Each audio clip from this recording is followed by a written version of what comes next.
Giordano Bruno and the Hermetic Tradition by Frances A. Yates.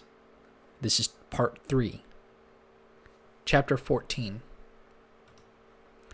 The Renaissance magus, in his full dignity as described by Pico della Mirandola, combined magia with Kabbalah, adding to the natural magic of the Ficinian type with its Hermetic basis, the practical Kabbalah which brought the magus into contact with the higher spiritual and angelic world, and which the Christian magus connected with the pseudo-Dionysian angelic hierarchies.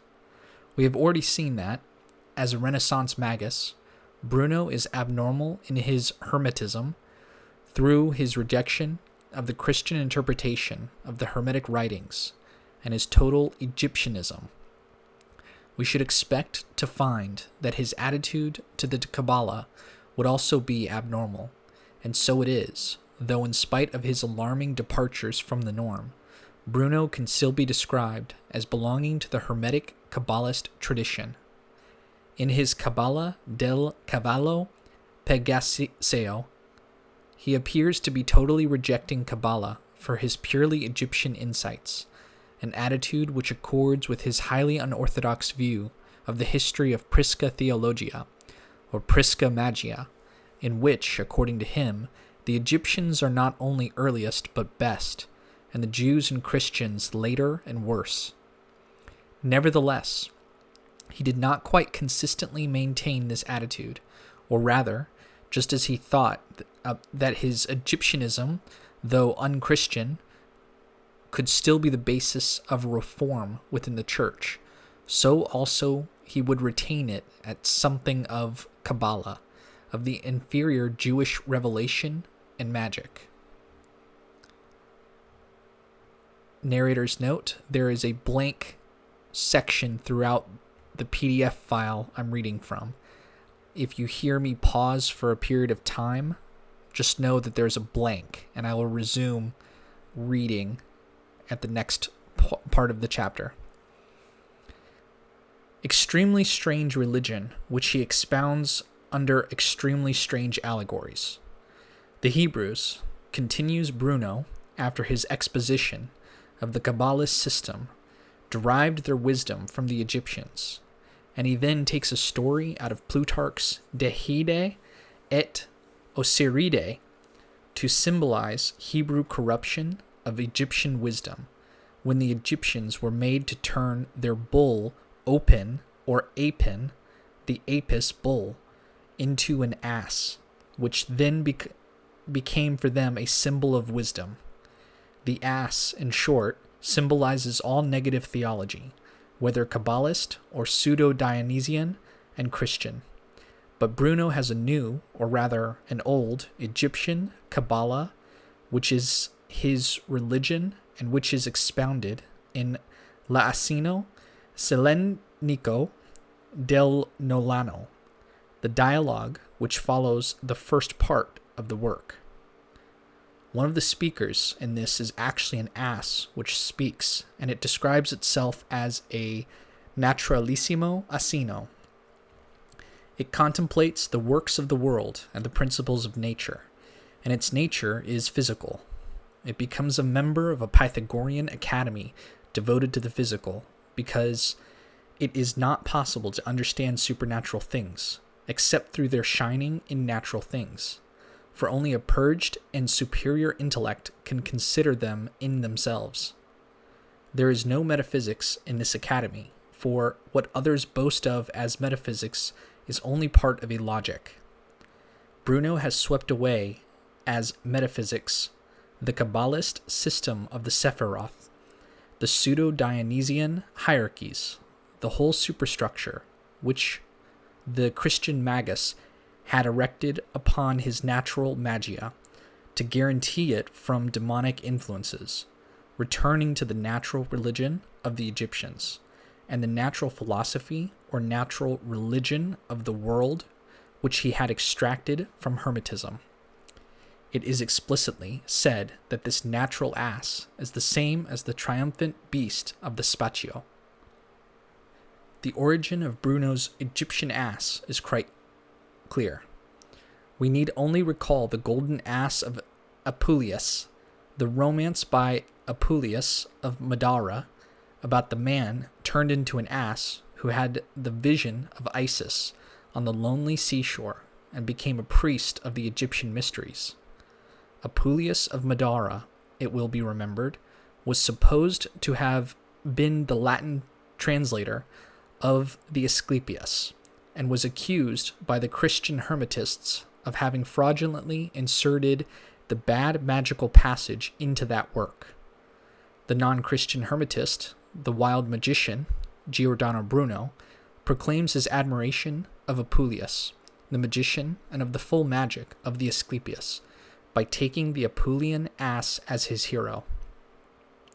Moreover, the Apuleian ass, as a natural philosopher, was almost certainly suggested to Bruno by his great hero, Cornelius Agrippa of Netisheim, the magician. As F. Tocco points out, some of Bruno's passages about the ass are taken from Agrippa's De Vanitate Scientiarum, in which he had expounded the occult sciences, in the end rejecting them as vanity, using the ass of ignorance symbol. In this dedication of his work, Agrippa describes himself as having been turned into a philosophical ass, like these described by Lucian and Apuleius. We have yet to see Bruno in the framework of the Cabala del Cavallo Pegasio and its sequel, in order to realize the full abnormality of his position in the tradition of the Renaissance Magi. By outlining the system of the Sephiroth and the related Christian celestial hierarchies, Bruno is consciously evoking the position of the Christian Renaissance magus and consciously departing from it. Not only was Bruno's magia entirely without the safeguards with which Ficino's hesitations had surrounded natural magic, his magia stood alone, without those angelic superstructures, through which, it was hoped, the demons were controlled by higher spiritual forces. Yet this is not the whole story, for the Renaissance reevaluation of magic basically affects Bruno.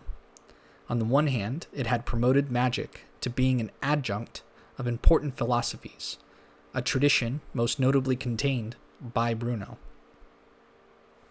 And on the other hand, the intense religious feeling which had inspired Pico to welcome magia and Kabbalah as aids to religious insight persists very strongly in Bruno, who pursues his philosophical religion, or his religious philosophy, or his philosophical religious magic, with the deepest earnestness, and believes that it can become the instrument of a universal religious reform. Bruno's own definition of his new Kabbalah is that it as a Kabbalah of theological philosophy, a philosophy of Kabbalistic theology, a theology of philosophical Kabbalah. He thus retains the word Kabbalah to describe his position, and indeed, as we shall see shortly, his attitude both to Kabbalists and to pseudo-Dionysian mysticism is not, in practice, so radically adverse as the Cabala del Cavallo Pegasio would lead one to suppose. He uses elements from both in other works, and thus still qualifies as a Renaissance magus, though a most extraordinary one. There are several works by Bruno explicitly devoted to the magic, of which his mnemonic and philosophical works are also full. The chief of the works explicitly on magic are the De Magia and the De Vinculus in Genere, both probably written about 1590 to 1591, though they were not published until the late 19th century, in the collected edition of Bruno's Latin works. It was his study of the De Magia and the De Vinculus who brought home to A. Corsano the realization of Bruno's interest in magic. Though Corsano thought that Bruno did not take this up seriously until the late period, whereas, in fact, the magic is present from the start of Bruno's career. As we should expect, Bruno's De Magia is based on Agrippa's De Occulta Philosophia, and follows in the main the general cadres and classifications of the subject which Agrippa had laid down. Yet there are also some very significant differences. It will be remembered that Agrippa's book is divided into 3 parts: on elemental magic, celestial magic, and supercelestial or religious magic, corresponding to the 3 worlds of the Kabbalists. These divisions are also perceptible in Bruno's De Magia, but when Bruno comes to religious magic, he significantly omits all mention of the antiquity, sanctity, and power of the Hebrew language, of the Sephiroth, and of the out very clearly. This passage would, it might be supposed, surely have attracted Bruno, for it really gets to the root of his whole objection to pedants. The Greeks used language, like pedants, merely as empty words to argue with. The Egyptian or magical use of language or signs is for communicating directly with divine reality, capturing the language of the gods, as Bruno puts it, and for operating. By substituting the invention of the normal alphabet, which has brought about the use of language with another kind of industry, for the Greeks, who stand in the Hermetic passage for the non-magical use of language, Bruno has turned the whole issue into a general one, between Egyptians who use language and signs magically and intuitively, and, as he would probably say, pedants who do not. For magic it is axiomatic, says Bruno, in every work to have before the eyes the sequence of influence from God to the gods, and from the gods to the stars, and from the stars to the demons, who are cultivators of the stars, and of whom one is the earth, and from the demons to the elements, and from the elements to the sense and to the whole animal, and this is the descending scale. The ascending scale is from the sense to elements, demons, stars, gods, thence to the soul of the world, or the spirit of the universe, and from thence to the contemplation of the one simple Optimus Maximus, incorporeal, absolute, sufficient in itself, obviously a vital stage in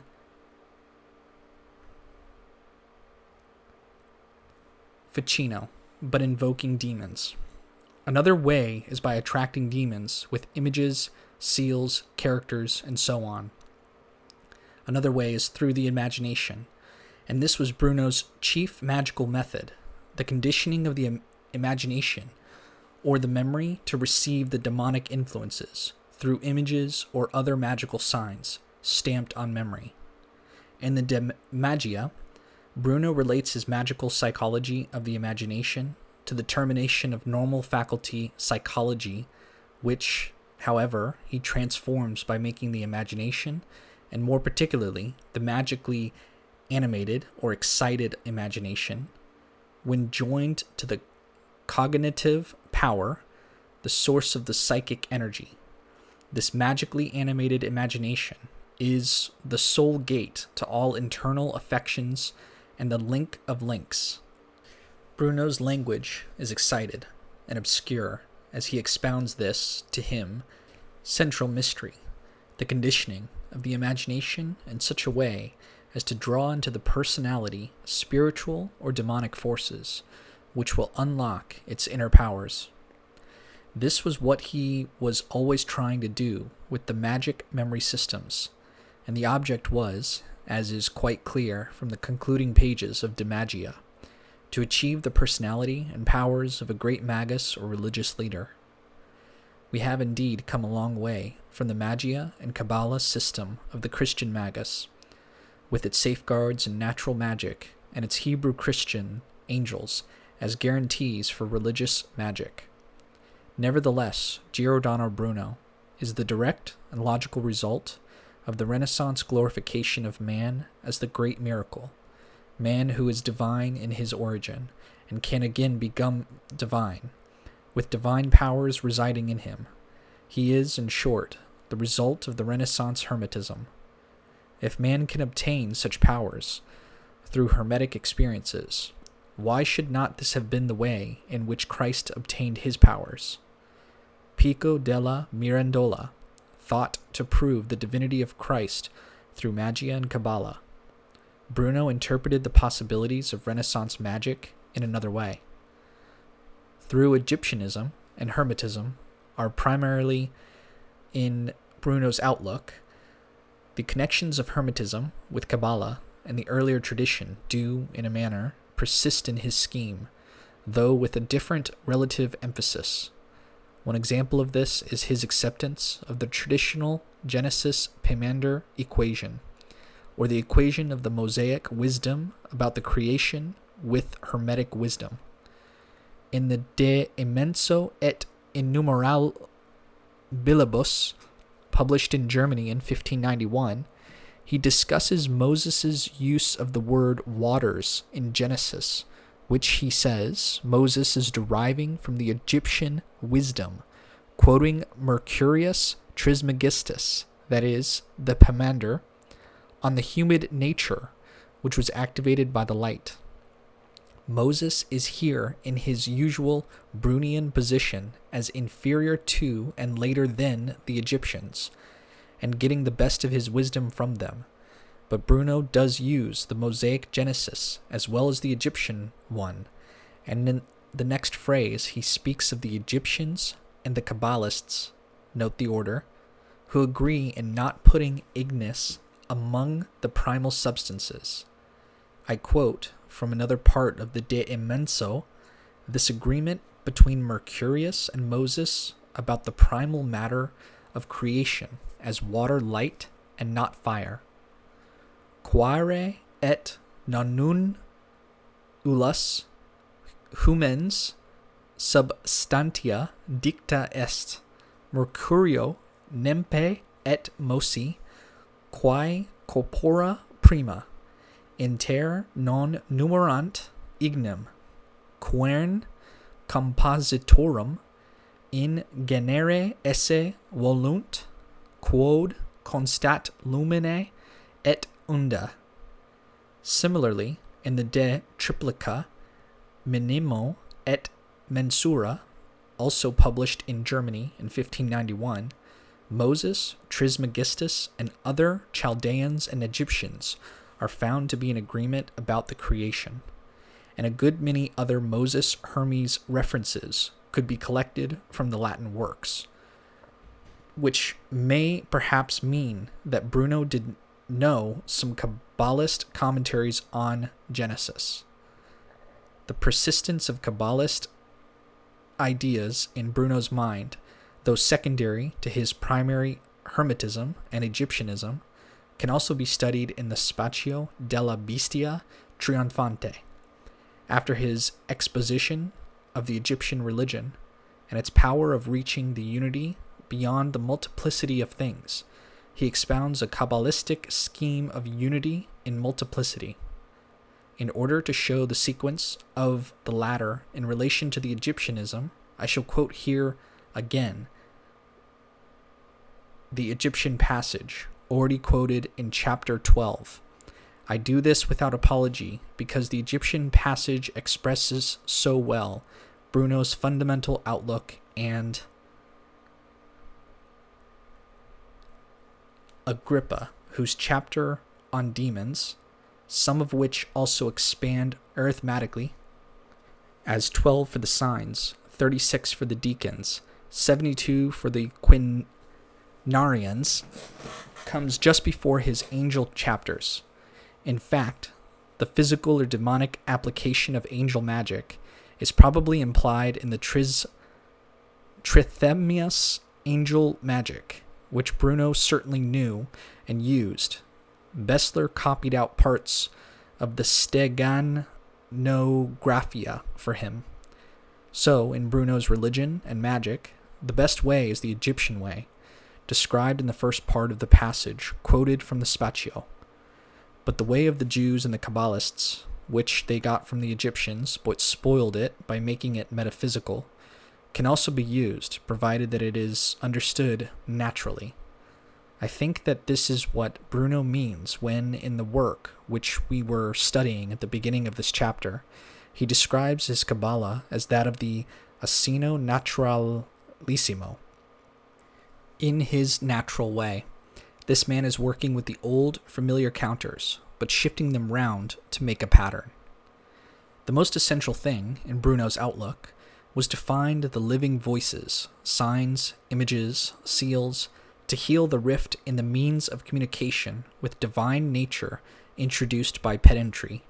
And when these living means of communication were found, or imprinted on consciousness in some trance-like experience, to unify through them the universe as reflected in the psyche, and thereby obtain the magus powers, and to live the life of an Egyptian priest in magical communion with nature. Within the context of this incredibly strange outlook, such a procedure as we find in the De Umbris Idearum, the imprinting on memory of deacon demons, becomes, not exactly intelligibly, but at least logically, within the outlook. More important for Bruno in his unifying aim than the residue of Kabbalism was his use of Lullism, but we are deliberately excluding here the Lullian side of Bruno, in order not to overcomplicate the historical expose. If Kabbalism is subservient to Egyptianism, in Bruno's view of the Renaissance magus, what then becomes of the connection with the pseudo-Dionysian mysticism, the Christian angelic hierarchies, by which the magia and Kabbalah of the Christian magus were kept within a Christian scheme? Here again traces of the former synthesis remain, as when Eruno speaks with admiration of the Areopagite in the Eroisi Furori, though the balance is profoundly altered. And once again, Bruno starts from Agrippa's De Occulta Philosophia to reach conclusions about religious magic. One of Bruno's strangest and most interesting works is the 30 Seals, the first book which he published in England in 1583, and the one which contains the challenging address to the doctors of Oxford, which relate to his highly controversial visit to Oxford. The 30 Seals are 30 mysterious disquisitions accompanied by diagrams, in which he expounds the principles of his magic mnemonics. There is also in this work another version of this remarkable theory of the imagination, on which we have touched in the discussion of De Magia, and in what has just been said of his aim of inner unification. The ultimate object of the magic memory was the formation of the religious personality, or the personality of the good magus. Hence, after the mysteries of the 30 mnemonic seals, Bruno enters upon a discussion of religion. This he does under the heading of different contractions, by which he means different kinds of religious experience, some of which are good and some bad. In nearly all of these he is following, expanding, turning for his own purposes, the treatment of similar themes by Agrippa. Thus Agrippa had discussed solitude and tranquility of life as necessary for the religious experience, quoting Moses' vision in solitude, and Proclus on rising to the vision of the intelligible essence in solitude. This becomes the basis of Bruno's first contraction, mentioning among those who in solitude have achieved the vision and gained marvelous powers, Moses, Jesus of Nazareth, Raymond Lull, and the leisured contemplators amongst the Egyptians and Babylonians, and he introduces attacks on those who have destroyed the leisure and peace necessary for the contemplative life.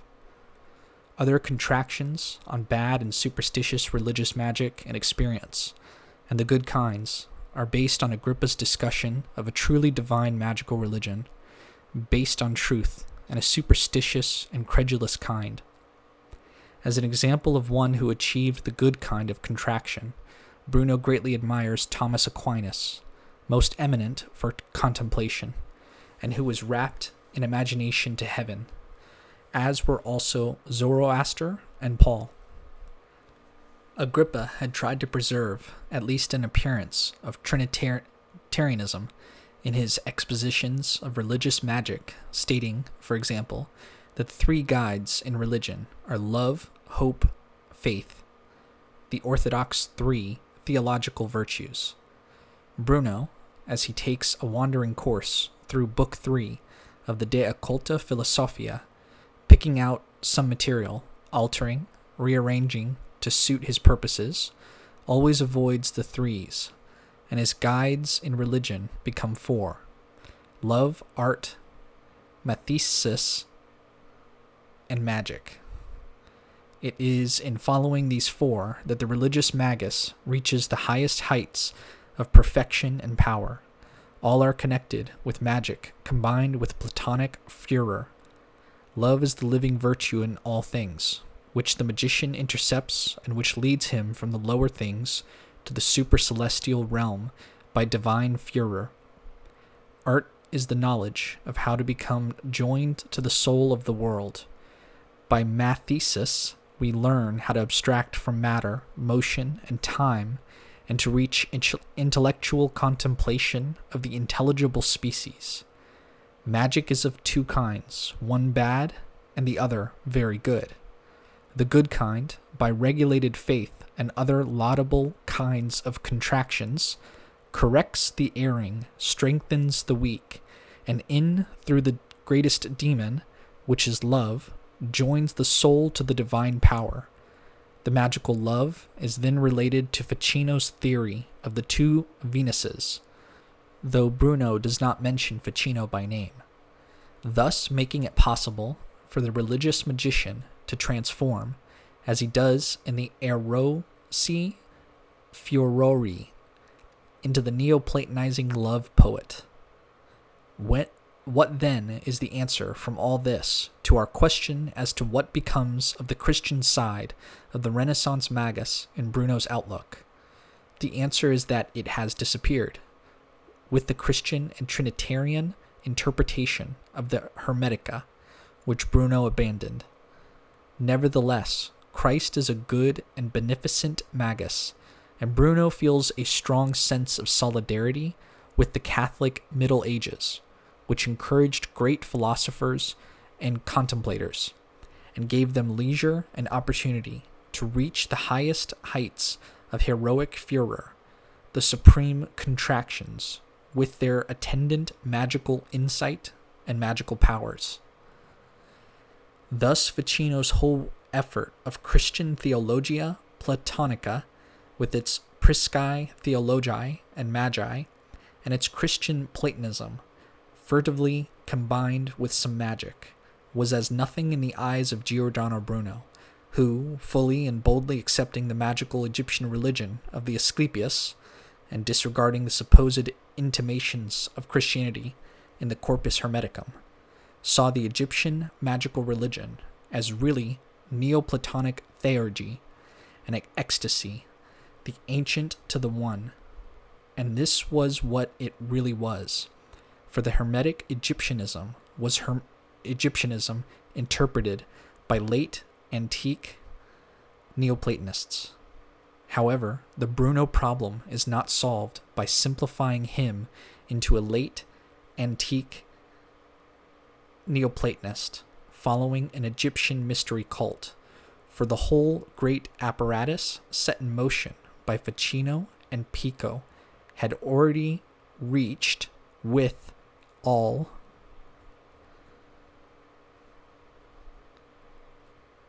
reform with emphasis on social good works and an ethic of social utility.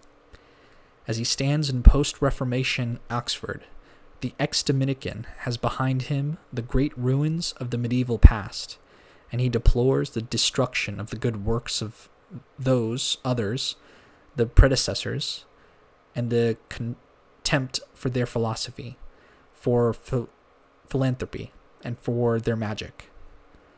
Where is there such a combination as this of religious toleration, emotional linkage with the medieval past, emphasis on good works for others, and imaginative attachment to the religion and symbolism of the Egyptians. The only answer to this question that I can think of is in Freemasonry, with its mythical link with the medieval Masons, its toleration, its philanthropy, and its Egyptian symbolism. Freemasonry does not appear in England as a recognizable institution until the early 17th century, but it certainly had predecessors, antecedents, traditions of some kind going back much earlier, though this is a most obscure subject. We are fumbling in the dark here, among strange mysteries, but one cannot help wondering whether it might have been among spiritually dissatisfied in England, who perhaps heard in Bruno's Egyptian message some hint of relief. The strains of the magic flute were first breathed upon the air. Chapter 15. Giordano Bruno, heroic enthusiast, and Elizabethan. Bruno's degli erosi fiori, published in England in 1585, with a dedication to Philip Sidney, consists of a series of love poems using Petrarchan conceits, accompanied by commentaries in which the poems are interpreted as referring to a philosophical or mystical love. In the dedication to Sidney, Bruno explains that his Petrarchism is not of the ordinary kind, directed towards the love of a woman, but of a higher kind, belonging to the intellectual part of the soul. He is not against the vulgar loves, and indeed recommends them in their proper place, but it is towards the higher Cupid that his loves are addressed. It is clear that he is referring to Ficino's commentary on Plato's Symposium, with its theory on the use of love poetry to express philosophical or mystical aims has a vast tradition behind it. It may have been implied in the Amour courtois from the start, though this is a much debated question.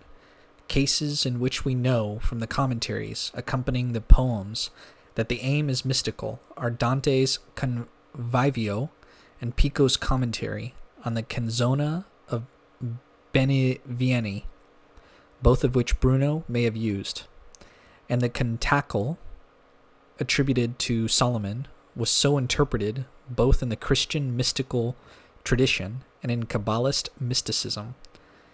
The Erosi Fiori is arranged in sections, each section usually consisting of an emblem or device which is described in words, this description taking the place of what would be a plate in an illustrated emblem book.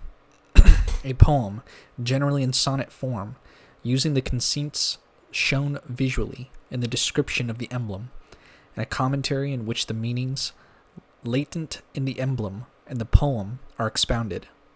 The following is an example of the method. The emblem consists of 2 stars in the form of 2 radiant eyes, with the motto Mors et Vita. The accompanying sonnet is built round one of the commonest clichés of the Petrarchist poetry, that of the lady's eyes as stars, which the lover prays may be turned upon him, although he knows that their glance has power to kill him. This central convention is supported by other equally conventional ideas. There is the well-worn face of the lover on which his sufferings are written. Writ by the hand of love, may each behold upon my face the story of my woes. There is the pride and cruelty of the lady who seems to torment her lover. But thou, so that thy pride no curb may know, thou dost torment. This leads up to the image which is the foundation of the whole poem, that of the lady's eyes as lights or stars. Thou dost torment. By hiding from my view, those lovely lights beneath the beauteous lids. Therefore the troubled skies no more serene. Finally, there is the prayer to the lady, as to a goddess, to relent and turn her eyes upon the suffering lover, even though her glance may kill him. Render thyself, O goddess, unto pity. Open, O lady, the portal of thine eyes, and look on me if thou wouldst give me death.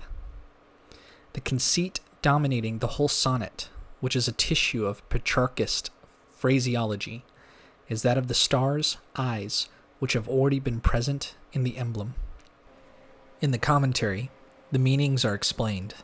The face upon which the story of the lover's woes is written is the soul seeking God. Here Bruno quotes metaphors from the Psalms. My soul thirsteth after thee as a weary land, and I opened my mouth wide and panted, for I longed for thy commandments. The pride of the lady is a metaphor, as God is sometimes said to be jealous, angry, or asleep. By the heroic enthusiast, it is, as he tells Sidney in the dedication, a religion of natural contemplation, by which the divine light, which shines in things, takes possession of the soul, raises it, and converts it to God. The darts which wound the heart of the lover are the innumerable individuals and species of things, in which shrine the splendor of the divine beauty. There are theologians who have taught how to seek the truth of nature in all of her specific natural forms, in which they contemplate the eternal essence and the specific substantial perpetuator of the eternal generation and vicissitude of things which are called after their founders and fabricators. And above them all presides the form of forms, the fountain of light, the truth of truths, the God of gods, and for all is full of divinity, truth, being, and goodness. The sun, the universal Apollo, the absolute light, is reflected in its shadow, its moon, its Diana, which is the world of universal nature, in which the enthusiast hunts for the vestiges of the divine, the reflections of the divine light in nature, and the hunter becomes converted into what he hunts after, that is to say, he becomes divine. Hence the wonderful image of Actaeon and his dogs, hunting after the vestiges which recur again and again in the erosi fiori, until, by progressive insights, the dogs, thoughts of divine things, devour Actaeon, and he becomes wild, like a stag dwelling in the woods, and obtains the power of contemplating the nude Diana, the beautiful disposition of the body of nature. He sees all as one.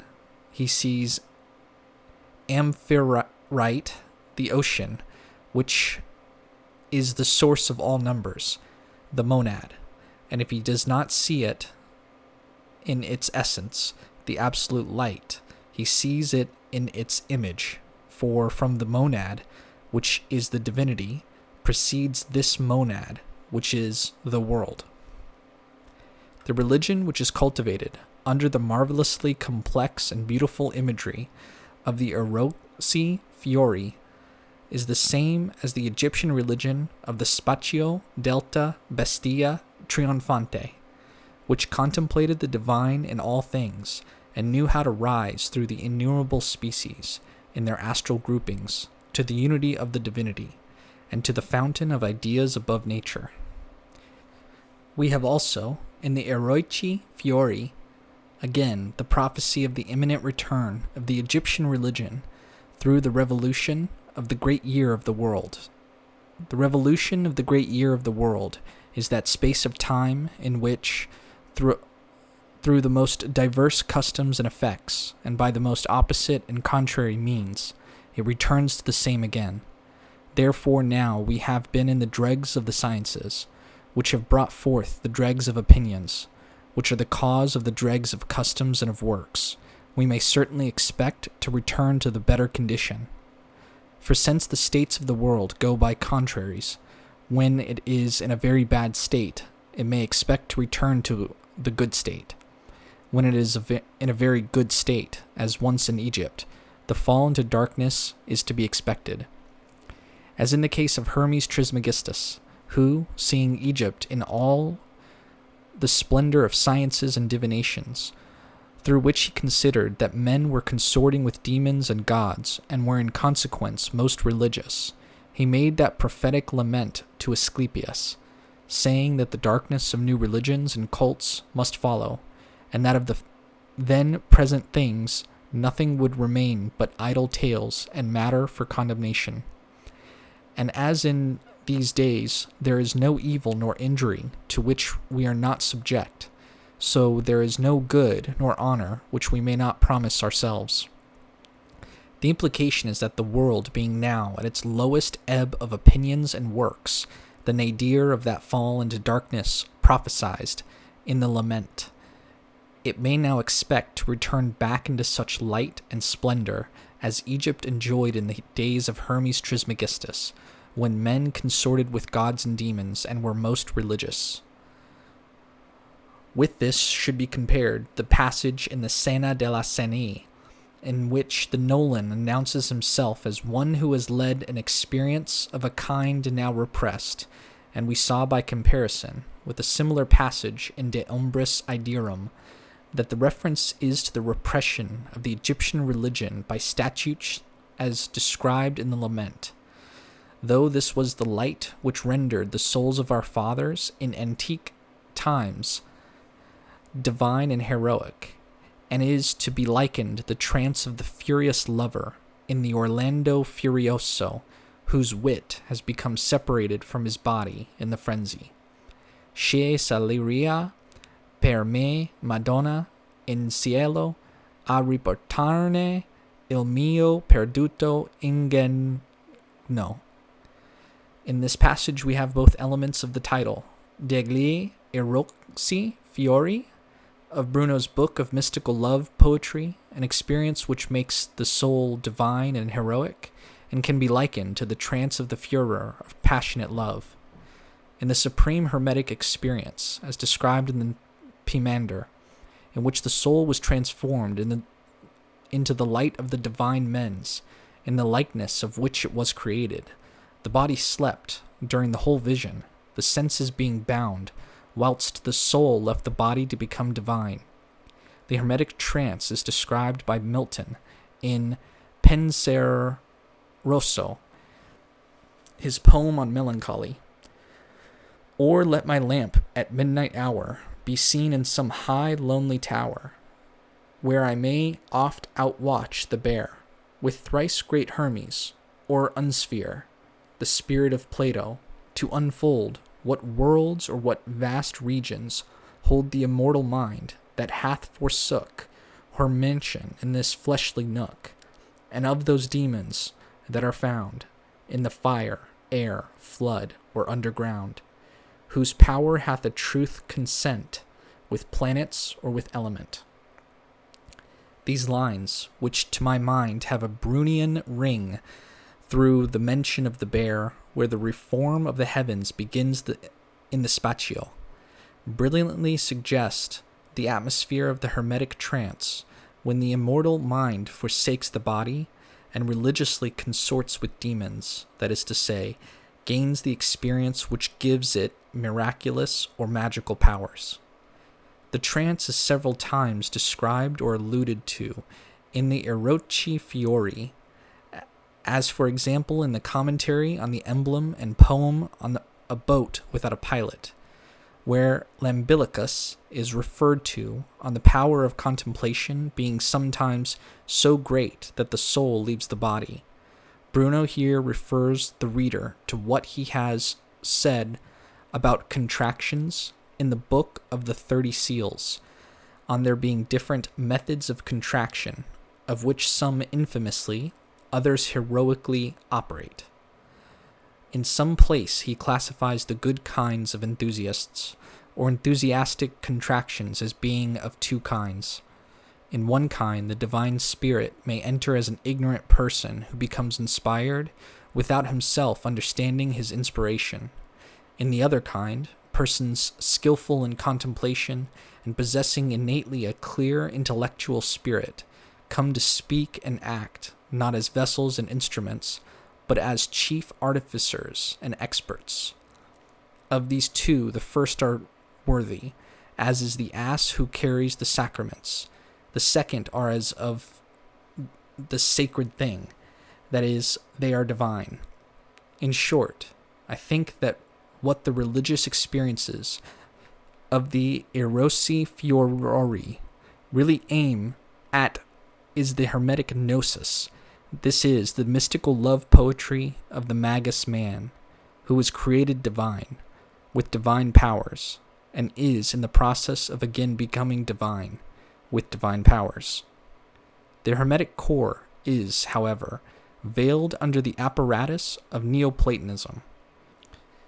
Where can one find Hermetism associated with the Neoplatonic furores? If one could find such an association explicitly made, this would explain Bruno's erosi furores as Neoplatonic love frenzies directed towards Hermetic gnosis. And one can find such a passage, and it is where one would expect, namely in Cornelius Agrippa, the authority whom we have found to have been so constantly consulted by our magician.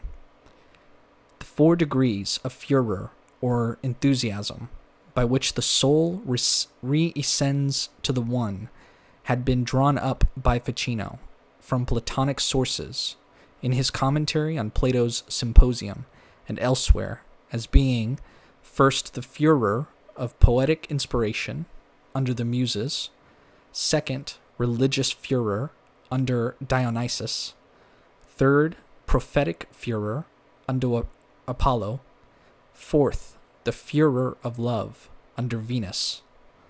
In this last and highest of the 4 degrees of inspiration, the soul is made one and recovers itself into the one. Agrippa in the De Occulta Philosophia goes through the furores in this order, and when he reaches the 4th and highest one, this is what he says. As for the 4th furor coming from Venus, it turns and transmutes the spirit of man into a god by the ardor of love, and renders him entirely like God, as the true image of God. Whence Hermes says, O Asclepius, man is a great miracle, an animal to be admired and adorned, for he passes into the nature of God, as though he were himself God. He has familiarity with the race of demons, knowing himself to be of the same origin. He despises that part of his nature which is only human, for he has put his hope in the divinity of the other part. The soul, thus changed into God, receives from God so great a perfection that it knows all things by an essential contact with the divinity. Changed into God by love, it can sometimes do works greater and more marvelous than nature itself, and such works are called miracles. For man is the image of God, at least he who by the furor of Venus has been made like to God and lives only in the mens. The Hebrew and Kabbalist doctors say that the soul of man is the light of God, created in the image of the Word, first pattern of the cause of causes, substance of God, marked with a seal of which the character is the eternal Word. Having understood this, Hermes Trismegistus said that man is of such a kind that he is higher than the inhabitants of heaven, or at least possessing with them an equal fate. I think that this gives the answer as to the real meaning of the heroic love furores of the erosi furori. There are the furor of Venus interpreted as the means whereby man becomes the magnum miraculum of the Asclepius, having miraculous powers and living in consort with the race of demons to which he himself belongs in his origin. We have also in the Agrippa passage the usual Pimander Genesis equation about the creation of man, which explains why Kabbalist, as well as Neoplatonic mysticism, may be used in describing the mystical loves of the erosi furori, the real nature of which is that they are at bottom Egyptian loves, the loves of that magnum miraculum, the Hermetic man, or the magus. One of the most striking and mysterious passages in the erosi furori is that in which Actaeon, the hunter after the divine, sees a face of divine beauty mirrored in the waters of nature. Here, amongst the waters, that is, in the mirrors of similitude, in those works where shines the brightness of divine goodness and splendor, which works are symbolized by the waters superior and inferior, which are above and below the firmament. He sees the most beautiful bust and face that is possible to see. Possibly an explanation of this might be that it reflects the wonderful description in Pimander of how the magus man, having leant across the armature of the spheres, came down to this nature which he loved and saw his own face, the image of her divine creator, mirrored in her waters. Agrippa might have quoted the words which come immediately after the Magnum Miraculum passage in the Asclepius, in which it is said that man attaches all living beings to which he knows himself to be linked by the celestial plan, to himself by the knot of love. The love of the magus man is operative love, the final basis of his magic, as is explained in the 30 Seals, where Bruno puts love and magic among the chief guides in the magical religion. Thus, though there is not much overt magic in the erosi furori, the work is, as it were, the spiritual record of one who aspired to be a religious magus, and where one can, I think, detect the influence of Bruno's inner magics is in the Petrarchan love emblems themselves, those precise and clearly visualized descriptions of the darts, eyes, fires, tears, and so on, of the common Petrarchan conceits, which are distributed throughout the work, like a chain of beads in a rosary, and to which the poems and their commentaries are attached. Those familiar with the memory systems in which Bruno tries to unify the universal contents of memory by basing it on magic or talismanic images will recognize the familiar pattern of his mind in the basing of the erosi furori on the visual emblems. It may be suggested that the Petrarchan conceits as emblems are here being used as hieroglyphs, thus reverting to the origin of the emblem, or as images, signs, seals, characters, voices, in living magical contact with pedant language. Just as the reform of the spatio really took place within a personality, so too the experiences of the erosi furori are inward experiences. When Actaeon had absorbed the divinity into himself, it was not necessary to search outside himself for it, for divinity dwells within through the reformed intellect and will. For Bruno, the dignity of man as magus lies within, and it is within that he applies on the imagination of the magical techniques which induce the gnosis. We have seen that Bruno always puts the Hermetic or Egyptian revelation first, but this does not mean that the other ingredient of the personality of the Renaissance magus, Kabbalah, does not come in. In the erosi furori, too, the element of Hebrew mysticism is not lacking. The dedication states, as we have seen, that the loves are to be likened to the mysticism of the Song of Songs, and in the text, Bruno twice alludes to the mystical death of the kiss of the Kabbalists as an experience comparable to those which he is describing. The erosi furori is thus still, in a manner, within hail of Pico della Mirandola's synthesis, though the balance has been radically altered.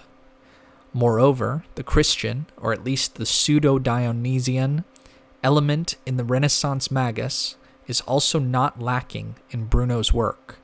There is a Christian influence in his mysticism when he speaks, as he often does, of the divine influences as divine love. This, with his frequent quotations from the Psalms, leads an accent to his mysticism, which is not to be found in the pagan gnosis of the Hermetica. And he compares his ineffable experiences to the negative teaching, not only of Pythagoras, but also of Dionysus, the Areopagite. The most profound and divine theologians say that God is more honored and loved by silence than by words, as one sees more by shutting the eyes to the species represented than by opening them. Therefore, the negative theology of Pythagoras and of Dionysus is more celebrated than the demonstrative theology of Aristotle and the scholastic doctors. Thus, the negative theology of pseudo-Dionysus, which was so important to Ficino and to Pico in their efforts to achieve a Christian synthesis in their outlook, is not absent from the mysticism of the erosi furori, though used with a difference as a negative attitude to the divine revelation in the species or in nature. And the mention of the Areopagite comes within the curious episode of the 9 blind men, which is the conclusion and the culmination of the whole work. These 9 blind men bewail their blindness in 9 poems, and then, when a sacred urn is opened by nymphs, they receive their sight, and as 9 illuminati, sing 9 songs to the accompaniment of 9 different instruments of music. Beyond the obvious allusion to the 9 spheres, there is the 9 illuminati, so Bruno explains in the dedication to Sidney, a reference to the 9 orders of spirits of the Christian theologians, that is, to the pseudo-Dionysian celestial hierarchies. Thus Bruno's work builds up at its close to the angelic harmonies as the apex of the edifice, reflecting the scheme of the Christian magus, in which magia and Kabbalah are included within the pseudo-Dionysian angelic hierarchies. Nevertheless, as usual, Bruno is not using the scheme in the normal way. The 9 blind men who become the Illuminati seem to be not the system of external metaphysics like the angelic hierarchies, but all ingredients of one personality who becomes illumined with their illumination. Bruno, however, makes his concession to the normal scheme by putting the highest and final illumination of the heroic enthusiast in this form. The experience which led to the illumination of the 9, who are the Nolan, who has left with them his home in the happy Campanian country, came when they visited the fane of Circe, where they prayed that it might please heaven in these days, as in past more happy ages, some wise Circe might make herself present, who, with plants and minerals working her incantations, would be able to curb nature. In answer to their prayer, Circe, daughter of the sun, herself appeared at whose appearance they saw vanish all the figures of the many other deities who ministered to her. Thus the supreme illumination was magical, which brings us back to the interpretation of the erosi furori as the experiences of a magus, and one who was at bottom primarily a hermetic optimist Gnostic, though touched with infinitely complex influences of Neoplatonism, Kabbalism, Pseudo-Dionysianism,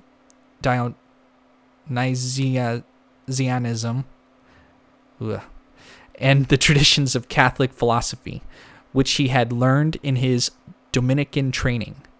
Thus, once again, Bruno appears as a Renaissance magus, proceeding from the Ficino Pico synthesis via the De Occulta Philosophia of Agrippa, but shifting the balance to that so that the Hermetic element is predominant, with the Kabbalist and pseudo-Dionysian elements of subservient to the leading Egyptian naturalism. Yet it was not for nothing that Hermes Trismegistus had been inside the church, as we saw him at Siena. Hermetism had been profoundly Christianized, though its supposed prophetic allusions to Christianity. Religious Hermetism had been and was being fervently used by both Catholic and Protestant Christians of the 16th century, who, wary of the crimes and wars generated in the name of religion, were seeking a way of toleration and union. Though Bruno's religion is purely Egyptian, these strong religious feelings enter into the erosi furori given to these love enthusiasms, tones and accents, which are often nearly Christian and are always inspired with a profound religious feeling. Christian religious Hermetists had tended to avoid the magic. Bruno, in the full Egyptian Hermetist, stresses the magic, and in his message it is the love of the magus which is the unifying power. The erosi furori are the religious experiences of the reformer of the Spazio della Bestia Trionfante, in which, in the Pleiades, or in Gemini, all the gods, all the powers of the personality, speak in praise of love. The intolerant pedants, whether Catholic or Protestant, with their wars and persecutions, are driven from heaven, and a new age of new magical insights dawns for the individual and for the world. Such was the Reformation compounded by Giordano Bruno under the image of the return of the Egyptian religion. Bruno's use of love, emblems with mystical meanings in the erosi furori, is remarkably similar in its method to the transposition of profane love emblems into emblems of sacred love in the Jesuit religious emblem books of the early 17th century. I have pointed this out elsewhere by studying, in connection with Bruno's emblems, profane love emblems from the Vanius collection, showing lovers wounded by darts from the eyes of the lady or from Cupid's bow, together with sacred love emblems showing arrows of divine love wounding the heart, or rays from divine love penetrating the soul. It is in exactly the same kind of way that Bruno uses the Petrarchan conceits in the erosi furori, save that with him the darts of divine love, the rays from the divine light, which penetrate the heroic enthusiast, reach him from God and nature. In view of his strong criticisms of the results of the Protestant Reformation in England, it might not have been difficult, in the confused Elizabethan atmosphere, to confuse Bruno's message with the Orthodox Counter-Reformation, as George Abbot, afterwards Archbishop of Canterbury, perhaps did when he included his unfavorable presentation of the little Italian juggler at Oxford in his book entitled The Reasons Which Dr. Hill Hath Brought for the Upholding of Papistry, which is falsely termed the Catholic religion, unmasked and shewed to be very weak, and upon examination most insufficient for that purpose, in which he combated at length the Catholic claim to superiority through superior power in working miracles. Certainly basically different in doctrine from the Orthodox Counter-Reformation, Bruno's message carried with it a distinctive political outlook. The political message of the Spazio is one of proffered friendship from France to England in the face of the menace from the Catholic reaction, as represented by Spain, which threatened both the French king, hemmed in by the Spain-inspired Catholic League, and the English queen, constantly threatened by Spain-inspired popish plots. Whether or not Bruno actually had a mandate from Henry III for this message, it is certainly that he did 5 in the French embassy during the whole time of his visit to England. Dangerous years full of fears, with the great crisis of the Spanish Armada not far ahead. Particularly Bruno is strongly anti-Spanish. This comes out particularly in passages in the Spazio against the Spanish rule in Naples. And he expresses unbounded admiration for Queen Elizabeth and her wise counselors, who are steering a way through many perils. In fact, Giordano Bruno joins in that strange and many-sided phenomenon, the Elizabeth cult, and may even have helped to shape some of its forms of expression, which is why I have called him in the title to this chapter Heroic Enthusiast and Elizabethan, where you will find one of the masculine gender who is the superior or the equal of this divine Elizabeth, Diva Elisabetta, who reigns in England and whom heaven has so endowed and favored, so firmly maintained in her seat, that others strive in vain to displace her with their words and actions. Not in all her realm is more worthy than this lady herself. Amongst the nobles, none is more heroic than she. Amongst doctors, none more learned. Amongst counselors, none have a wiser head.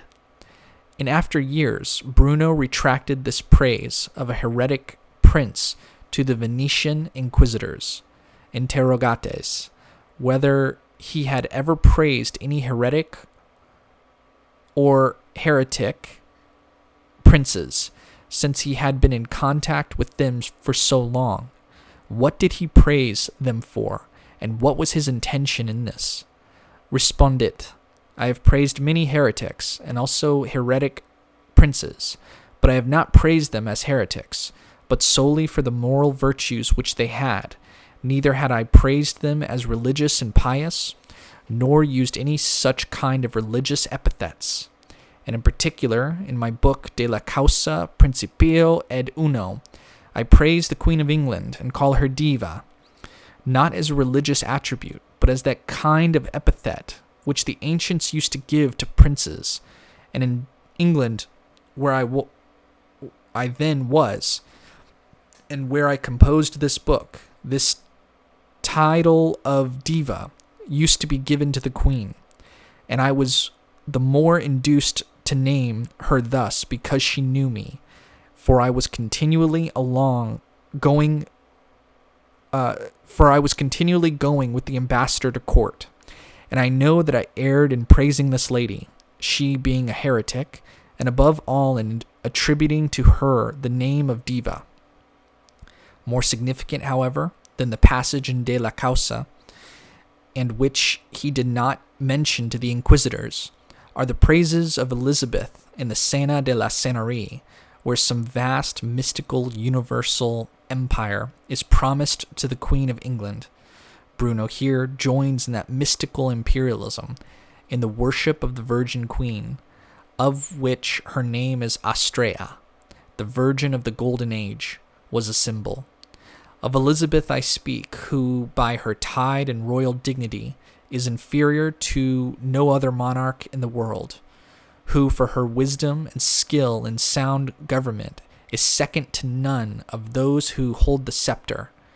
If her earthly territory were a true reflection of the width and grandeur of her spirit, this great amphitrite would bring far horizons within her girdle and enlarge the circumference of her dominion to include not only Britain and Ireland, but some new world, as vast as the universal frame, where her all-powerful hand should have full scope to raise a united monarchy. The use of the name amphitrite of Elizabeth as the one, in the sense of an imperial or universal ruler, might associate her mystical empire with the Amphitrite seen in the vision of natural divinity in the Ariosi Furori as the ocean of the fountain of ideas, the all is one. The Ariosi Furori is indeed bound up with the Elizabethan cult in the most curious and subtle ways.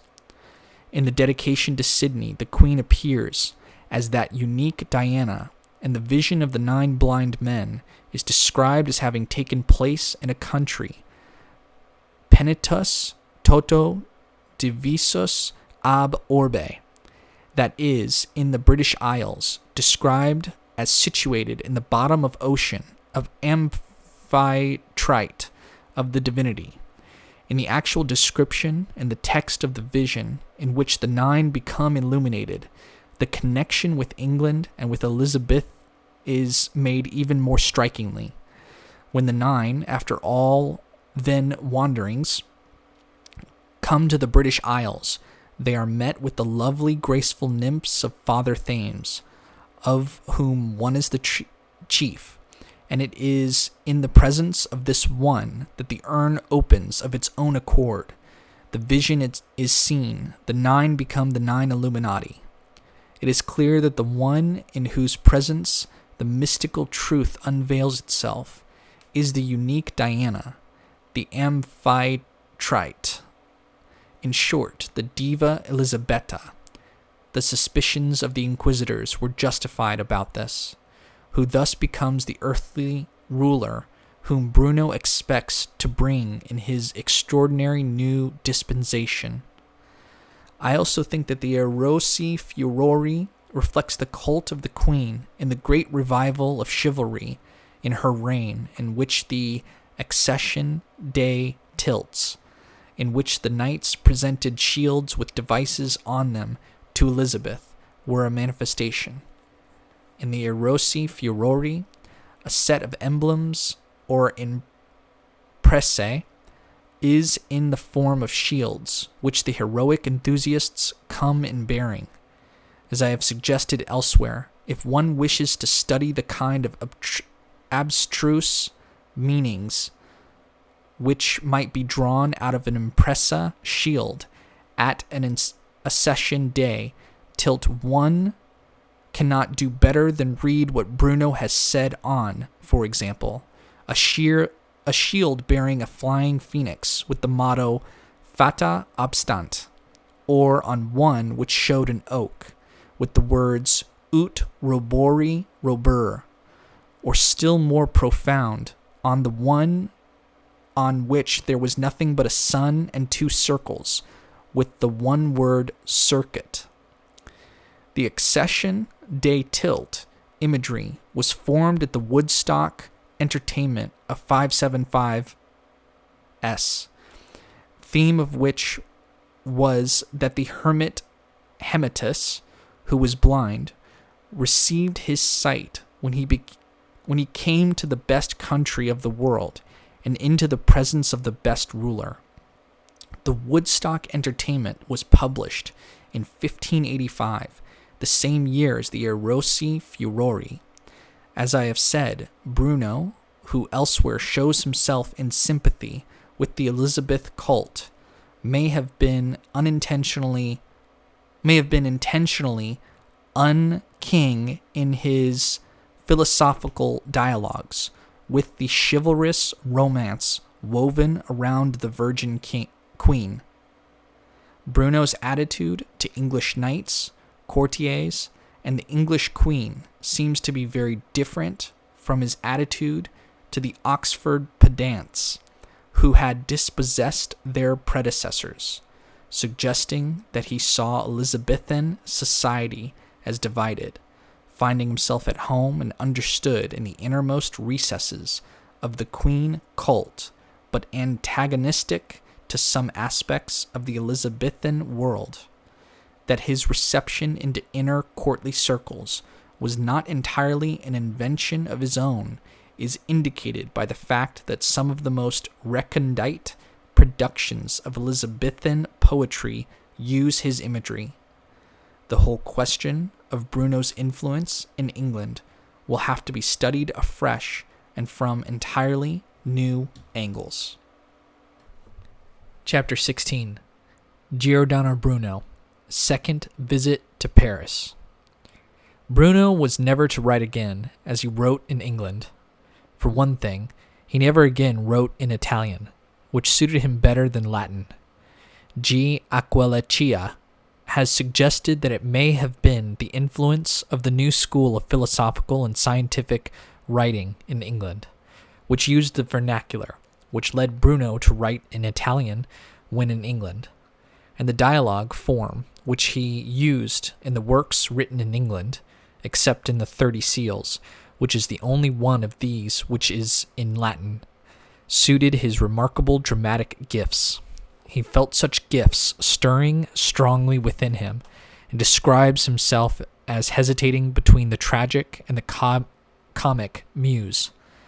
Though he wrote no plays in England, some of the scenes in the dialogues, for example, between the pedants and the philosopher in the Senna, are inimitable through though scurrilous. Bruno's genius is developing toward poetic and literary expression in England, perhaps encouraged by happier conditions than he was ever to meet with again.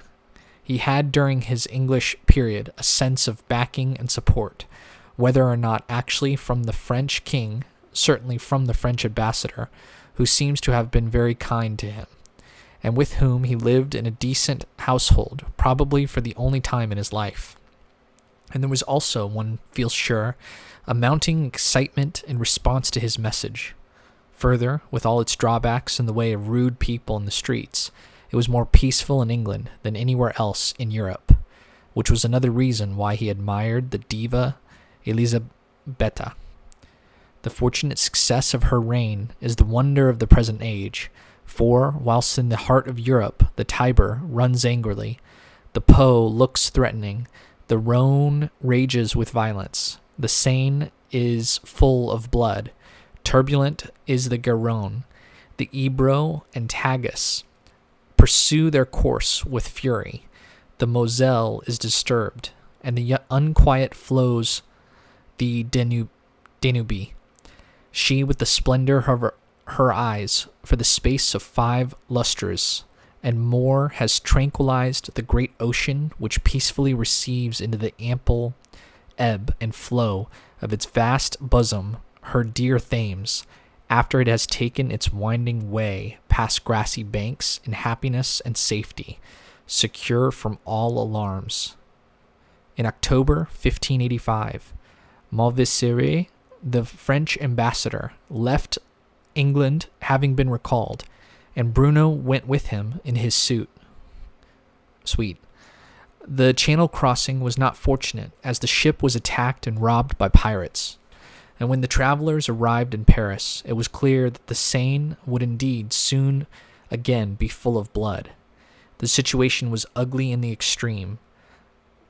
Gousset had already mobilized his forces with Spanish assistance. In July, Henry III had been forced to conclude the Treaty of Nemours, which annulled the liberties formerly enjoyed by the Huguenots, and showed that he had practically given up to Gouy and the Spain-inspired extreme reaction of the Catholic League. In September, the pro-Spanish Pope, Sixtus V, had launched his bull against Henry of Navarre and the Prince of Condé, proclaiming that as heretics these princes could never succeed to the throne of France, a move which made war inevitable. The League preachers were in full voice in Paris with their frightful sermons, and the unfortunate king had retreated more and more into his devotions, only emerging for those weird penitent processions. This situation, immensely changed for the worse since Bruno was last in Paris, would mean that he could no longer count on any royal support, and indeed it accounts for the recall of Malvisere and his replacement as ambassador in England by Chateauneuf, who was a Guisard. I don't know how to pronounce these things, apologies. There would be no more suppers at the French embassy, no more mysterious love poetry emanating from its occupants, and Philip Sidney, to whom that mysterious love poetry had been dedicated, left England a month after Bruno to fight against Spain in the Low Countries, where he was killed in the following year. Bruno told the Venetian inquisitors that on the second visit to Paris, he lived for the most part at his own expense and in the society of gentlemen whom I know. This meager information has been supplemented by the discovery of the mentions of Bruno in the letters of Jacobo Corbinelli to Gian Vincenzo Pinelli. Corbinelli, an accomplished scholar, was employed by Henry III in various capacities and was perhaps on more intimate terms with that monarch than any other Italian. He was employed by Pinelli to send him reports of political and literary news from Paris, to procure him books and manuscripts for the magnificent library which he was forming at Padua. Corbinelli was a loyal member of the group round Henry III and strongly anti-Guise and anti-League. His correspondence with Pinelli is not only rich in literary and learned matters, but represents a certain current of political and religious feeling running in the late 16th century between some circles in the Veneto and some circles in France. These circles, though Catholic, looked to Henry of Navarre for some solution of the European impasse. Closely in touch with Corbinelli and constantly mentioned in his letters was Piero del Bene, abbot of Belleville, who worked as an agent for Navarre. Now, two of the books which Bruno published in Paris in 1586 are dedicated to this del Bene, and this fact, together with the friendly mentions of Bruno in Corbinelli's letters, makes it fairly certain that the gentleman whom I knew, with whom he was on friendly terms during his second visit to Paris, were probably Corbinelli, del Bene, and their circle, that is to say, a group of Italians faithful to Henry III, interested in Henry of Navarre and his destiny, and in contact with Pinelli at Padua. As we shall hear later, Bruno seems to have placed hopes in Navarre as a possible channel through which the hoped for new liberal and tolerant dispensation might come. An amazing feature of Bruno's second stay in Paris, which, however, should not amaze the reader too much if I have succeeded in putting across to him that Giordano Bruno is not like other people, was the episode of Fabrizio Mordente and his compass. Fabrizio Mordente had invented a new kind of compass, which by adjustment of a device on its arms could produce wonderful results necessary for art, which is the imitator of nature, as Mordente claims in the short description, illustrated with a picture of it and a diagram, which he published in Paris in 1585. Mordente's compass has been suggested as a possible forerunner of Galileo Galilei's invention of the proportional compass. Bruno knew Mordente, who was in Paris at the time, and was immensely struck by the compass. He mentioned it to his patient listener, the librarian of the Abbey of St. Victor, describing Mordente as the god of geometricians,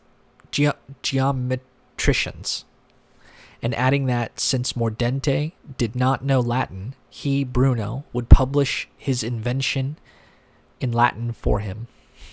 This he did with a vengeance, for he wrote 4 dialogues about Mordente's compass, in which he patronized the inventor for not having seen the full meaning of his divine invention, as he, Bruno, has seen it. We know from Corbinelli's letters that Mordente, not unnaturally, fell into a brutal rage, that he brought up the edition of the dialogues and destroyed them, missing the 2 copies, one complete and the other incomplete, which have reached us, and further that he went to the Guise for support against Bruno. Guise. Guise? I'm not sure how to pronounce. The last item in this news was pretty frightening, in a Paris full of guisards armed to the teeth. To understand this episode, we should remind ourselves of Bruno and Copernicus in the Scena della Scenerie, how that worthy man, Copernicus, had indeed made a great discovery without himself fully understanding it, for he was only a mathematician. How the Nolan saw the true meaning of the Copernican diagram, saw it blazing with divine significance, a hieroglyph of divine truth, a hieroglyph of the return of Egyptianism, mysteries which we, subtle Arabia, did not know, a collection of ancient wisdoms which show the way Bruno's mind is working. And in the strange insomnium added to these dialogues, it is clear from the opening phrase that he thinks that the invention has to do with wandering stars and is a divine mathesis. This word mathesis is also used in the dialogue so strangely, called idiota triumphans, and it is highly significant. For mathesis, as we know from the 30 Seals, is not mathematics, but one of the 4 guides in religion, of which the others are love, art, and magic. The theme of the idiota triumphans is that Mordente has spoken from inspired ignorance. It is he who is the triumphant idiot. And this is worked out with an analysis of the kind of inspiration which can come to simple people who speak in an inspired way without fully understanding what they are saying, as compared with the higher types who have a full conscious grasp of their inspired message. We have already met this argument in a passage in the Erosi Furori, where the simple type of inspired person was likened to the ass which carries the sacraments. Here the comparison is with Balaam's ass, and it is clear that this is the kind of ass which Mordente is. Bruno then passes straight on to the sacred theme of the holy worship of Egyptians, and how this is a worship of God in things, and how they passed up beyond it to the divinity itself. Next page is blank, and it starts with Copernican diagram in the Scena, that the mathesis of Fabrizio's compass was a prophecy that the period of pedantry was coming to an end, and that the Catholic League would shortly disappear in the return of Egyptianism. At any rate, Mordente went to the Guise, a most terrifying pedant. I do not pretend to have fully solved here the mysteries of the Bruno-Mordente controversy. As I pointed out in my article, Corbinelli's reports to Pinella about the quarrel come in the context of his reports on the politico-religious situation, and particularly of reactions to the papal bull against Navarre. When the Corbinelli-Pinelli correspondence is fully published, we may be able to see Bruno's activities in Paris at this time in a clearer light. Bruno's other great exploit during the second period in Paris was the public debate in the College de Cambrai, to which he summoned the doctors of Paris to hear him propound 120 articles on nature and the world against the Peripatetics. These articles were published in Paris in 1586 by the author, under the name of his disciple, Jean Hannequin, and with a dedication to Henry III, and a letter to the rector of the University of Paris, Jean Filasec. This letter is, for Bruno, rather mild and almost modest, compared, for example, with his address to the Vice-Chancellor and Doctors of Oxford. He thanks Filasec for the past kindness of the University of Paris to him, presumably referring to that readership which he had held on his previous visit to Paris, and tells him that he is about to leave Paris. Apparently the publication of the Centum et Viginti Articuli took place before the debate and as a program of the proposed proceedings. The work was published again, substantially in the same form, 2 years later at Wittenberg, where Bruno then was, with the title Camoeracensis Acrotismus. The worthy Cotin, this was the name of the librarian of the Abbey of St. Victor, was much interested in this public appearance of the striking habitu of his library. And from his diary, we learn that the dates on which Bruno summoned les lecteurs royers et tout à l'heure de dans Cambrai were the 28th and the 29th of May, 1586, which were les mercredi et jeudi de la semaine de Pentecoste. The theses were sustained by Hannequin, Bruno's disciple, who was in the great chair, whilst Bruno himself was in a little chair near the door into the garden. This was possibly a precautionary measure, in case it became necessary to escape, which it did. The opening oration, read by Hannequin, contains passages which are almost word for word the same, except they are in Latin, as passages in the Scena della Scenerie. We have been imprisoned in a dark dungeon, whence only distantly could we see the far-off stars. But now we are released. We know that there is one heaven, a vast ethereal region in which move these flaming bodies, which announce to us the glory and the majesty of God. This moves us to contemplate the infinite cause of the infinite effect. We see that divinity is not far distant, but within us, for its center is everywhere, as close to dwellers in other worlds as it is to us. Hence we should follow not foolish and dreamy authorities, but the regulated sense and the illuminated intellect. The infinite universe is a conception more worthy of God's majesty than that it should be finite. The most ingenious professors of the sciences are summoned to judge of these matters in the presence of the majesty of truth, acting not wickedly and rigidly, but in an equable and pacificatory spirit. According to Cotton, when the speech was over, Bruno arose in his place, calling for anyone to defend Aristotle and attack him. No one said anything, and so he shouted more loudly, as though he had gained the victory. But then arose a young advocate called Rodolphus Salarius, who in a long speech defended Aristotle from the calumnies of Bruno, having prefaced this by remarking that the lecteurs had not spoken before because they deemed Bruno unworthy of a reply.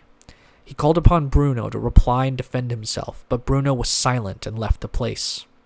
The students caught hold of him, saying that they would not let him go unless he renounced his calumnies against Aristotle. Finally, he escaped from their hands on condition that he should return the next day to reply to the advocate. The latter puts up notices announcing that he would be there the next day, and on the next day, Rodolphus Calarius took the chair and pursued very gracefully the defense of Aristotle against the impostures and the vanity of Bruno, calling upon him again to reply. But Brunus did not appear, and has not since then been seen in this town. I have never taught anything directly against the Catholic Christian religion, said Bruno to the Venetian inquisitors, though I was judged to have done so indirectly in Paris, where, however, I was allowed to treat of certain disputations under the tide of 120 articles against the peripatetics and other vulgar philosophers, printed with the permission of the superiors, as it was allowable to treat of these according to the way of natural principles, not prejudicial to the truth according to the light of faith.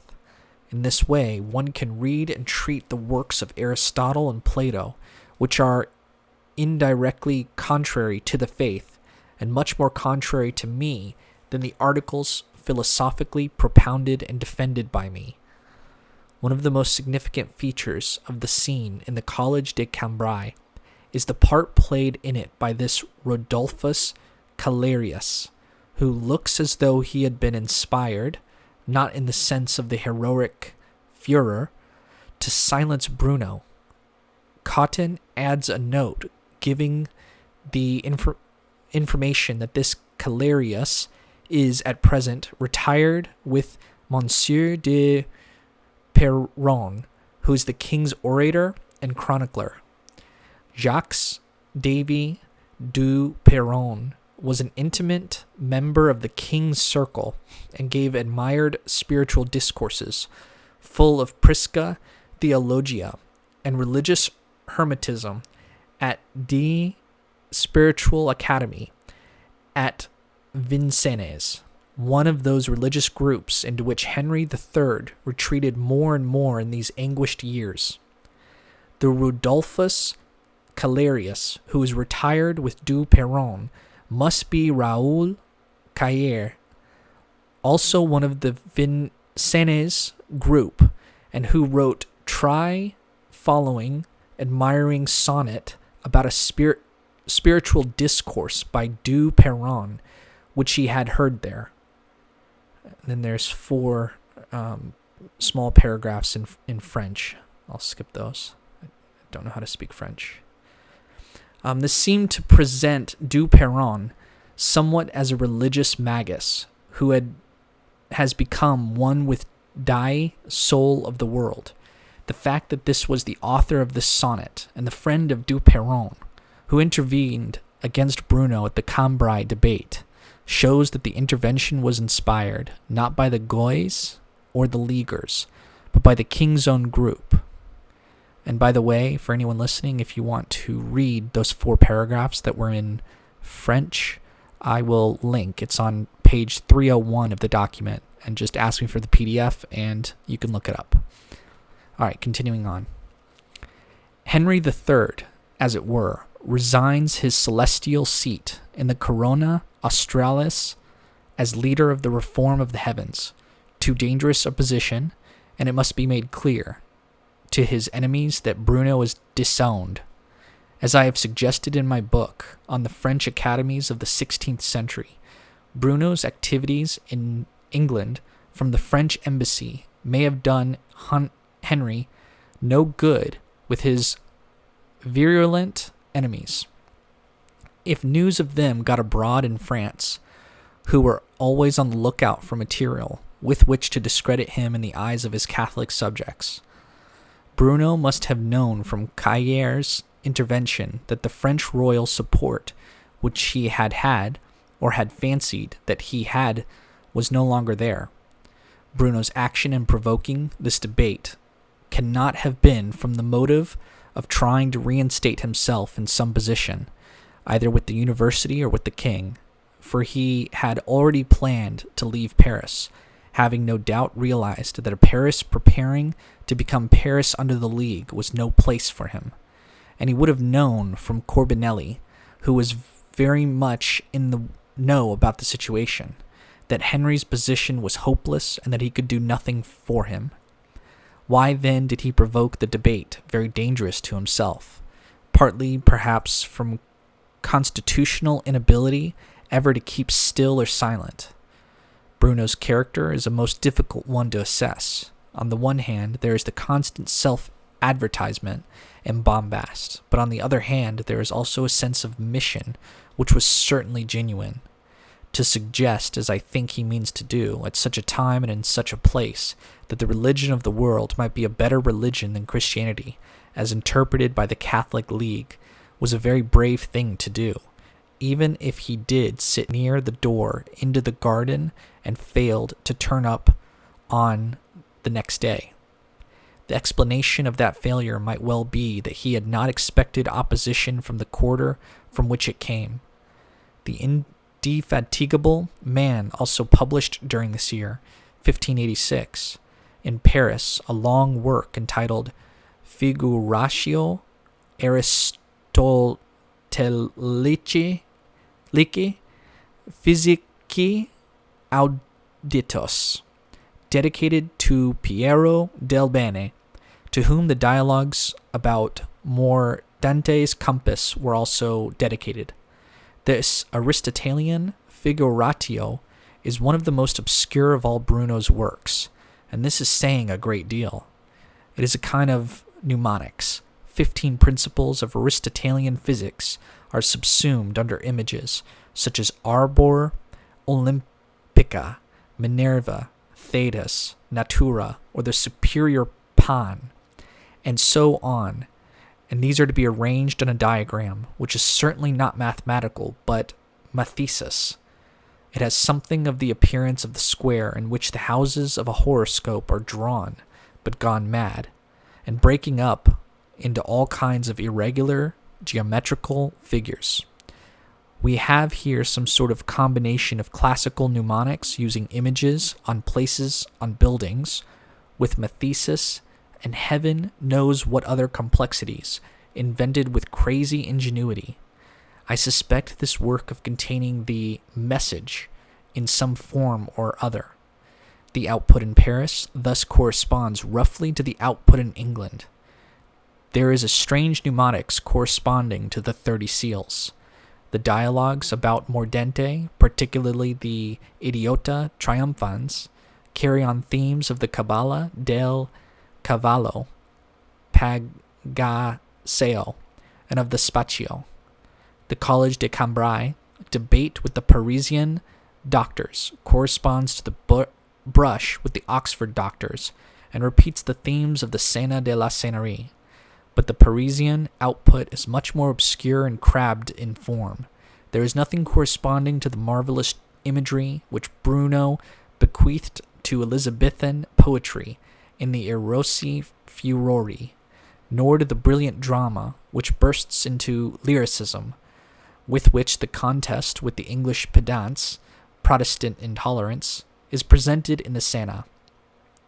The atmosphere of Catholic pedantry life in Paris was perhaps so dire that it quenched the genius, for at least for the time being, that all the works published in Paris at this time were dedicated to the Ancient of Navarre, Piero del Bene, except the dedication of the program of the Cambrai debate to Henry III, which drew a blank, may suggest that Bruno was looking towards Navarre, like his friend Corbinelli and his correspondent in Padua, as the prince to support in these times.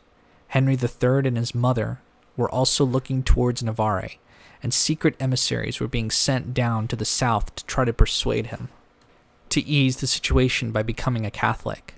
In later times, when Henry was dead, and when Navarre finally came out victorious after those frightful wars of the League, which destroyed the Renaissance civilization of France, it was actually Jacques Davy du Perron, Bishop of Evreux, and eventually a cardinal, who played the major part in the conversion of Navarre and in the negotiations for his reception into the Church of Henry IV, the most Christian king of France.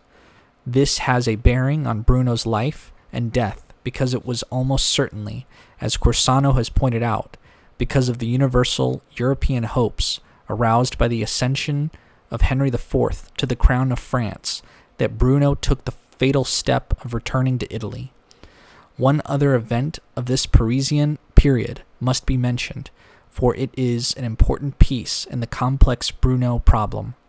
During this time, he made an effort to be received back into the Catholic Church.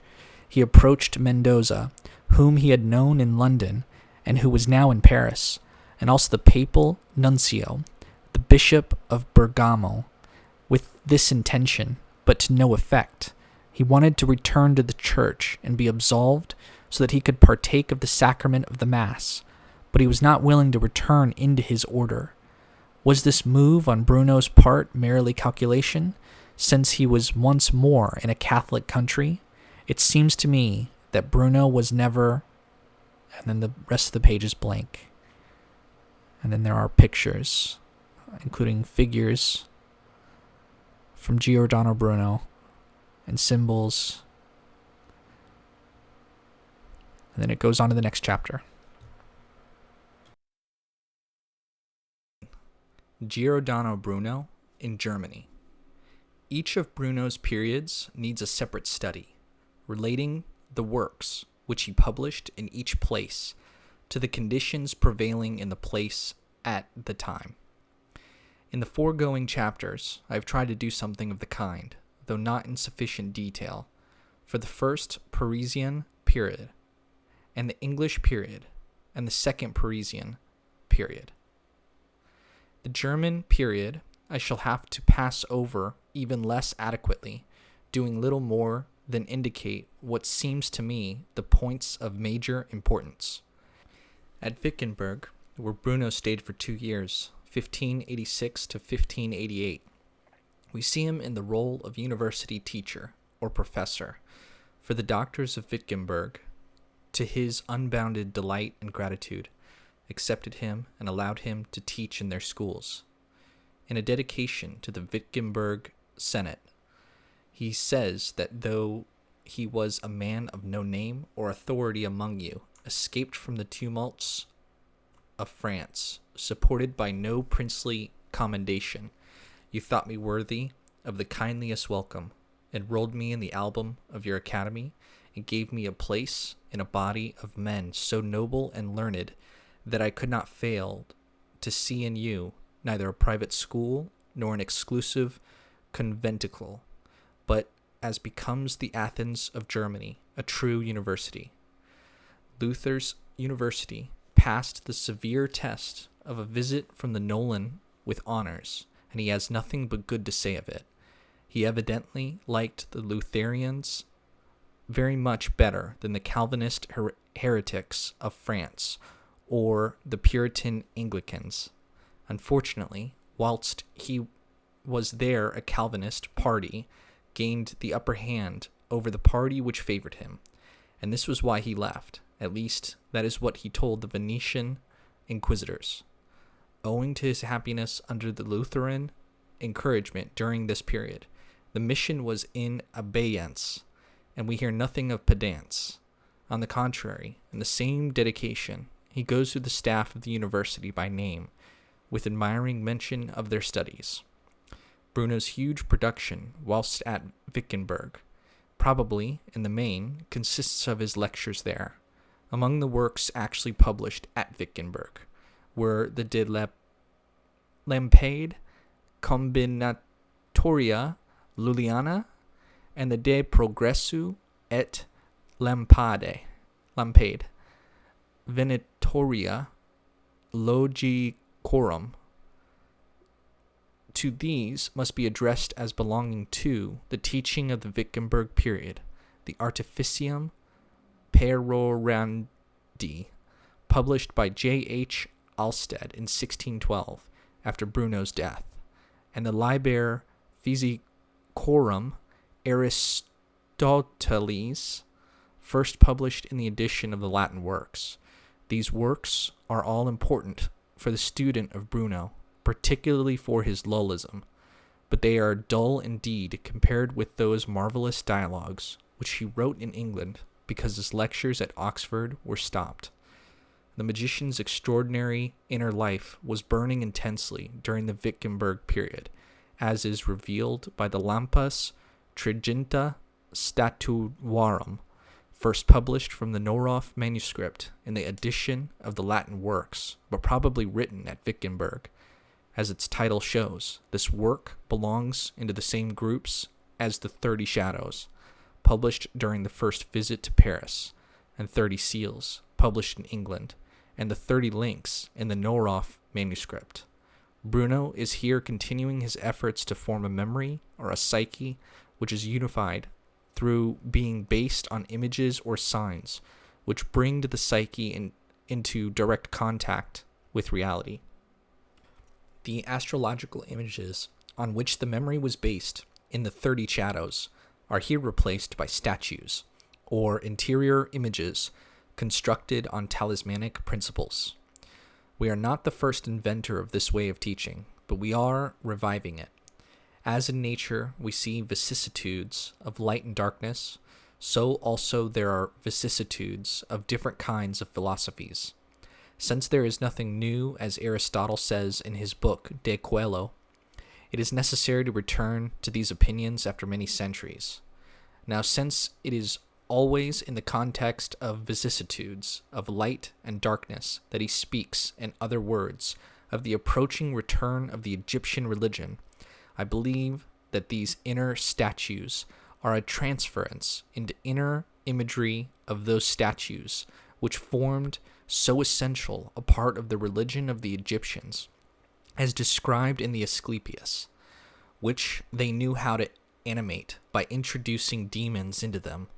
As we know from the De Magia, Bruno believed that the most important and powerful of all ways of linking with demons was through the imagination. It follows, I think, that the 30 statues are 30 imaginative links with demons, through which the magus is forming a magus personality.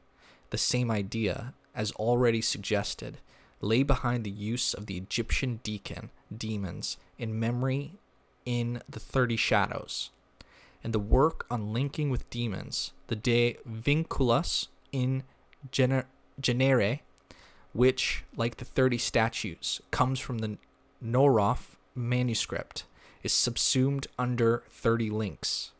The 30 statues is a basic work for the understanding of Bruno. It cannot be tackled as a whole until Bruno's mnemonic works have been placed within the context of the history of the art of memory, and until his Lullism has been placed within the context of the history of the art of Raymond Lull. The partial treatment of it, which I shall attempt here, is from the form of view of his place in the history of Hermetism, which is the theme of the present book. Before coming to the formed statues, Bruno considers direct infigurables of which no image can be formed. These are chaos, orcus, and nox. Chaos has no statue or figure and cannot be imagined. It is space which can only be known through the things in it, and it contains the infinite universe. Orcus follows chaos as a son to the father. He is called Orcus, or abyss, because the amplitude corresponds to the amplitude of his father, chaos. He has an infinite appetite, an unending abyss of need, seeking after the infinity of his father. Nox is the daughter of Orcus, and so one of the 3 infigurables, but through reason she becomes the most ancient of the gods, and in this aspect is figurable.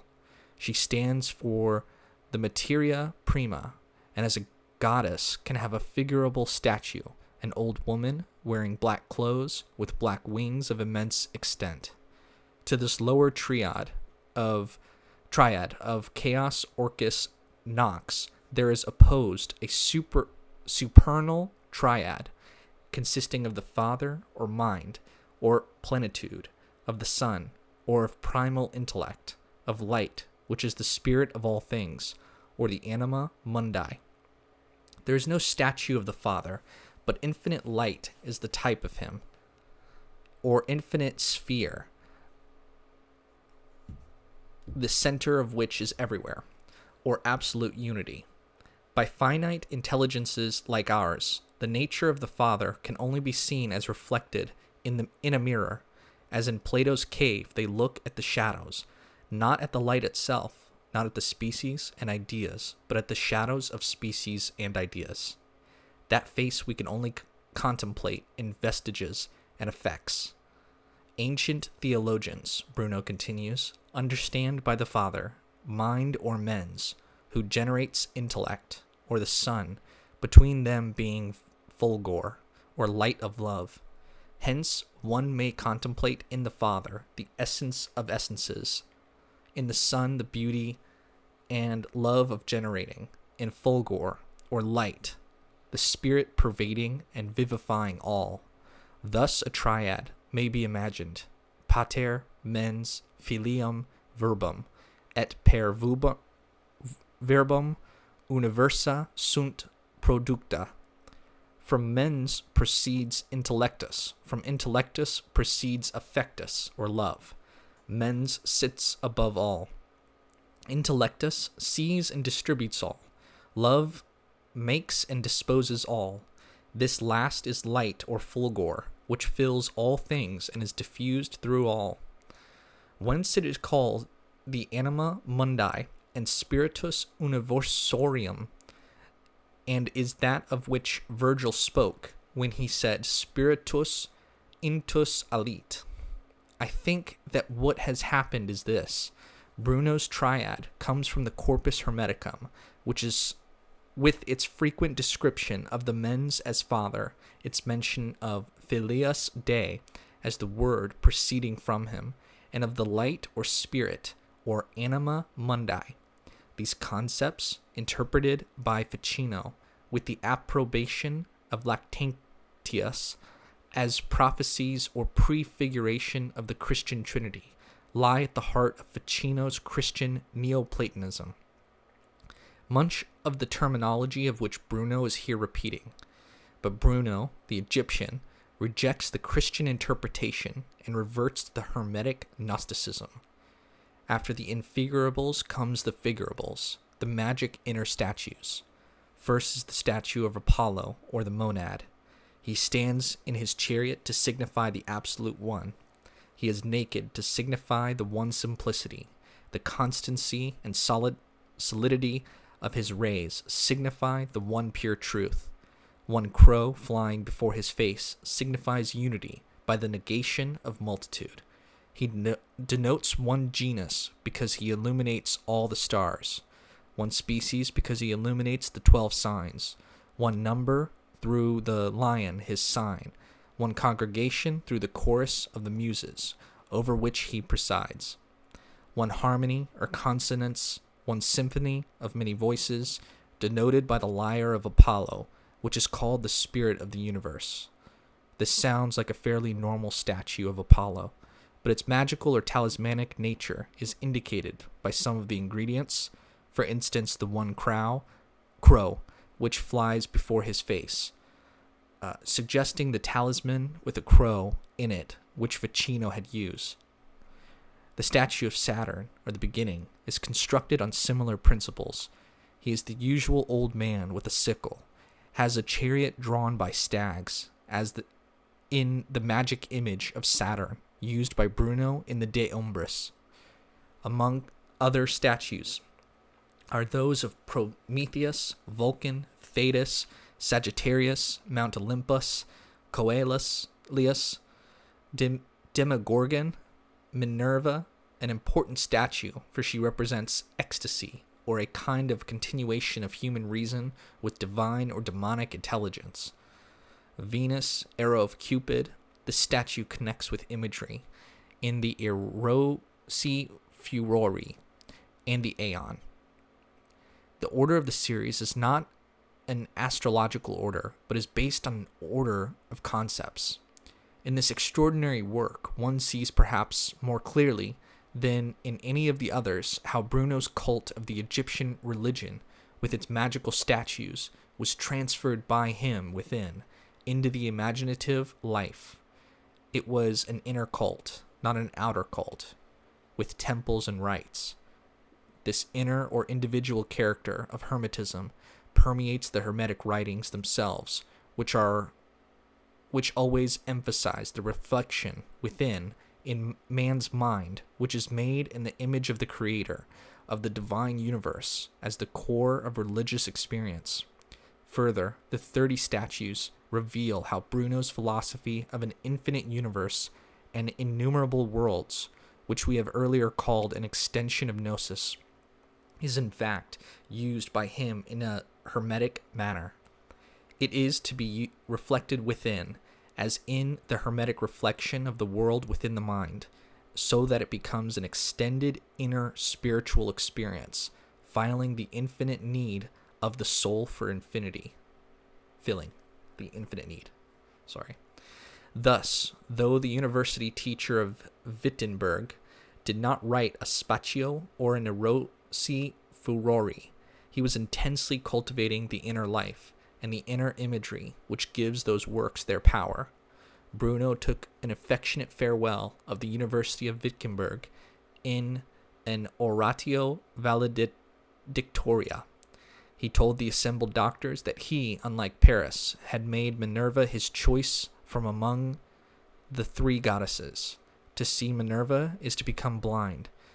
To be wise through her is to be foolish, for she is Sophia, wisdom itself, beautiful as the moon, great as the sun, terrible as the marshaled ranks of armies, pure because nothing of defilement can touch her, honorable because the image of a goodness itself, powerful because being one she can do all things, kind because she visits the nations that are sacred to her and makes men friends to gods and prophets. Her have I loved and sought from my youth, and desired for my spouse, and have become a lover of her form. And I prayed that she might be sent to abide with me and work with me, that I might know what I lacked, what was acceptable to God. For she knew and understood, and would guide me soberly in my work, and would keep me in her charge.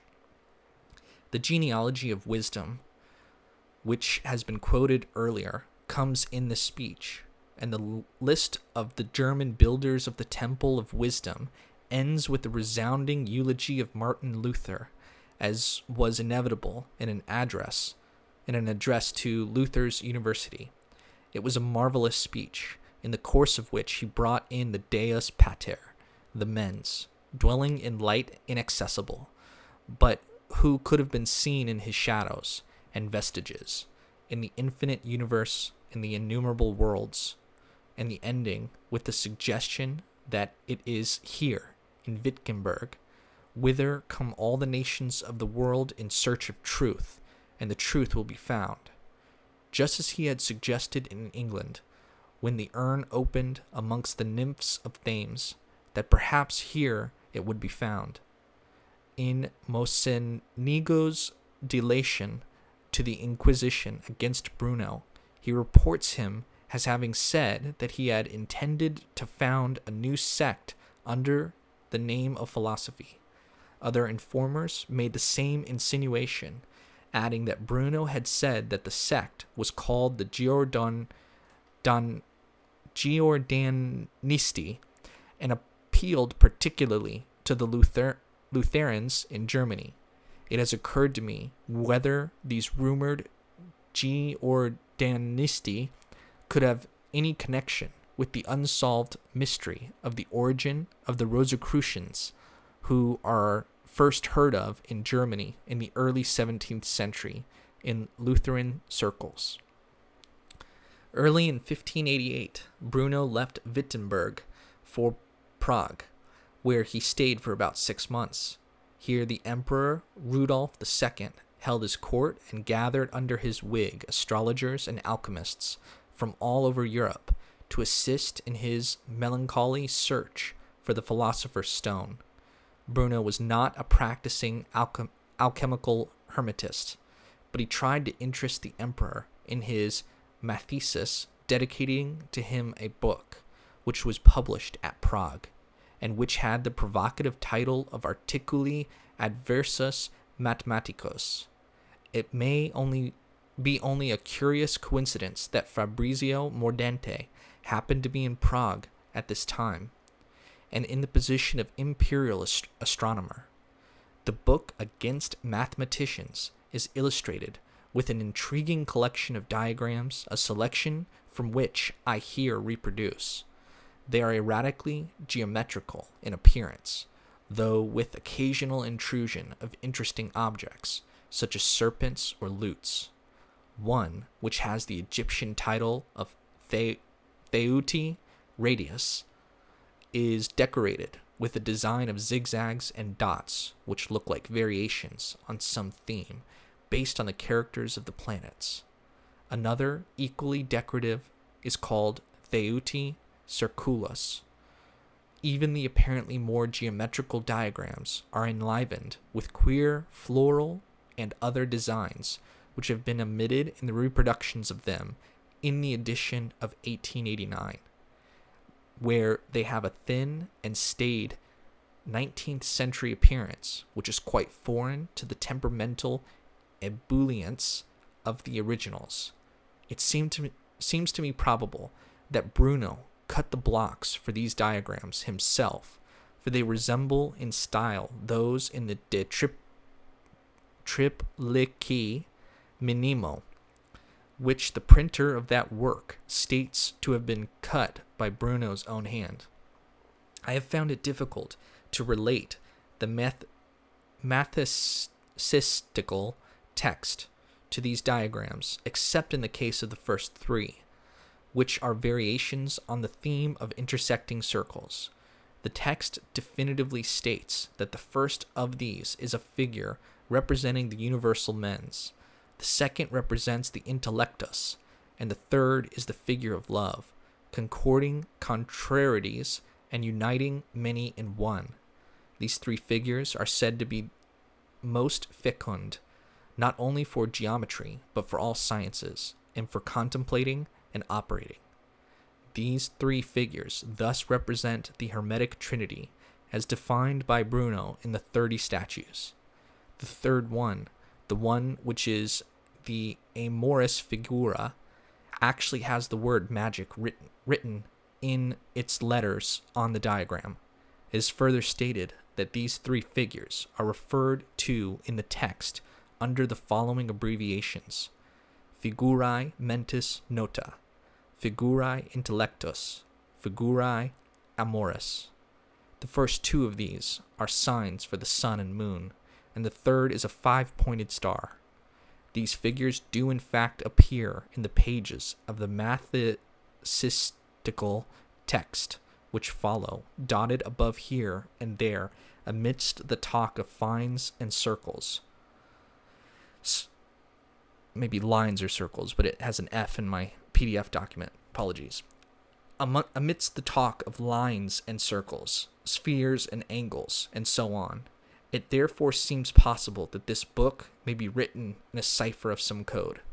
Whether or not the Emperor Rudolph could read the message concealed in the Mathesis, the drift of the preface dedicating the work to him is clear. There are vicissitudes of light and darkness, and the present time of darkness is afflicted by quarreling sects, breaking the ius gentium, and consequently the order instituted by the true God. These dissolve the bonds of society, being moved by misanthropic spirits, ministers to the infernal furies, who put the sword of discord between the peoples, as though they were Mercuries descended from heaven, imposing all kinds of impostures.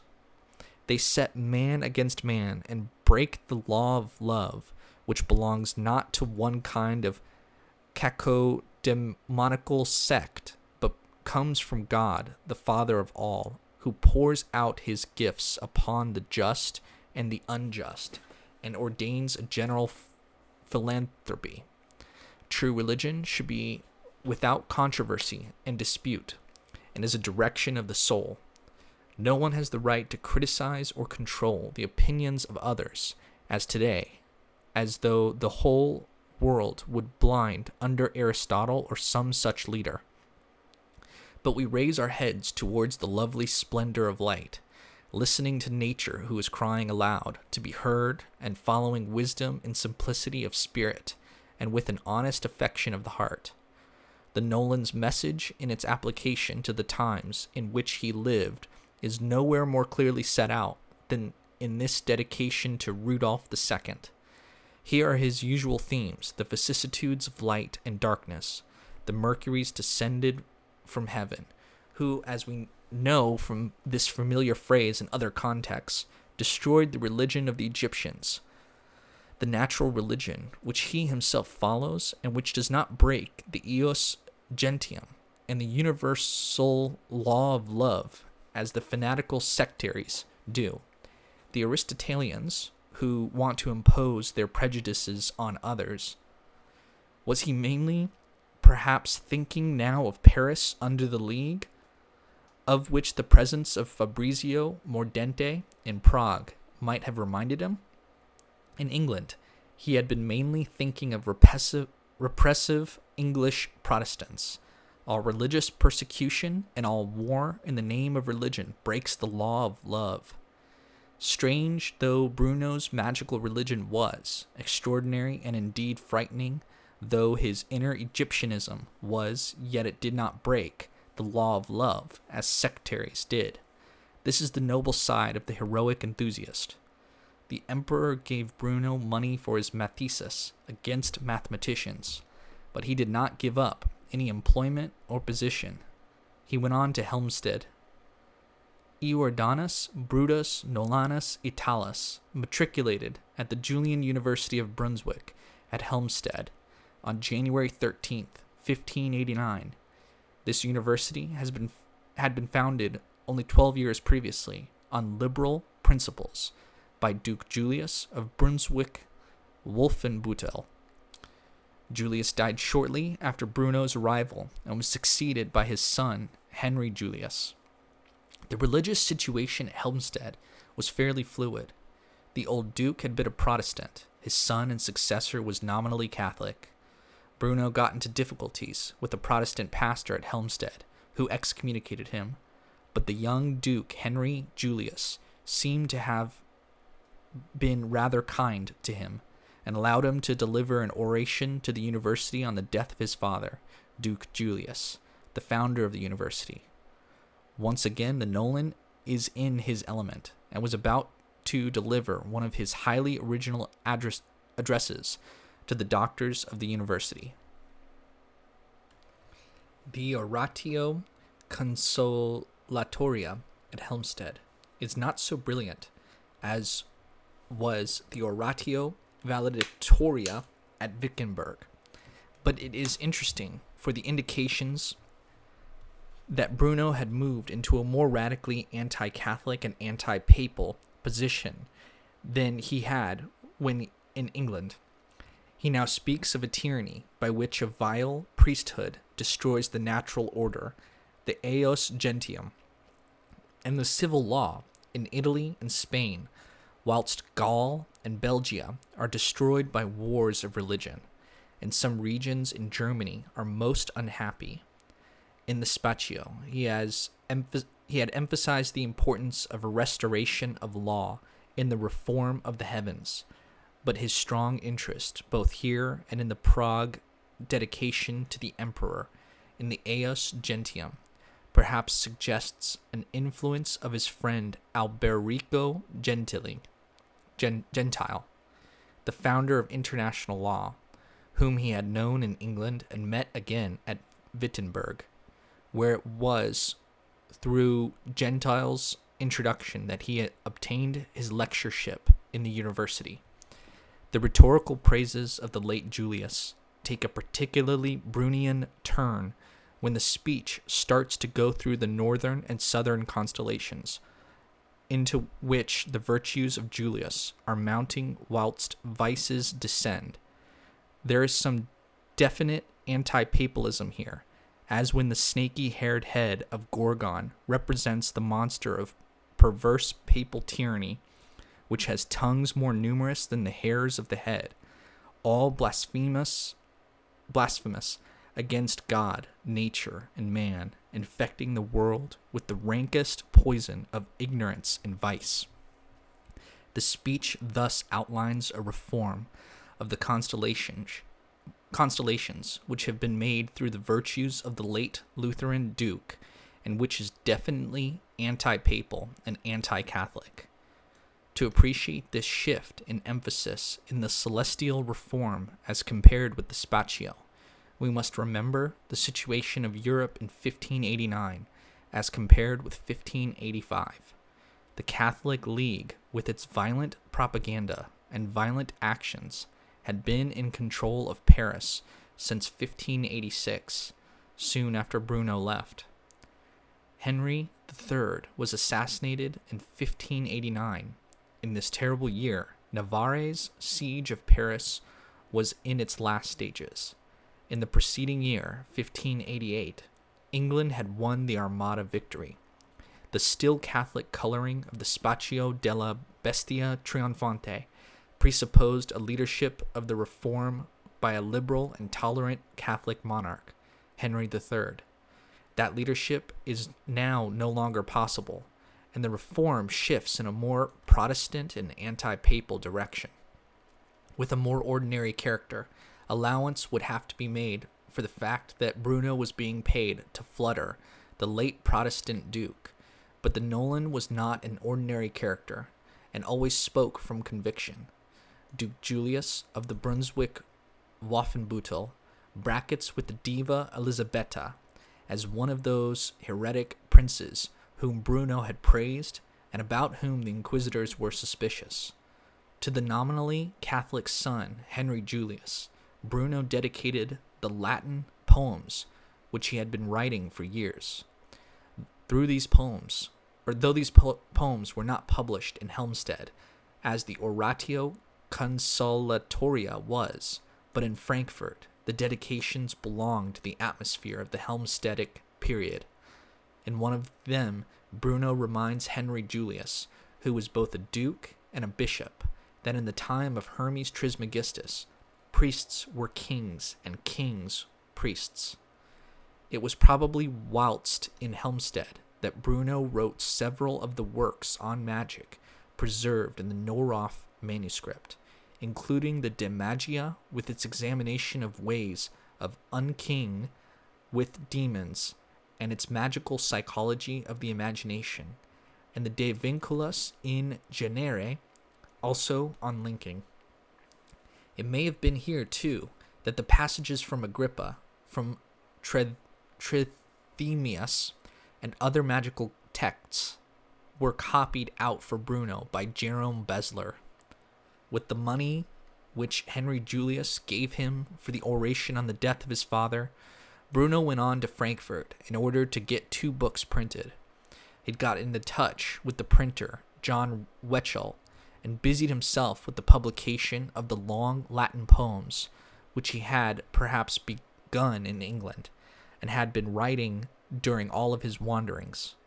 Enthusiasts for Bruno's philosophy have often mainly confined themselves to the Italian dialogues written in England, which, when read in isolation from their English context and without understanding of Bruno's position in the line of the Renaissance magi, can be so strangely misunderstood.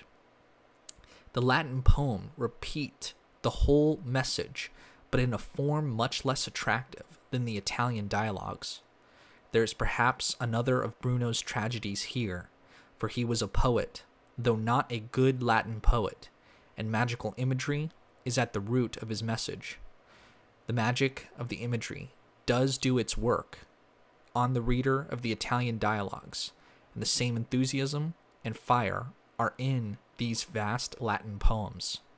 But it demands indeed a heroic enthusiasm to read through from beginning to end the De Immenso Innumerabilis et Infigurabilibus, the De Triplica Minimo et Mensura, and the De Monade Numero et Figura. The poems are an imitation of Lucretius. The De Immenso repeats in its fullest form the philosophy of the infinite universe and the innumerable worlds which Bruno had derived from the Lucretius, animating it with the universal animation of the magical philosophy and using it in the Hermetic manner to reflect in the mens, the universe, in this immensely extended form, and so to absorb the infinite divinity. I quoted earlier the words from the commentary to the beginning of the poem in which the Magnum Miraculum Est Homo passage from the Asclepius is expanded to include the infinite, which man, the great miracle, must now expand himself to receive. The immense and innumerable are those infigurables which in the 30 statues are reflected within to satisfy the infinite need of the soul for the infinite. In the De Minimo, Bruno reflects upon the infinitely small, the minima of which the world is decomposed. These minima, or monads, are related to the Democritian atoms, his knowledge of which Bruno is again deriving from Lucretius' poem, In the De Magia, he introduces the atoms when discussing spiritus. Also in the De Rerum Principis Elementis et Causis. There is something else in the 2 Latin poems on the immense and the minute, something which one cannot but think is almost deliberately hidden in inconspicuous places amongst the philosophy.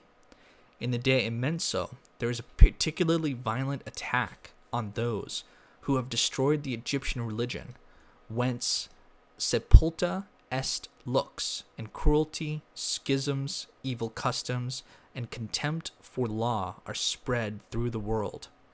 In the mysterious heading to the passage, the prophecy of Mercurius in Pymander is mentioned, leaving no doubt that we have here once again the familiar Bruno interpretation of the lament as the destruction by the Christians of the good religion. The reader of the De Minimo, towards the end, is jerked into attention when he finds himself confronted by 3 figures called Atrium Apollonis, Atrium Minerva, and Atrium Veneris, which are described as the most fecund figures and seals of the archetypes of things. If the reader is a devoted disciple of Giordano, he will remember that he has seen these figures before, or figures almost exactly like them, namely in the Articuli Adversus Mathematicos, where they were seals of the Trinity mens intellectus amor, seals against the mathematicians, who seem to be explained in the preface to the Emperor Rudolph as the warring Christian sects who could be replaced by a religion of love and a cult of nature. If the disciple is such a devoted Giordanist that he has been with Bruno in Paris, he will wonder when he sees the 2 diagrams labeled Plectrum Mordenti and Quadra Mordenti, whether these may not have something to do with the controversy about a compass in Paris under the League.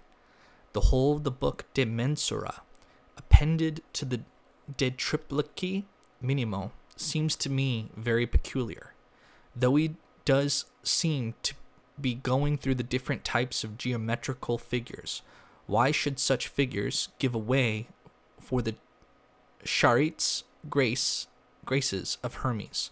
Or why should a Charitas Domus be found in a triangle formed of Bacchus, Diana, and Hermes? When the diagrams in the 3 Latin poems published by Wechel at Frankfurt are examined in the original editions, the discovery is made that the diagrams in the De Triplici Minimo et Mensura differs greatly from those in the other 2 works, being sprinkled with large numbers of stars, flowers, leaves, and other fantasies.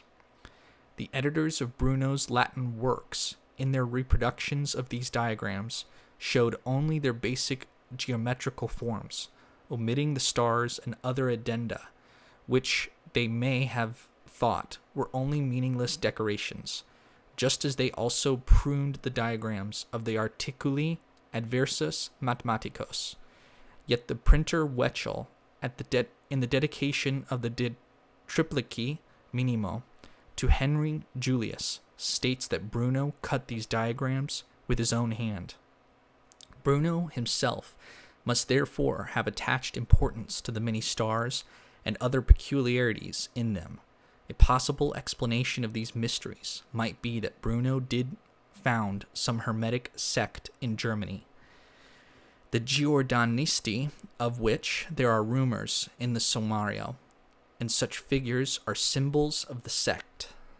One wonders whether the lettering on some of the diagrams may contain messages in cipher. The plethora of stars in these diagrams is very striking. In the work against mathematicians, Bruno used the star with the meaning of amor. The 3rd Latin poem, published at Frankfurt, the De Monade, Numero et Figura, is a study of numbers and their meanings, beginning with the monas, then the 2 and the 3, and so on. It is based on the chapters on these numbers in Cornelius Agrippa, as was pointed out long ago. But Bruno alters the Agrippan schemes. Agrippa, being still ostensibly in the orthodox descent from the Christian Magi, gives the numbers Christian Trinitarian, pseudo-Dionysian, and Kabbalist meanings.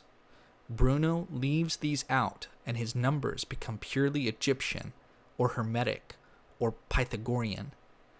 In the same development in the numerology as that which we studied in the Spatio, or the Erosi Furori, a change of balance by which the Hermetic Egyptian becomes dominant. With each number, Agrippa gives a scale for the number in which he sets out its meanings on different levels. For example, in the scale for 3, the highest or archetypal meaning is the 3-lettered name of God in Hebrew, signifying the Father, the Son, and the Holy Spirit, the Christian Trinity. In the intellectual world, this number signifies the 3 hierarchies of angels, that is, the 9 pseudo-Dionysian hierarchies grouped into 3 representing the Trinity. In the celestial world, 3 refers to the 3 quaternations of the signs of the zodiac, and the 3 quaternations of the houses of a horoscope, and the 3 triplicities. In the elemental world, it refers to the 3 degrees of elements in the minor world, that is, the microcosm or man. It refers to the 3 main parts of the man's body, the head, the breast, and the belly.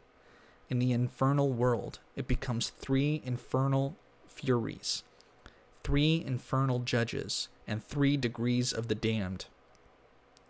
In the chapter on 3 in Bruno's poem, we hear nothing of the Trinity, and the 3 are mens, intellectus, amor, which could be expressed as other 3s. For example, veritas, pulchritudo, bonitas, the 3 graces. He also has unitas, veritas, bonitas as a 3. And his figure illustrating 3 is 3 sons, corresponding to vita, intellectus, which can be compared to the word, generatio, which are said to be within a rainbow of 3 colors. I have greatly abbreviated here what Bruno says about 3, but it is sufficient to make the point that, as compared with Agrippa, it is not Trinitarian in a Christian sense, but only in a Neoplatonic or Hermetic sense. A good way to approach the study of Bruno's numerology would be, first of all, to master the relevant chapters in Agrippa, then to compare these carefully with Bruno's De Monade, and then to go on to Robert Flood on the divine numbers. Flood is doing the same thing, going through the numbers and their meanings, and within the same macrocosm-microcosm framework, but he has reverted to the Christian interpretation of the mens intellectus word, anima mundi, as representing the Christian Trinity. Flood mentions Hermes Trismegistus, whom he worships with nearly every breath he takes, but the Trinity, the angels, Kabbalism are once again correctly related into the framework from which a Christian magus operated and within which he thought. Studied within this sequence, placed between Agrippa and Flood, the eccentricity of Bruno's numerology comes out clearly and is seen to be due, as indeed was his whole position as a Renaissance magus, to his non-acceptance of the Christian interpretation of the Hermetica, and the alteration in balance in favor of an all-out Egyptianism, which this implied. A remarkable feature of the De Monade is the use which Bruno makes in it of Cecco de Ascoli's necromantic commentary on the sphere of Sacrobosco. As I mentioned earlier, as I mentioned earlier, Bruno probably took the title of his magic memory book, published during the first visit to Paris, the De Umbris Idearum, from Cecco, who mentions a magical book by Solomon with this title. In the De Monade, there are long quotations from Cecco, who is actually mentioned by name as Cicus Esculanus, born in the time of light, showing what a high opinion Bruno had of this necromancer, who was burned by the Inquisition in 1327. The longest quotation from Cecco comes when Bruno is discussing 10, the number sacred to the 10 Sephiroth. He mentions these, but later describes orders of demons or spirits whose hierarchies can be contemplated in the intersection of circles. These, the orders of demons, are contemplated in the intersection of circles, as Estophon says in Libro Mineralium Constellorum. Oh, how great, he says, is the power in the intersection of circles. This is a quotation of Cecco's quotation from this Astophon, who is to be heard of nowhere else and was probably invented by Cecco. It throws a light on why intersecting circles are such a prominent feature in the diagrams by which Bruno represents his Hermetic Trinity, and indeed in many other of the diagrams in his works. Bruno is also very interested in the demon Floron, mentioned according to Cecco in the Liber de Umbris by Solomon as a ruler of the north. Floron is summoned by magic mirrors and seems formerly to have belonged to the order of the cherubim. All this is repeated by Bruno after Cecco. This is the type of magic which is carefully suppressed and superseded by Pico, which he introduced practical Kabbalah, the new safe, learned kind of conjuring with angels. Bruno's return to an all-out Egyptianism means that he returns to an old style, frankly demonic conjuring. The final figure in Bruno's De Monade is a triangle tilted sideways, with three curious-looking curly things, rather like worms, outside the triangle. I am inclined to think that these may be intended to represent links with demons. There is another little curly one in one of the figures in the Articulo Adversus Mathematicos. Compare this with John Dee's Conjuring with Kelly, in which they are so nervous about demons and so carefully only to have dealings with good and holy angels. Compare this with the profound piety of Pico della Mirandola. Even Agrippa, one feels, would have been shocked. I believe that the crazy diagrams in Bruno's works are what he calls mathesis. It will be remembered that in the 30 seals, he says that the 4 guides, and then unfortunately there's a mess up with the book, the PDF version, and it's scrambled on this page and it continues on to the next page and it picks up at this point, so I'll resume now. Based on 150 magic or talismanic images. These were the images of the Egyptian deacon demons, images of the planets, and other made-up images. Around them, on concentric circles, were placed images of animals, plants, stones, etc., the whole world of physical creation, and on the outer circle, all arts and sciences under the images of 150 inventors and great men. The central magic images formed, as it were, the magical power station, informing the whole system. The system was attributed to Hermes, and we thought that it related to the experience described in one of the Hermetic treatises of the initiate who reflects within his mind the whole universe in the ecstasy in which he becomes one with the powers. In the De Imaginum Signorum et Idearum Compositio Tione, we have a similar idea, but in a more elaborate form. The central magical power station is now represented by 12 principles. These are the powers or forces of one personality. The contents of the universe, arts and sciences, and so on, are arranged, or rather incoherently jumbled, in a madly elaborate series of rooms, atria, divisions. This arrangement is related to classical mnemonics, in which notions are remembered through images, placed in order on places memorized in buildings. But the mnemonic architecture itself has been magicized in Bruno's wild scheme, for some of the various plans of memory places in the books are obviously related to the Hermetic seal, as can be seen by comparing these supposed mnemonic schemes with seals in other works. I shall not bewilder the reader by taking him through these magic memory rooms, but the 12 central principles or powers on which the whole scheme centers are interesting because they remind us of the gods in the Spazio della Bestia Trionfante. The 12 principles of the De Imaginum Compositione, some of which have other principles with them, or in the same field, are as follows: Jupiter with Juno, Saturn, Mars, Mercury, Minerva, Apollo,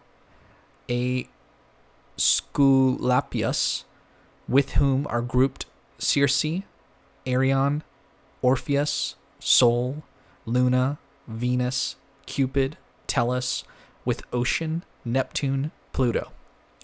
If these 12 principles are set out in a column, and in a parallel column are listed the gods who are the speakers in the Spazio, the gods who hold the council by which the heaven is reformed, the result is as follows. The 12 principles of G. Bruno's De Imaginum Signorum et Idearum Compositione. 1. Jupiter, Juno. 2. Saturn. 3. Mars. 4. Mercury. 5. Minerva. 6. Apollo. 7. Asclepius. Circe, Arion, Orpheus. 8. Sol. 9. Luna. 10. Venus. 11. Cupid. 12. Tellus, Ocean, Neptune, Pluto. The gods of G.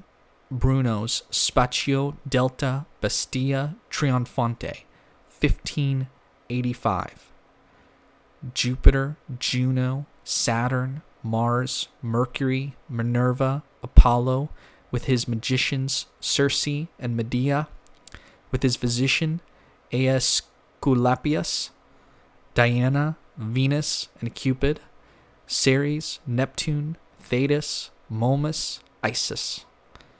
As can be seen by comparing the two lists, there is a marked similarity between the gods of the Spazio and the principles of De Imaginum Compositione.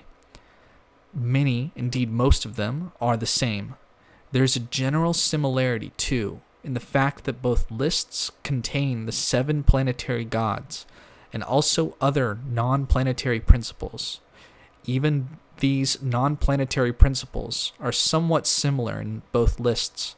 Minerva is in both, if we include with Apollo in the Spazio list, Circe, Medea, Aesculapius, who support Apollo in the council.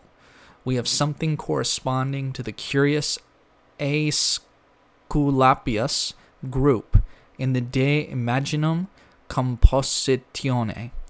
If we remember that Isis can mean the earth or nature, we have something corresponding to the Isis of the Spazio in the Tellus group of the other work. One naturally thinks, in connection with these principles, of the 12 Olympian gods, whom Manilius associates with the signs of the zodiac, namely Minerva, Venus, Apollo, Mercury, Jupiter, Ceres, Vulcan, Mars, Diana, Vesta, Juno, Neptune. It is possible that Bruno has these in mind, but is, as usual, adapting and altering a conventional scheme to suit his own purposes. The astrological aspect of Bruno's principles is certainly strong, for the 7 which correspond to the 7 planets, Jupiter, Saturn, Mars, Mercury, Apollo, Sol, Luna, Venus, are actually illustrated by cuts showing the planetary gods riding in their chariots, which are taken from an edition of Hyginus. Not only are the principles of the De Imaginum Compositione of a rather similar character to the gods of the Spatio, but we also have in the former work elaborate lists of epithets applied to each principle, and these epithets are very like those virtues and vices, good and bad qualities, which ascend into and descend from the constellations as the heaven is reformed by the central group of gods. For example, the first principle, Jupiter, in the De Imaginum Compositione, is preceded by cause, principle, beginning. Surrounding him are fatherhood, power, rule. Crowning him are counsel, truth, piety, rectitude, candor, amiable cult, tranquility, liberty, asylum. And on the right side of his chariot are life, incorrupt innocence, erect integrity, clemency, hilarity, moderation, tolerance. On its left side are pride, display, ambition, dementia, vanity, contempt for others, usurpation. With amazing exuberance, Bruno proliferates epithets like these for all the principles, and the above is only a small selection from the Jupiter epithets. Readers of the Spatio will recognize at once that these are of the same type as those which the reform of the heavens is described in that work. If we were to say the above Jupiter epithets in the Spatio manner, we would say that to such and such a constellation were ascending candor, amiable cult, tranquility, and so on, displacing the descending opposites of pride, dementia, contempt for others, usurpation, and so on. In the De Imaginium Compositione, Bruno does not describe the constellations, nor use the idea of ascent and descent from them of all these brilliantly expressed notions, but it is clear that he is thinking on the same lines as in the Spatio, and that the epithets attached to the principles are the raw material for such a reform as the one described in the Spatio. In fact, in the De Imaginum Compositione gives the clue to the way the epithets are being used in the Spatio. In the above Jupiter example, we can see that the good epithets belong to Jupiter, both as a philosophical principle, cause, principle, beginning, and as a planetary god whose characteristics are jovial and benevolent, and who is the special planet of rulers. The good Jupiter epithets describe a good, jovial, benevolent type of rule, with clemency, hilarity, moderation, toleration. The bad Jupiter epithets belong to the bad side of the planet, and to the bad ruler, pride, ambition, contempt for others, usurpation. It was from study of the epithets in De Imaginum Compositione, and how these relate to good and bad sides of planetary influences, that I based the statement which I made in the earlier chapter on the Spatio, that the reform really represents a victory of good sides of astral influences over bad ones. The way to study the Spatio is to correlate the epithets in it with those in the De Imaginum Compositione, which reveals to what planet the epithets belong. Further, in the De Imaginum Compositione, the epithets for Saturn are nearly all bad things. Things like squalor, moroseness, severity, rigidity, and so are the epithets for Mars, such as ferocity, rabid rigidity, implacable truculence. Reading round the constellations in the Spatio and noting what bad things are driven down, it becomes evident when these are compared with Saturn and Mars epithets in the De Imaginum Compositione that in the celestial reform, Saturn and Mars are downed by the influence of the good planets, Jupiter, Venus, Sol. Lovely indeed are some of the epithets for Venus and Cupid in the De Imaginum Compositione: sweet unanimity, placid consent, holy friendship, innocuous geniality, concordance of things, union, and concepts like these, together with jovial concepts, will be found in the celestial reform of the Spatio, replacing the miseries of Mars and Saturn. As in the Spatio, the Sun is of central importance. In the De Imaginum Compositione, the center of the list of principles is taken up by a group all of which are solar in character. First, there is Apollo himself, wealth, abundance, fertility, munificence. Then there is Aesculapius, son of Apollo, with Circe, daughter of the sun, and Orpheus and Arion. This group is all magical, representing benevolent magic. Aesculapius is acceptable healing, vigorous salubrity, among other things. Circe is magic, very powerful she is, and her power can be used benevolently or malevolently. Orpheus and Arion represent, I think, solar incantations. Finally, in this group, there is Sol himself, as time, duration, eternity, day, and night. As in the Spatio, the central principles in the De Imaginum Compositione are solar and magical. We are in the presence of the magical reform, which Bruno is going over again in his mind, more or less as he had thought of it years ago in England. And further, the application of the magical reform to the present-day situation is also perfectly apparent in the way the epithets are used in the De Imaginum Compositione, just as is in the Spatio, where the pedants of intolerance are overcome by the jovial, solar, and venereal reform.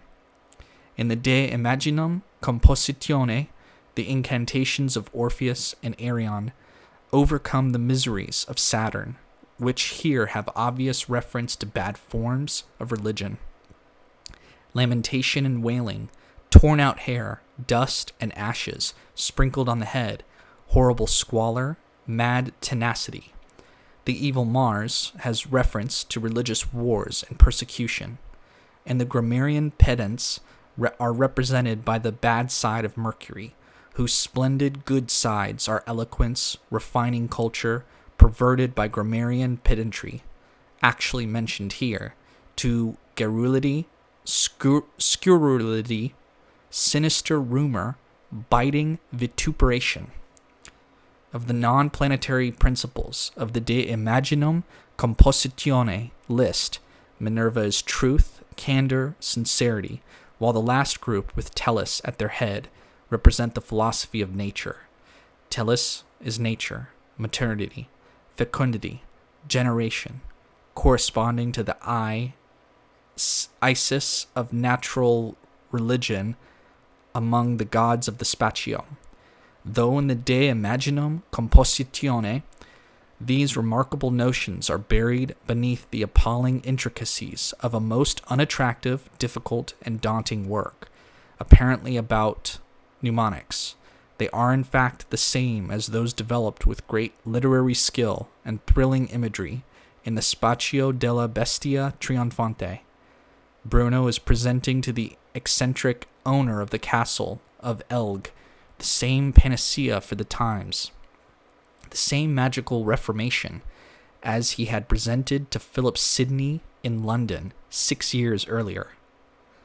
Interesting and important though this is, it is still not the most interesting and revealing aspect of the De Imaginum Signorum et Idearum Compositione.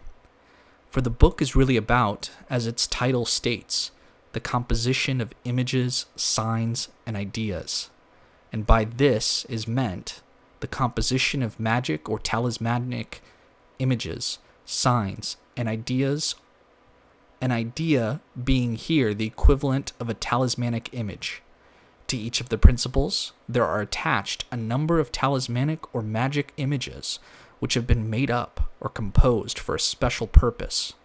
This purpose is, so I believe, to attract into the personality, though through imaginative concentration on those images, these 12 principles or powers, only the good aspects of them, and so to become a solar, jovial, and venereal magus, the leader of the magical reformation. The number of images attached to each principle varies very greatly. In the list, see above, the number of images with each principle is stated, so that one can see at a glance that whilst Jupiter, with Juno, has 18 images, Apollo, if one counts with him the Asclepius group and Sol, has 20, and Venus and Cupid have 12. Saturn and Mars have only 4 each. The personality which has captured the powers through these images will thus be mainly solar, jovial, and venereal, with only a little of martial or Saturnian qualities. Extraordinary and strange though this may seem, it is not really more strange than the methods taught by Ficino in his De Vita Coelitas Caparanda. Ficino's object was to avoid melancholy and the bad influences of Saturn and Mars by cultivating the good planets, Sol, Jupiter, and Venus. He did this by his mild little astral cults, which involved the use of talismans, and he intended it as a medical therapy to cure melancholy in students. Nevertheless, it was really more than this. It was, even with Ficino, a kind of religion with a cult, which he managed somehow or other to reconcile with his Christian conscience. He did not aim at becoming a magus or wonder worker through it, but he did aim at changing the personality from a melancholy Saturnian one into a happier and more fortunate, jovial, solar, venereal type. Giordano Bruno, as we know from George Abbott, knew Ficino's De Vita Coelitas Caparanda by heart, and he has developed Ficino's sub-Christian, supposedly medical cult into an inner technique for the foundation of a religious magus. It really is quite a logical development from Ficino. Once you start a religion, there is no knowing what it may become. And we have also always to remember to see Bruno in the context of that Christian Hermetism, which was such a major force in the 16th century, and through which many Catholics and Protestants were trying to ease the religious antagonisms. Bruno always goes much further than the Christian Hermetists, for he accepts the magical religion of the Asclepius as the best religion. Transferred into the inner life, that religion becomes Ficino's talismanic magic, used inwardly to form a magus aiming at being the leader of a magical religious movement. In composing his images, Bruno has been influenced by astrological talismans, but diversifies these with normal mythological figures, or combines the talismanic with classical figures, or invents strange figures of his own. I can only give a few examples. Here are some of the images of Sol. Apollo with a bow and without the quiver, laughing. A man with a bow, killing a wolf.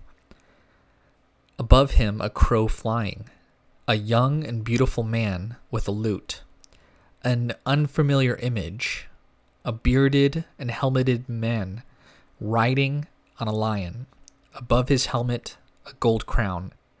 On the helmet, a great cock with a conspicuous crest and ornamented with many colors.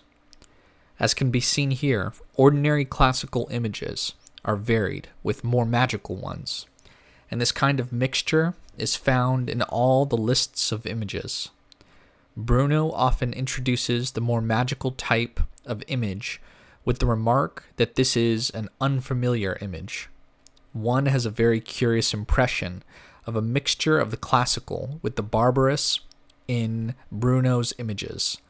When one finds strange, dark, and violent forms in close juxtaposition to the classical forms. A striking example of this is Orpheus, the first image of whom is the beautiful young man with the lute taming the animals. But his second image is a black king on a black throne before whom a violent sexual scene takes place. There is possibly an alchemical meaning in this. In composing these images, is Bruno behaving in a highly original way, peculiar to himself? Or is he leaving a door ajar through which we can peer into something which may he behind much Renaissance in imagery? When a man of the Renaissance composes an image to be used on his medal, does he compose it in this kind of talismanic way? What is strange about these images of Bruno's is that he would seem to be reversing the process of the early Renaissance by which the more archaic images achieved a classical form. He seems to be deliberately pushing the classical images back towards a more barbarous form. Why? This could be a part of his general Egyptianism. He wants to gain more magical power from them or recover their magical power. The curious mixture of classical and barbarous or talismanic forms is strangely apparent in this selection from the Venus images. A girl rising from the foam of the sea, who on reaching dry land wipes off the humor of the sea with her palms. The hours place garments on that naked girl and crown her head with flowers. A less familiar image, a crowned man of august presence, most gentle of aspect, riding on a camel, dressed in a garment the color of all flowers, leading with his right hand a naked girl, moving in a grave and venerable manner. From the west, with the benign zephyr, comes an assembly of omniform beauty. The first two images here might be something like Botticelli's Birth of Venus. The third, with its crowned man on a camel, is talismanic in type, but softened by notions and forms. The garment the color of all flowers. The benign zephyr, coming in from the west, such as could never find expression in the fixed rigidity of an ordinary talisman. Was it something after this manner that Ficino himself composed images in which the basic magical or talismanic power was softened by expansion into Renaissance classical forms?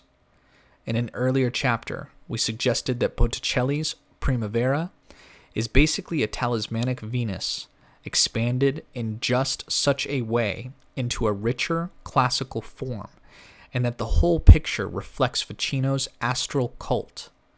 In Giordano Bruno's Venus images, composed with a definite magical intention, there is perhaps some confirmation of this suggestion. There is, too, in Ficino's De Vita Coelitas Caparanda, a precedent for Bruno's practice of reflecting the magic images within, in the imagination and in the magic memory.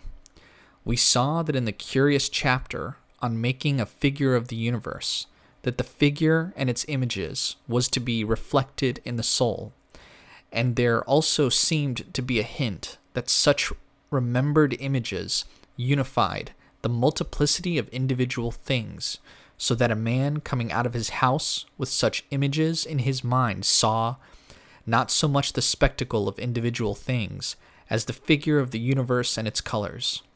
This was exactly Bruno's aim in his eternal efforts to find the images, signs, characters in living contact with reality, which, when established in memory, would unify the whole contents of the universe.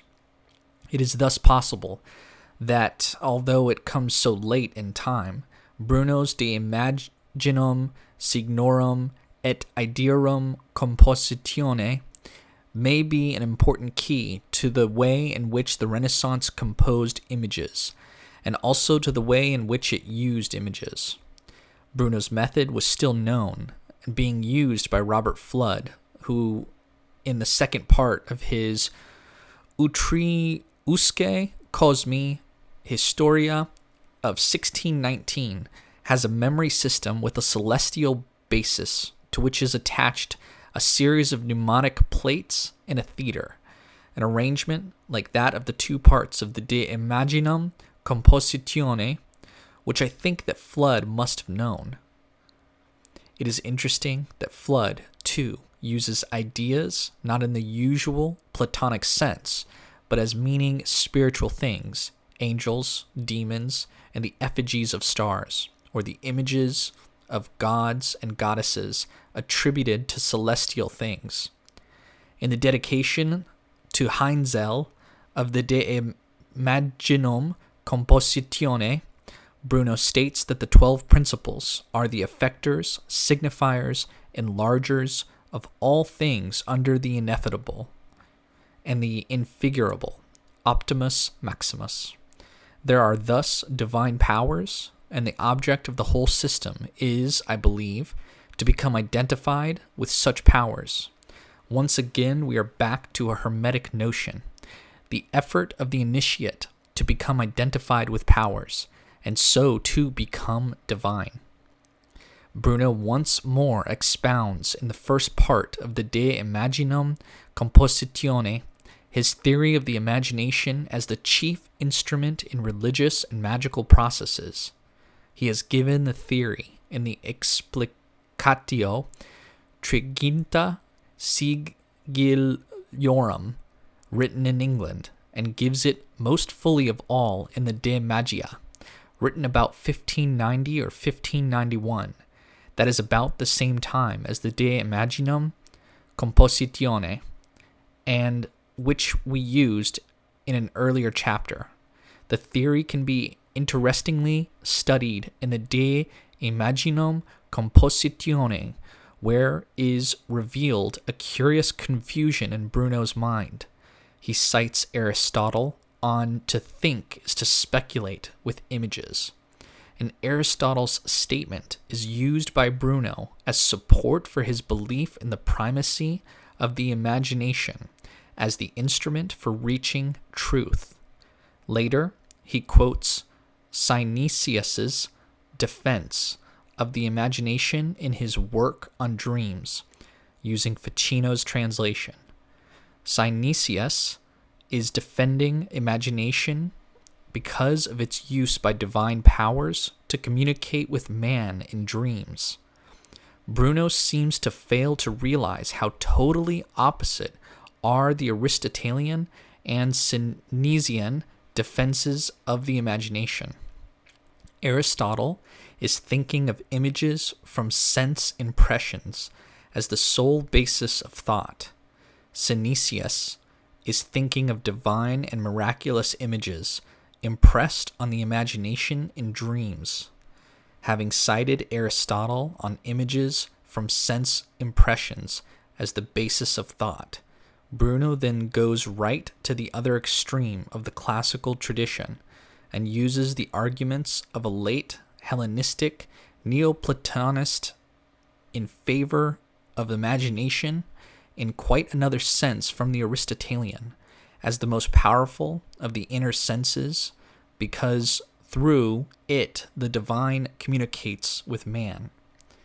This confusion belongs to Bruno's transformation of the art of memory from a fairly rational technique using images, theorists, on which, amongst them Thomas Aquinas himself, had used the Aristotelian dictum, into a magical and religious technique for training the imagination as the instrument for reaching the divine and obtaining divine powers. Unlike through the imagination with angels, demons, the effigies of stars, and inner statues of gods and goddesses in contact with celestial things. In an extraordinary passage in the De Imaginum Compositione, Bruno mentions the golden calf and the brazen image described in Genesis, which he interprets as magic images used by Moses, referring to this astonishing statement to the doctrine of the Kabbalists, and the clay figures made by Prometheus as all examples of the power of the simulacrum for drawing down the favor of the gods through occult analogies between inferior and superior things, whence, as though linked to images and similitudes, they descend and communicate themselves. With the last phrase, we reach the familiar ground of the Egyptian statues, linked with demons, which Bruno has here related to the magic of Moses and Prometheus, to produce a truly amazing Hermetic Kabbalist justification for the inner magics in his arts of memory.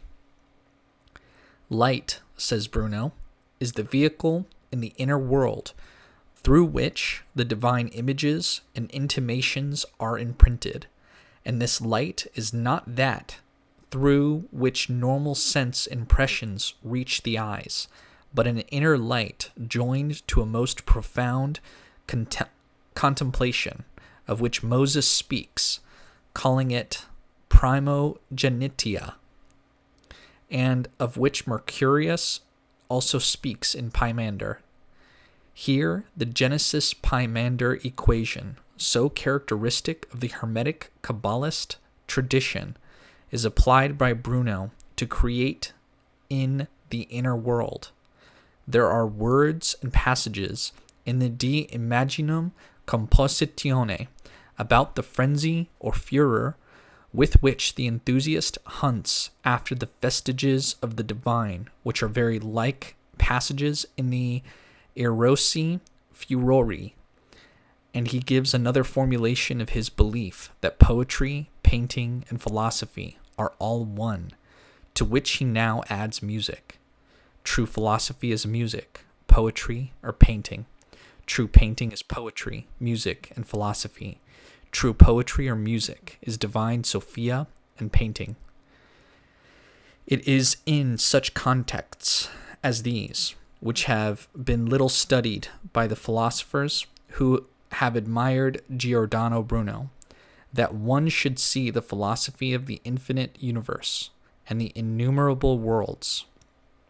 Such concepts are not with him primarily philosophical or scientific thinking, but more in the nature of hieroglyphs of the divine, attempts to figure the infigurable, to be imprinted on memory through imaginative efforts to become one with the universe, which was the Hermetic aim pursued throughout his life by this intensely religious magician.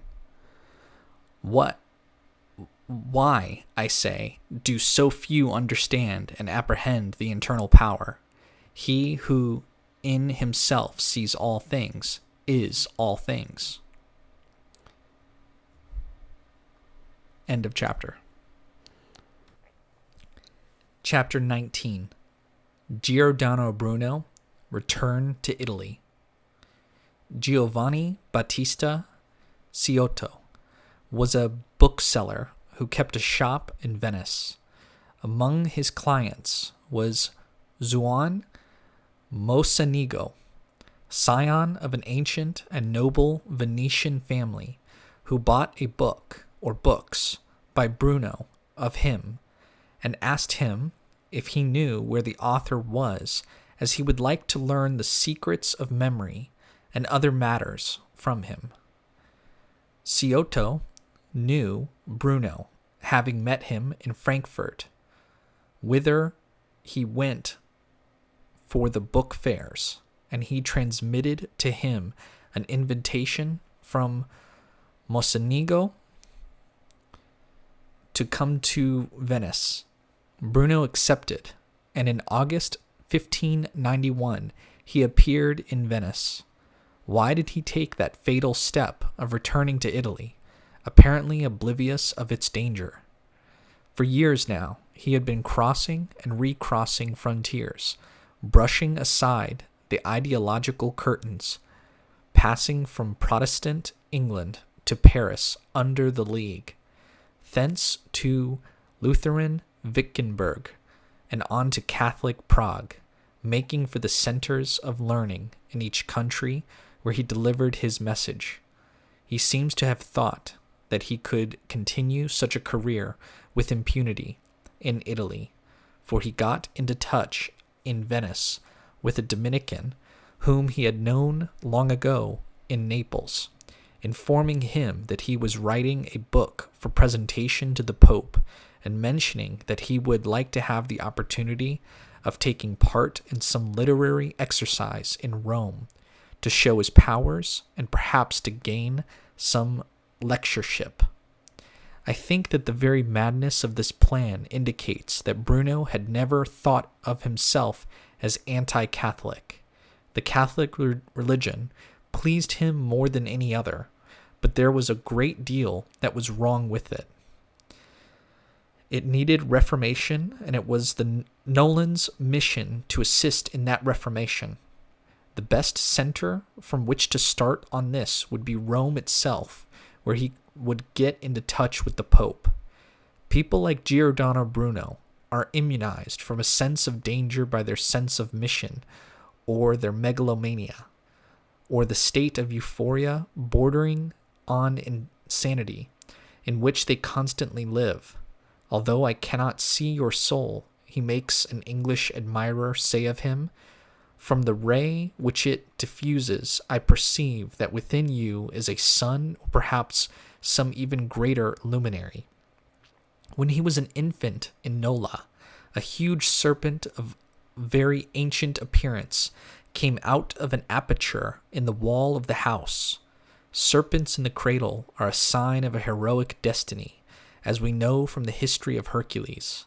There is little doubt that Bruno thought of himself as a messiah, an illusion not uncommon in the Renaissance. A remarkable example is the case of the man who called himself Mercurius, and who thought that he was a kind of Christ. The divinizing Hermetic experience, thought to be transmitted in a miraculous way, like the way in which Christ transmitted experience to the apostles, is described by Ludovico Lazzarelli, who was a disciple of the Mercurius Christ in his Crater Hermetis. This work was published by Symphorien Champier in the same volume as Lazzarelli's Latin translation of the 16th treatise of the Corpus Hermeticum. We have thought earlier that Bruno knew the 16th treatise in Lazzarelli's translation, and if so, it is likely that he would also have seen the Crater Hermetis. Hermetism, which, with its belief in a divinizing experience, is conducive to religious mama of this kind. As A. Corsano and L. Ferpo have pointed out, Bruno, in his last years of liberty, seemed to have been working up towards taking action.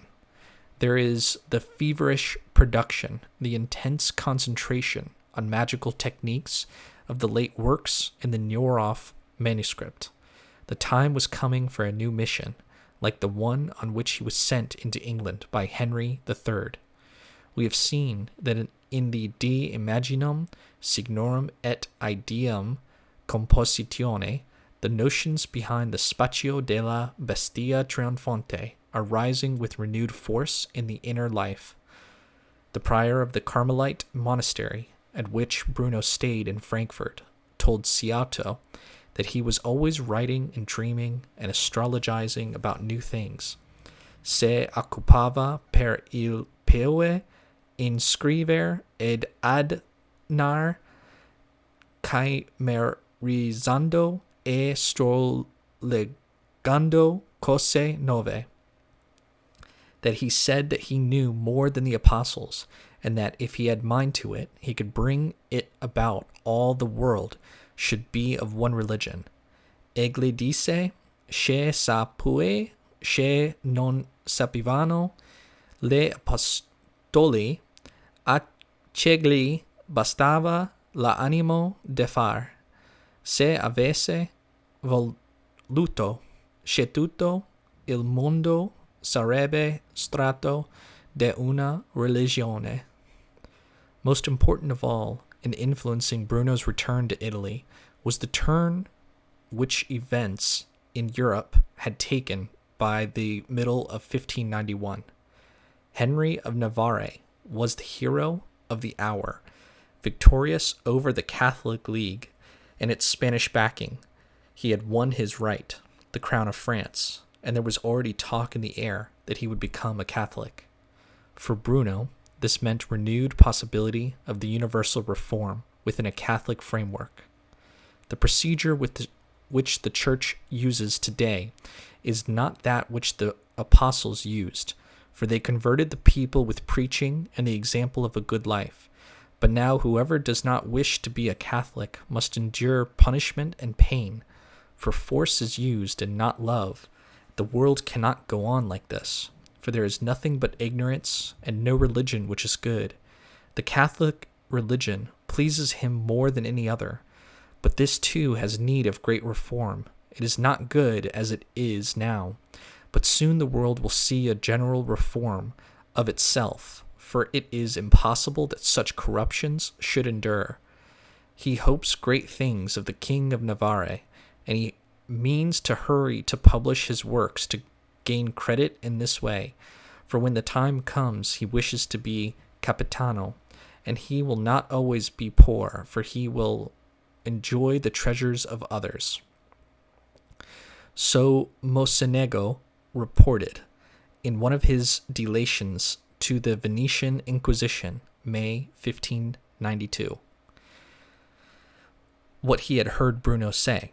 We can recognize here the familiar theme that the world is at its lowest ebb of corruption, which means that it is about to return to a better Egyptian state. The mixed motives of the prophet of the return, who expects to become a capitano in the new dispensation of love and magic, may well be fairly correctly reported by Mocenigo. Also, the feverish haste to publish and so gain credit sounds very much in character. I would not have thought that the Nolan was greedy for wealth, as Mocenigo insinuates, but he would certainly want spiritual recognition and acknowledgement of his prophetic role. The new book, which it was so necessary to publish quickly, was on the several liberal arts, and was to be dedicated to the Pope, Clement VIII. He was about to go back to Frankfurt to get this printed when, through Mocenigo's efforts, he was put into the prisons of the Inquisition in Venice.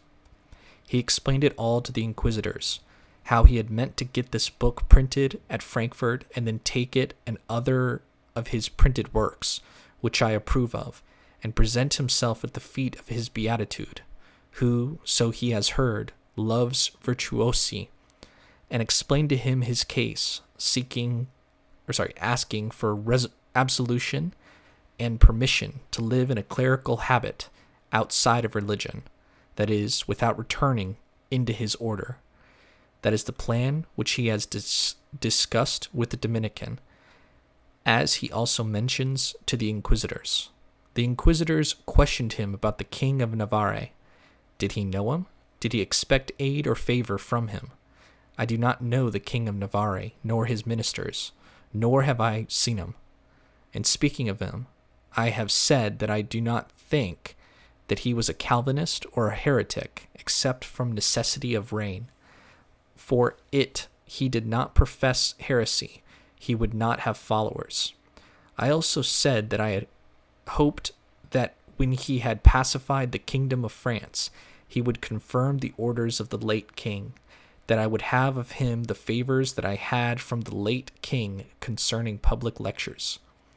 So he tried to pass off Mocenigo's report that he had hoped great things of the king of Navarre, but the inquisitors were not satisfied with this explanation, and asked whether in speaking of the king of Navarre he had said that he hoped great things of him, and that the world had great need of reform, inferring that the Christian religion pleased him more than any other, but that a great reform was needed. I did not say such a thing, and when I praised the king of Navarre, I did not praise him because he was an adherent of the heretics, but for the reason which I have already given, the belief that he was not otherwise a heretic, for that he lived as a heretic from desire of ruling. He also denied that he had said that he wanted to be a capitano. Clearly this matter of the expected great reform and the connection of this with Navarre was a point of special interest to the inquisitors. Bruno did know more than he told them about Henry of Navarre and his inner confidants, for he had known Gorbinelli and Piero del Bene in Paris. To the latter he had dedicated the Mordente dialogues and another book. Del Bene was considerably in the know about Henry of Navarre and his inner mind. In a letter from Corbinelli to Pinelli of August 1585, Pinelli is told of Del Bene's recent visit to the court of Navarre in Gascony, where his efforts are vaguely hinted at in mythological language as greater than those of Nessus, and a hint of Navarre's possible conversion is dropped. Thus, in the circle which Bruno was frequenting in Paris in 1586, such matters would have been knowledgeably discussed. It is also perhaps interesting that it was Alessandro del Bene, brother of Piero, who actually brought the document of the absolution from Rome to Henry IV in 1595. This whole question of the relations of the Del Bene family with Henry of Navarre, afterwards Henry IV, is very important, and much light would be thrown on it, and perhaps indirectly, on Bruno's political religious position. By a full publication of the Pinelli-Corbinelli correspondence, if, in the impossible event of Bruno's conception of a general reform having been realized, we were to imagine the impossible celebration of that event in the form of some vast Mannerist painting on the lines of the Spaccio della Bestia Trionfante, which would lend itself well to pictorial representation. The form and face of Henry IV, wearing his perpetual grin, fit rather well into that picture, better than poor melancholy Henry III, enthroned among the gods who have carried out the jovial, Solarian, and venereal form. Vast and vague hopes of some religious settlement following on Navarre's victory and conversion were aroused throughout Europe, and particularly in Venice, as Agrippa de Albigne ironically reports. Divines were finding by the figures of geomancy, by oracles, by the fatal name of Bourbon, that this prince was destined to convert the hierarchies to the empire, the pulpit into a throne, the keys into swords, and that he would die emperor of the Christians. The Venetians were adoring this rising sun with such devotion that when a French gentleman passed through their town, they would run to greet him. At the court of the emperor and in Poland, one heard public prayers that the empire might be confided into his fortunate hands, together with disputes concerning the reunification of religions or the toleration of them all, and many discourses to induce Italy to this point of view. Giordano Bruno was thus not alone in hoping great things of the King of Navarre. The hopes for the reunion and reform of Christendom, which were stirring in Europe at this time, which centered on Navarre, have not yet been fully studied as a whole, though recent searches have drawn attention to individuals who were working in this direction. The most important of these, from the point of view of comparison with Bruno, is Francesco Pucci, Like Bruno, Pucci had wandered much in foreign heretical lands. He had been in England and had influential friends there. In Prague, in 1585, he returned to the Catholic Church, and there he was also in contact with Dee and Kelly, some of whose spirit-raising seances he attended. He was a Navarrist, and in 1592 he returned to Italy, only a few months after Bruno's return, after writing a number of letters to important personages, amongst them Navarre, Elizabeth of England, and Pope Clement VIII. His reception in Italy was probably not what he had expected, for he was put into the prisons of the Inquisition in Rome, and in 1597 he suffered the death penalty. He was not actually burned alive, like Bruno, but beheaded in prison, and his corpse was burned on the Campo de Fiori, having refused to abjure his errors. There was almost certainly some kind of Hermetism in Pucci's line of thinking. It is indeed possible, though detailed research would be needed before definite statements can be made, that the whole Navarrist movement drew largely for its irenic hopes on different brands of Hermetism among its adherents. At any rate, it coincides in date with that end of the 16th century, which J. Daggins has called Page d'Or de Fermiste Religieux. By the time that Bruno returned to Italy, the enthusiastic Hermetist, Hannibal Roselli, whom John Dee consulted as his religious advisor, had published at Krakow, 1589 to 1590, his vast volumes of commentary on the Pymander of Hermes Trismegistus. And in 1591, the year of Bruno's return, Francesco Patrizzi published his Nova de Universis Philosophia, containing his new edition of the Hermetica and his new philosophy, with its dedication to Gregory the 14th, urging him to have this Hermetic religious philosophy taught everywhere, and in the schools of the Jesuits, as a better way of bringing people back to the church than ecclesiastical censures or by force of arms. And what was the result of Patrizzi's dedication of his book to a pope? In the year after its publication, 1592, Patrizzi was called to Rome by Gregory's successor, Pope Clement VIII, where he was given a chair in the university. Patrizzi's splendid initial success with Clement VIII was noted with hope by Bruno, as Mocenigo reported. When Il Patrizio went to Rome, Giordano said that this pope was a good fellow because he favored philosophers, and I can also hope to be favored, and I know that Il Patrizio is a philosopher and believes nothing. And I, Mocenigo, replied that Il Patrizio was a good Catholic. And again, Mocenigo says, I have not heard of him, Bruno, say that he wanted to institute a new sect of Giordanisti in Germany, but he has affirmed that when he had finished certain of his studies, he would be known as a great man, and that he hoped that the affairs of Navarre would succeed well in France, and that he would come into Italy, and that it would be possible to live and think freely.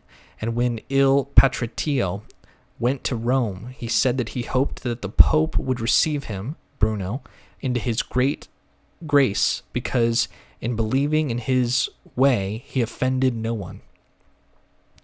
A flavor of misrepresentation must be allowed for in Mocenigo's delations, but I would think that they are substantially correct in what they tell of Bruno's hopes from Navarre and from Patrizzi's success.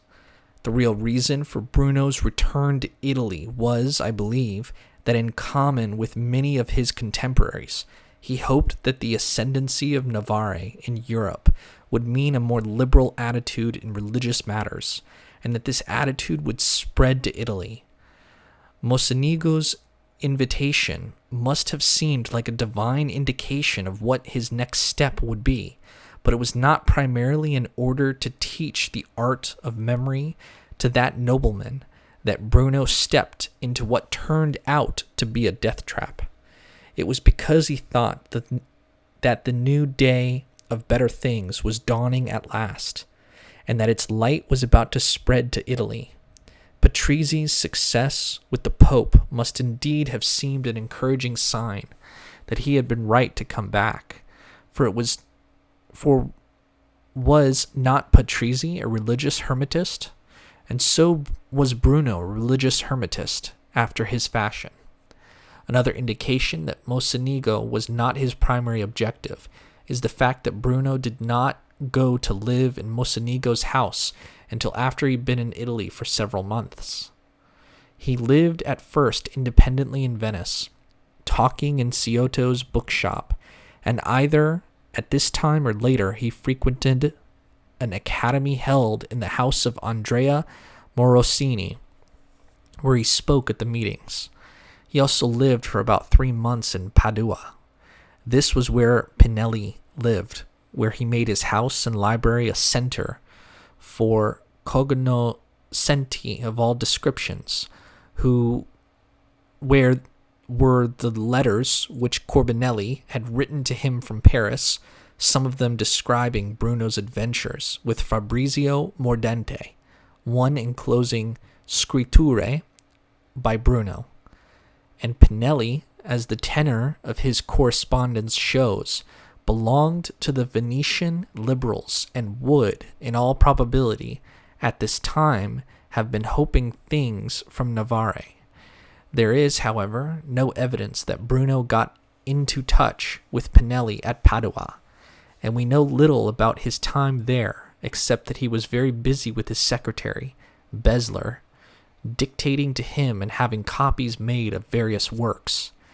It was here that he dictated to Besler the De Vincidus in Genere, his ripest thought on magical linking, particularly links through love or sexual attraction.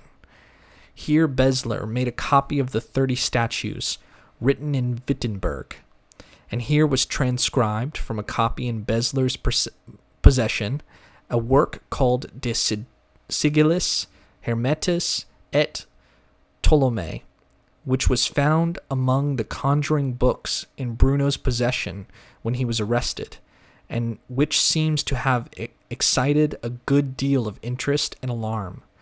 Bruno stated that it was not written by himself, but was copied for him at Padua, adding, "I do not know whether as well as natural divination there may be some other condemned thing in it. I had it transcribed to use in judicial astrology, but I have not read it yet, and I procured it because Albertus Magnus, in his book De Mineribus, mentions it, and praises it in the place where he treats De Imaginibus Lapidum.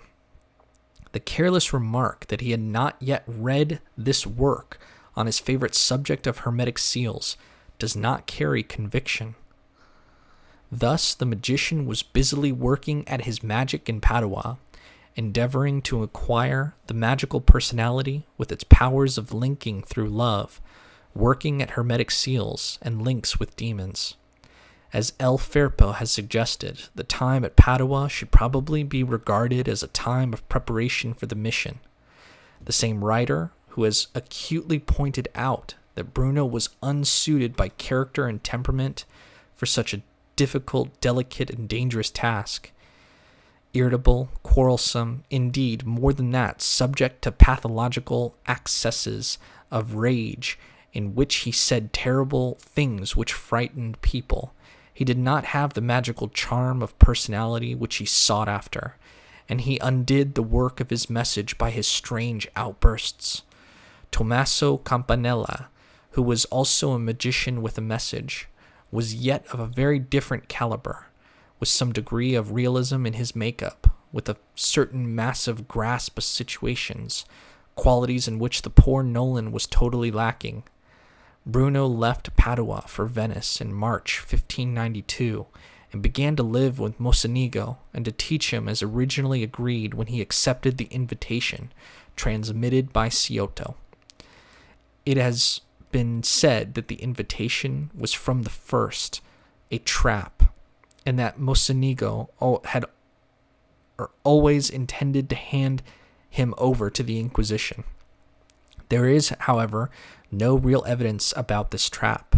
Again, it has been said that Mocenigo was irritated and disappointed with Bruno's teaching, and in spite about this delayed him to the Inquisition. Possibly, in view of what has been suggested concerning Bruno's real intentions in coming to Italy, it might now be possible to take another view of Mocenigo's delation. Perhaps having had Bruno under observation for some 2 months in his house, he saw something of the mission, and as a non-liberal Venetian, who was not hoping for more liberty from Navarre, he did not approve of it. Also, Bruno seems to have given way to some of his more alarming outbursts while in Mocenigo's house. Probably because he had grown distrustful of his host, Bruno made arrangements to leave and to return to Frankfurt, which Mocenigo prevented by force, shutting him up in a room in the house, where he was transported to the prisons of the Holy Office, in which he was incarcerated on May 26th, 1592. On that day began for Bruno 8 years of imprisonment, ending in death. The documents of the Venetian Inquisition on Bruno's case have long been known, also some Roman documents, and are available in Vincenzo Spampanato's publication, Documenti della Vita de Giordano Bruno, 1933. In 1942, a large addition to the evidence was made by Cardinal Angelo Mercati, who published in that year Sommario del Processo di Giordano Bruno. This Summario, a summary of the evidence drawn up for the use of the Roman inquisitors, was discovered by Mercati among the personal archives of Pope Pius IX. This document repeats much that was known from the Venetian archives, but adds a great deal of new information. It is not, however, the actual processo, the official report on the case giving the sentence, that is to say, stating on what grounds Bruno was finally condemned. This processo is lost forever, having formed part of a mass of archives which were transported to Paris by the order of Napoleon, where they were eventually sold as pulp to a cardboard factory. At the end of the Venetian trial, Bruno fully recanted all the heresies of which he was accused and threw himself in penitence on the mercy of the judges. He had, however, by law, to be sent to Rome, where the case dragged on. In 1599, an effort was made to clarify the situation by the famous Jesuit, Robert Bellarmine, who, assisted by Tragagliolo, drew up 8 heretical propositions taken from his works which Bruno was required to abjure, and he said that he was prepared to do so. But later in that year, he withdrew all his retractions, obstinately maintaining that he had never written or said anything heretical, and that the ministers of the Holy Office had wrongly interpreted his views. He was therefore sentenced as an impenitent heretic and handed over to the secular arm for punishment. He was burned alive on the Campo de' Fiori in Rome on February 17th, 1600. In one of the earlier interviews with the Venetian inquisitors, Bruno gave a very full and frank account of his philosophy, rather as though he were addressing the doctors of Oxford, Paris, or Wittenberg. The universe is infinite, for the infinite divine power would not produce a finite world. The earth is a star, as Pythagoras said, like the moon and other planets and worlds, which are infinite in number. And this universe is a universal providence, in virtue of which everything in it lives and moves. And this universal nature is a shadow or vestige of the divinity of God, who in his essence is ineffable and inexplicable.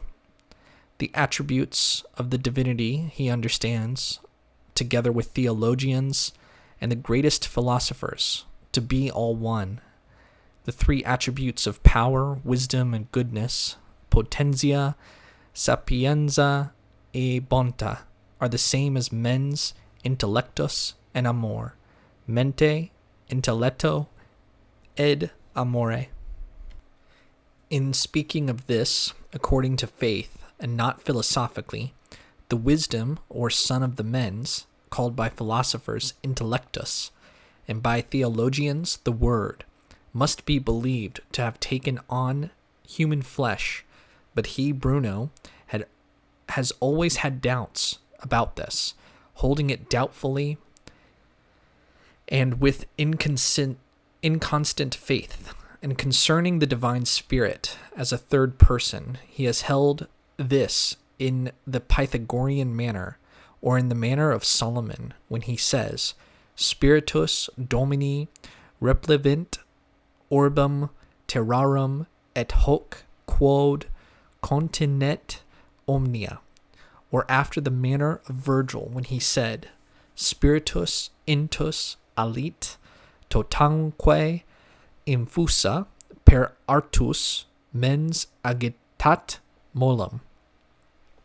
It seems that Bruno's faith is that of a Renaissance Neoplatonic Hermetist, except, and this makes all the difference between a Christian Hermetist and a non-Christian Hermetist, that he does not accept the intellectus or phileus Dei of the Hermetica as referring to the second person of the Trinity, as Lactantius did, and as is shown in the representation of Hermes Trismegistus on the Siena pavement. His views of the third person as the anima mundi, or the Virgilian spiritus intus alit, was an interpretation frequently made in the Renaissance. To give only one example, it was expounded at length by Bishop, later Cardinal, Jacques Davy du Perron in a Whit Sunday sermon. Bruno's faith, as he emphasizes later to the inquisitors, he considers to be Catholic and Orthodox as concerning the Father or the mens. He confesses that he is unorthodox as regards the Son. His view of the third person as the anima mundi would have been orthodox to many Christian Renaissance Neoplatonists.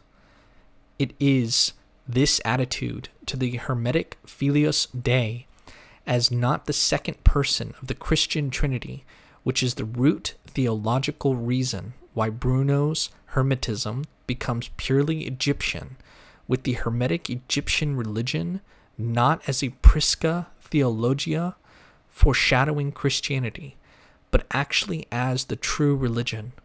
Very important, among the new documents in the Summario are the indications of Bruno's view of the cross as really an Egyptian sacred sign. A fellow prisoner reports him as having said that the cross on which Christ was crucified was not in the form shown on Christian altars, this form being in reality the sign which was sculptured on the breast of the goddess Isis, and which was stolen by the Christians from the Egyptians. In reply to an inquisitorial question about this, Bruno acknowledged that he had said that form of the cross on which Christ was crucified was different from the way in which it was usually painted, adding these significant words.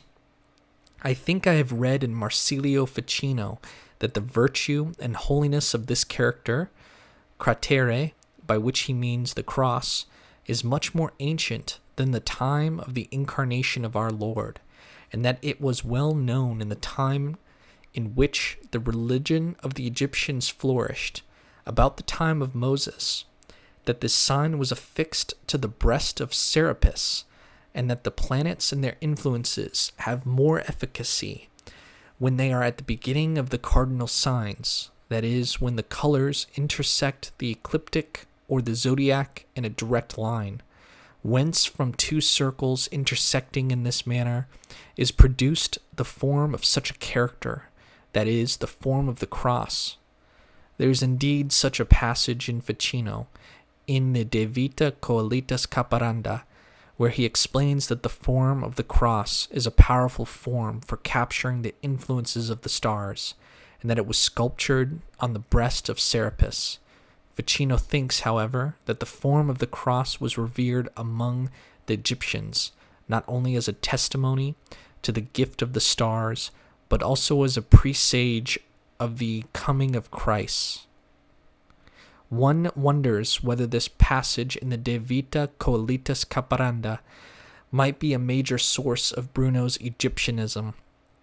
He had only slightly to change Ficino's argument that the Egyptian cross, powerful in magic, was a presage of Christianity, into the argument that the Egyptian cross was the true cross, representing the true religion, powerful in magic, which the Christians had changed and weakened its magic, which appears to be what he said to the fellow prisoner who reported him as.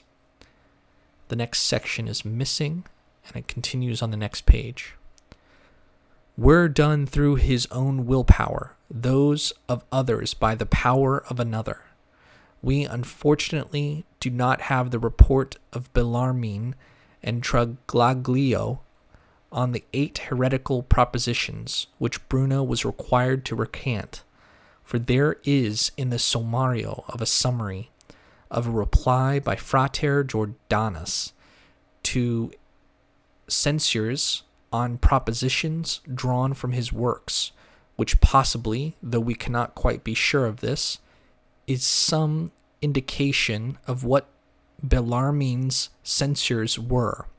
I find this document very confused and confusing, but it touches on God's infinity, implying an infinite universe, on the mode of creation of the human soul, on the motion of the earth, on the stars being angels, on the earth as animated. There are typos in this document, I apologize. By the earth has animated, sensitive, and rational soul, on there being many worlds. There seem to be mainly philosophical points, but as Mercati has pointed out, the interrogations very rarely raise philosophical or scientific points, and are concerned mainly with theological queries, matters of discipline, his contacts with heretics and heretic countries, and the like. Since Bruno, in his final refusal to recant anything, included all that he has ever said or written, the final sentence may have included the many and various points in all the interrogations over the years of imprisonment, as well as the 8 points, whatever these were exactly. Gaspar I can't read the name, Siopishu, who witnessed the death of Bruno, and may have heard the sentence read out loud at the time, gives a very mixed list of points for which he was condemned, that there are innumerable worlds, that magic is a good and licit thing, that the Holy Spirit is the anima mundi, that Moses did his miracles by magic, in which he was more proficient than the Egyptians, that Christ was magus, that there were others equally incoherent. The fact is that we do not have enough evidence, the processo being lost, from which to reconstruct Bruno's trial and condemnation. If the movement of the earth was one of the points for which Bruno was condemned, His case in this respect is not at all the same as that of Galileo, who was made to retract his statements that the earth moves. Galileo's views were based on genuine mathematics and mechanics. He lived in a different mental world from Giordano Bruno, a world in which Pythagorean intentions and hermetic seals played no part, and the scientist reached his conclusions genuinely scientific grounds. Bruno's philosophy cannot be separated from his religion. It was his religion, the religion of the world, which he saw in this expanded form of the infinite universe and the innumerable worlds as expanded gnosis, a new revelation of the divinity from the vestiges. Copernicanism was a symbol of the new revelation, which was to mean a return to the natural religion of the Egyptians and its magic, within a framework which he so strangely supposed could be a Catholic framework. Thus, the legend that Bruno was prosecuted as a philosophical thinker was burned for his daring views on innumerable worlds or on the movement of the earth can no longer stand. That the legend has already been undermined by the publication of the Sommario, which shows little attention was paid to philosophical or scientific questions in the interrogations, and by the writings of Corsano and Firpo, laying stress on Bruno's religious mission. The present study has, I hope, brought out even more clearly the fact of the mission and its nature, and has also emphasized that the philosophy, including the supposedly Copernican heliocentricity, belonged to the mission. Completely involved as he was in Hermetism, Bruno could not conceive of a philosophy of nature, of number, of geometry, of diagram, without infusing into these divine meanings. He is thus really the last person in the world to take as representative of a philosophy divorced from divinity. The Church was thus perfectly within its rights if it included philosophical points in its condemnation of Bruno's heresies. The philosophical points were quite inseparable from the heresies. Yet, on moral grounds, Bruno's position remained strong, for it was the descendant of the Magi of the Renaissance who stood for the dignity of man and the sense of liberty, toleration, on the right of man to stand up in any country and say what he thought, disregarding all ideological barriers. And Bruno, the magus, stood for love, as against what the pedants of both sides had made of Christianity, the religion of love.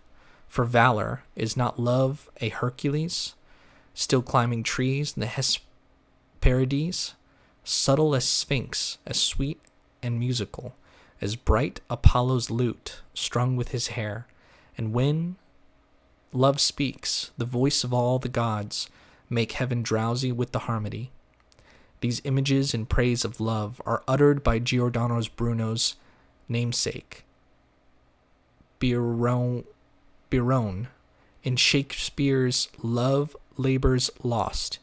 A long line of writers, amongst them myself, have argued that the character of Biron must be an echo of Bruno's visit to England, but we have none of us known what to look for in the play, having failed to understand what it was that Bruno was talking about. It now seems to me absolutely clear that Biron's great speech on love is an echo of the Spaccio della Bestia Trionfante, in which all the gods speak in praise of love in one of the constellations. Further, the fact that the setting of the play is a French court, the court of the King of Navarre, in which Biron is the leader of the poets and lovers, is now seen to be highly significant, connecting Biron Bruno with a message from the French court and with the general European atmosphere of hoping things from Navarre. The foils of the poets and lovers in the play are the two pedants, one a Spanish soldier, Don Armando, and the other grammarian, Holofernes. Once again, the spaccio with its two types of pedantry, the true Sularne, an ambition of Catholic Spain, and the grammarian Protestants, who despise good works, provides the answer to this. All kinds of minor points will bear out this interpretation. They are too detailed to discuss here, though it may be mentioned that Biron enters a hospital at the end of the play to look after the sick. Hospitals were amongst the works of the predecessors, the suppression of which by their successors Bruno deplored. An entirely new approach to the problem of Bruno and Shakespeare will have to be made. The problem goes very deep and must include the study, in relation to Bruno, of Shakespeare's profound preoccupation with significant language which captures the voices of the gods, to use one of Bruno's marvelous expressions, as contrasted with pedantic or empty use of language. Shakespeare's imagination is full of magic, which often seems to become a vehicle for imaginative solutions of the world's problems. Was it not Shakespeare who created Prospero, the immortal portrait of the benevolent magus, establishing the ideal state? How much does Shakespeare's conception of the role of the magus owe to Bruno's reformulation of that role in relation to the miseries of the times? The Navarre, from whom things were hoped, did, after his conversion to Catholicism and accession to the throne of France, do something toward toleration in France in the Edict of Nantes, by which freedom of worship under certain conditions was allowed to the Huguenots. But if English sub-Catholic loyalists were hoping for anything of the kind from Navarre's supremacy in Europe, they were disappointed, for there was no Edict of Nantes for English Catholics, and as for Italy, the confidence which prompted Bruno to return to his native land, hoping in Navarre, led him to the stake. Though Bruno's voice appears to have been so quickly stifled in Italy, I have wondered whether there may not be an echo of it in Triano's, Boccalini's Raguglagli de Parnasso, 1612-13, with its ironical discussion of contemporary affairs in the setting of a meeting on Parnassus under the presidency of Apollo. This work is, to my mind, reminiscent of Bruno's Spaccio in the Lucianic touch, with which it uses mythology to present a similar political attitude. Boccalini was a Venetian liberal and strongly anti-Spanish, and the hero of his work is Navarre, Henry IV. The news from Parnassus seems to me to use a number of Bruno's themes, discussing grammarians who are starting a reformation, and also Spanish enormities. When news of the assassination of Henry IV was brought to Parnassus, Apollo veiled his face under a thick cloud, and was heard to say, amidst deep sighs, that the world was come to the point of being ready to return to its first principles, since the wickedness and perfidiousness of some was grown to that height of impiety. Galileo accepted the movement of the earth on entirely different grounds from Bruno, yet it is rather curious to notice that the Dialogo de due massimi sistemi del mondo, 1632, is, in its literary form, not unlike the Scena della Scenerie. The hidebound Aristotelian in Galileo's dialogue is represented by Simplicius, called after one of Aristotle's commentators, the name also being chosen for its suggestion of simpleton, and the argument takes place in the presence of two noblemen, Francesco Sagrado and Filippo Salviati. In Sagrando's palace in Venice. If for Francesco Sagrado is substituted Fulk Greville, at whose house in London the Copernican debate described by Bruno is supposed to have taken place, and for Filippo Salviati is substituted Philip Sidney, the Venetian gathering corresponds quite closely to the London gathering, with its knights, its pedants, and its philosopher, the latter now not Bruno but Galileo. Galileo is transposing the great debate on the Copernican and Ptolemaic systems of the universe to a rational and scientific level, but the setting in which he places it is strangely reminiscent of that earlier debate on a Pythagorean and Hermetic level. Had Galileo read the Scena della Scenery, Galileo was in Padua from 1592 onwards, very soon after the time that Bruno was there, and he was on intimate terms with Pinelli and used his collections. One wonders what the use which Bruno had made of Copernicanism might have raised in an inquisitorial mind the idea that there might be something else behind Galileo's support of the movement of the earth. Chapter 20. Giordano Bruno and Tommaso Campanella. Tommaso Campanella was the last of the line of Italian Renaissance philosophers, of whom Giordano Bruno was the last but one. Like Bruno, Campanella was a magician philosopher, in the line of the Renaissance magi descending from Ficino. Campanella is known to have practiced the Ficinian magic up to the end of his life. Like Bruno, too, Campanella was a magus with a mission. This huge man, who believed he had 7 bumps on his head representing the 7 planets, had colossal confidence in himself as in touch with the cosmos and destined to lead a universal magico-religious reform. Unlike Bruno, Campanella was not burned at the stake, though he was several times tortured and spent more than 27 years of his life in prison. Yet, also unlike Bruno, Campanella very nearly succeeded in bringing off the project of magical reform within a Catholic framework, or at least in interesting a number of very important people in it.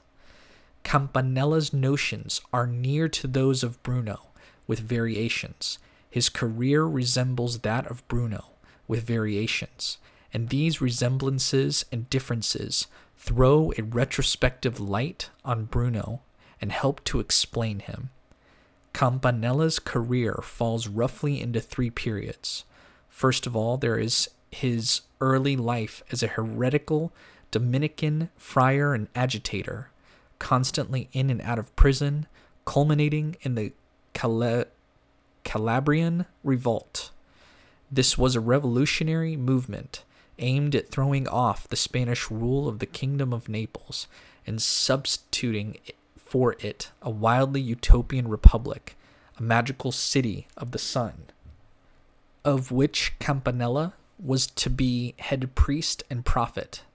The advent of this new era in world affairs was, according to Campanella, heralded by portents in the sky. This revolution, though preached with mad enthusiasm by Campanella and his supporters, was almost entirely without serious practical preparation and naturally failed totally against the might of Spain and the organized Spanish rule in southern Italy.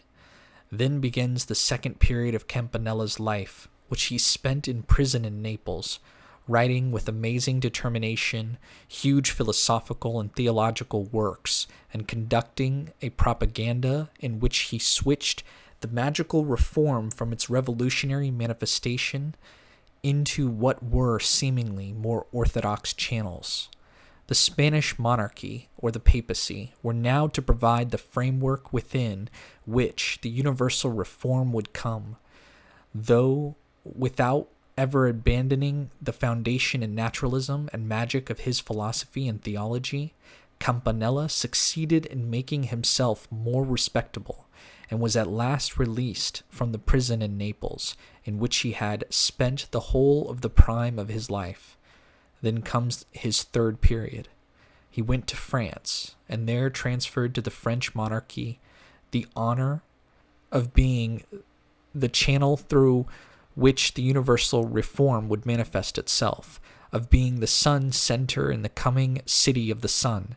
He was encouraged by Richelieu and by the court, and lived to hail the birth of the Dauphin, who was afterwards to reign as Louis the 14th, as destined to be the Sun King in a reformed world. Thus, through a kind of savoir-faire, or perhaps cunning, which Bruno entirely lacked, Campanella, who was, I believe, in his first period, following very closely in Bruno's tracks, managed to avoid Bruno's fate, and in this last period to achieve in Paris an apotheosis as prophet of that French monarchy, which in the persons of Henry III and Henry IV, Bruno had also expected to lead a universal reform. The pre-Bruno chapters in this book were written with an eye to preparing for Bruno by building up the context in the history of Renaissance magic and of religious Hermetism, into which he belongs. This post-Bruno chapter has a similar aim. It is written with an eye to Bruno retrospectively through Campanella. Out of the vast and appallingly complex material on Campanella, I shall select only certain points with this end in view. Campanella was born at Stilo, in Calabria, in 1568. Bruno was born at Nola, near Naples, in 1548. They thus both came from the south, from that kingdom of Naples in which the heavy hand of the Habsburg Spanish tyranny was strongest upon the Italian peninsula. Campanella was 20 years younger than Bruno, and this age gap means that Campanella follows the earlier steps of Bruno's career, but at later dates, Bruno entered the Dominican order and the Dominican convent in Naples in 1563. 19 years later, in 1582, Campanella entered the Dominican order in convents farther south. In 1576, Bruno left the order and the convent in Naples, having been proceeded against for heresy, and began his wanderings in many lands. 13 years later, in 1589, Campanella left his convent and came to Naples, where he was proceeded against for heresy and imprisoned. Campanella seems to be having the same experiences as Bruno in his early years, gaining his first impressions from those curiously unruly Dominicans of the south. There was a point at which these two lives very nearly touched one another. As we saw in the last chapter, when Bruno returned to Italy, he spent about 3 months in Padua, preparing himself for his mission. He would no doubt have been in a high state of incandescence at this time, working with every kind of magic, both demonic and natural, to heighten the power of his personality, with which he hoped to impress Pope Clement VIII in favor of the Great Reform, when in March 1592 he left Padua for Venice, and soon afterwards, through the good offices of Mocenigo, disappeared into the prisons of the Inquisition. This would almost certainly have been known in Padua, and well noted by Pinelli and his circle in that town. In October 1592, Campanella came to Padua, 6 months after Bruno had left it. He stayed there for a year or two, and met Galileo there. Campanella, too, seems to have been in an excited state of mind when in Padua. Various accusations were made against him, and he was imprisoned. Whilst in prison in Padua, in 1593 and 1594, he wrote works addressed to Clement VIII. It seems in itself significant that Campanella arrived in Padua so shortly after Bruno had left it to go into his fatal imprisonment. The two magician philosophers, universal reformers, and heretical Dominicans just missed one another. Yet may not Bruno have left behind him in Padua an atmosphere or a circle or a reputation which affected Campanella? At the end of 1594, Campanella was transferred to the prisons of the Inquisition in Rome. Amongst the charges against him were that he had taught in his De Sensitiva Rerum Facilitate a heretical doctrine of the world soul, and had written an impious sonnet. He addressed to the Pope a treatise assigning to him universal monarchy and outlining a vast plan for world union. He also wrote a treatise advising Italian princes not to oppose the projects of the Spanish monarchy. It is difficult to believe that he was so sincere in the latter, since a few years later he was to lead the Calabrian revolt against Spain. Campanella, unlike Bruno, was sometimes willing to dissimulate to gain his ends. At any rate, he was released from prison at the end of 1595, probably through the influence of a powerful protector, Lelio Orsini, whose sympathy he had gained by these works. How close together, again, ran the lives of Bruno and Campanella without meeting. For Bruno, too, was in the prisons of the Roman Inquisition at this time, in somewhat different dungeon.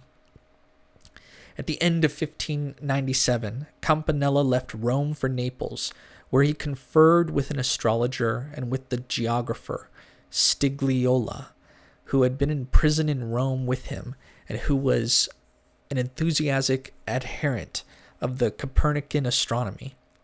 Probably thus these conferences confirmed Campanella in the view to which he so often gave utterance during the Calabrian revolt, that signs in the heavens were announcing the imminence of far-reaching political and religious changes.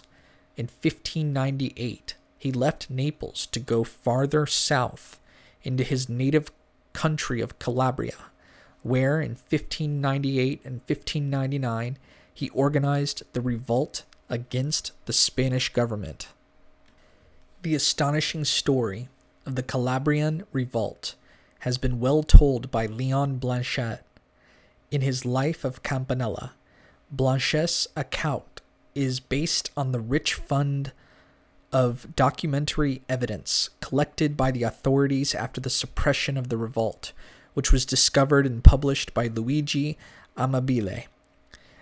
In impassioned discourses, Campanella and his followers, many of whom were also Dominicans, announced that great changes were at hand, the decline of charity among men, and the growth of discord and heresies. Witnesses to the need of new dispensation, the coming of which is presaged by the celestial portents. Amongst the latter is the descent of the sun, that the sun is coming nearer to the earth. Campanella, in many later writings, was constantly to insist on this portent. The year 1600 will be particularly important, owing to the numerological significance of 9 and 7, the sum of which is 16.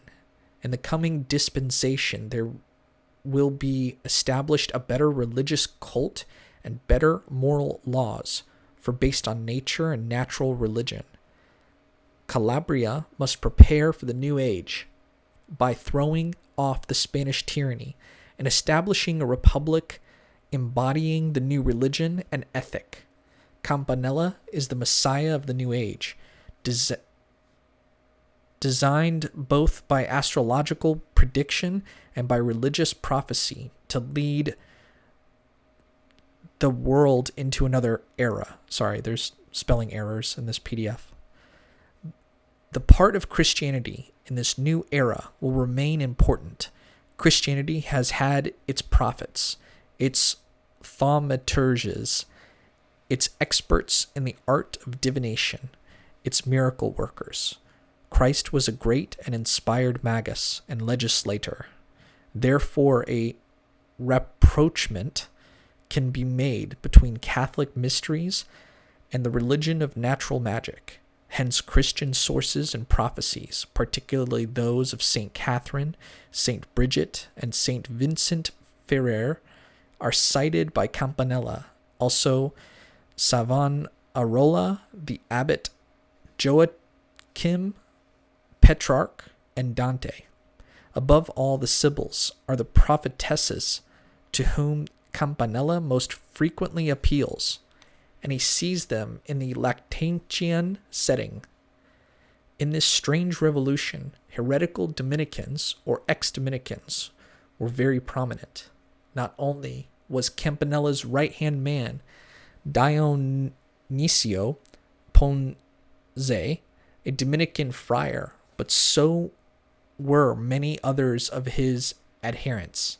It is possible that one should connect the Calabrian outbreak of 1599 with the wild behavior of Dominicans in Naples 4 years earlier. In 1595, when armed resistance was made by the friars of the convent of Saint Domenico to a party of reformers sent from Rome to enforce a more regular way of life upon them, there was evidently much disturbance among the Dominicans in South Italy. And may not this have been because the revolutionary ideas of Bruno and Campanella were not peculiar to those philosophers, but grew out of some way of thinking which was generally fermenting in the order in the South? The Calabrian revolt may have been the final ebullition of those forces which impelled both Bruno and Campanella upon their dangerous careers. Campanella seems to have relied mainly on the power of his inspired personality for the success of this extraordinary movement, and on belief in the portents and prophecies. Almost the only practical steps seem to have been arrangements with disaffected southern Italian noblemen, and with the Turks who were to send, and actually did send, but too late, a detachment of galleys to aid the insurgents.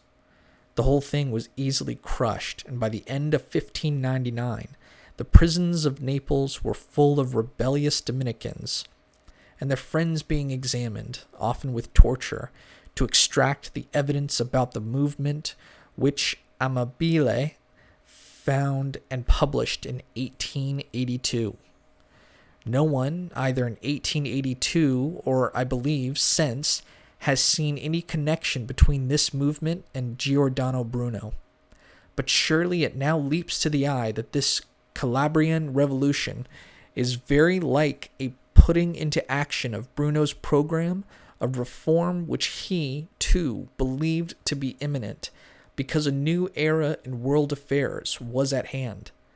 The rash confidence of Campanella's action in Calabria, born of belief in miraculous powers and in the signs of the times, is like the rashness of Bruno's return to Italy in a similar state of overconfidence. Obviously, it would be going too far to view Campanella's movement as resulting solely from the impact of Bruno's return to Italy. Other factors have to be reckoned with. The apparent similarity may be due, as already suggested, to the impulse of both Bruno and Campanella having been derived from this strange southern Dominican discontent of which the Calabrian revolt gives us a glimpse. Moreover, in this fin de cycle, these notions of imminent change and reform seem to have been much in the air, and the prisons of the Inquisition in Rome were populated with the unhappy visionaries with disappointed hopes.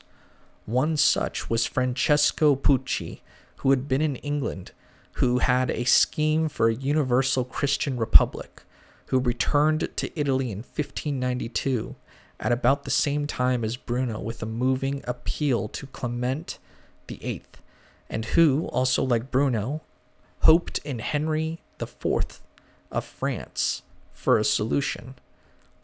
Pucci's fate was again like Bruno's. He went into a prison in Rome in 1594 and in 1597 suffered the death penalty.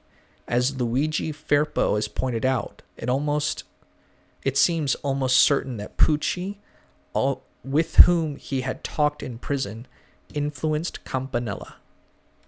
But when due allowance has been made for other influences and precaution taken against overstatement, it does look very much as though a torch may have been passed from Bruno to Campanella.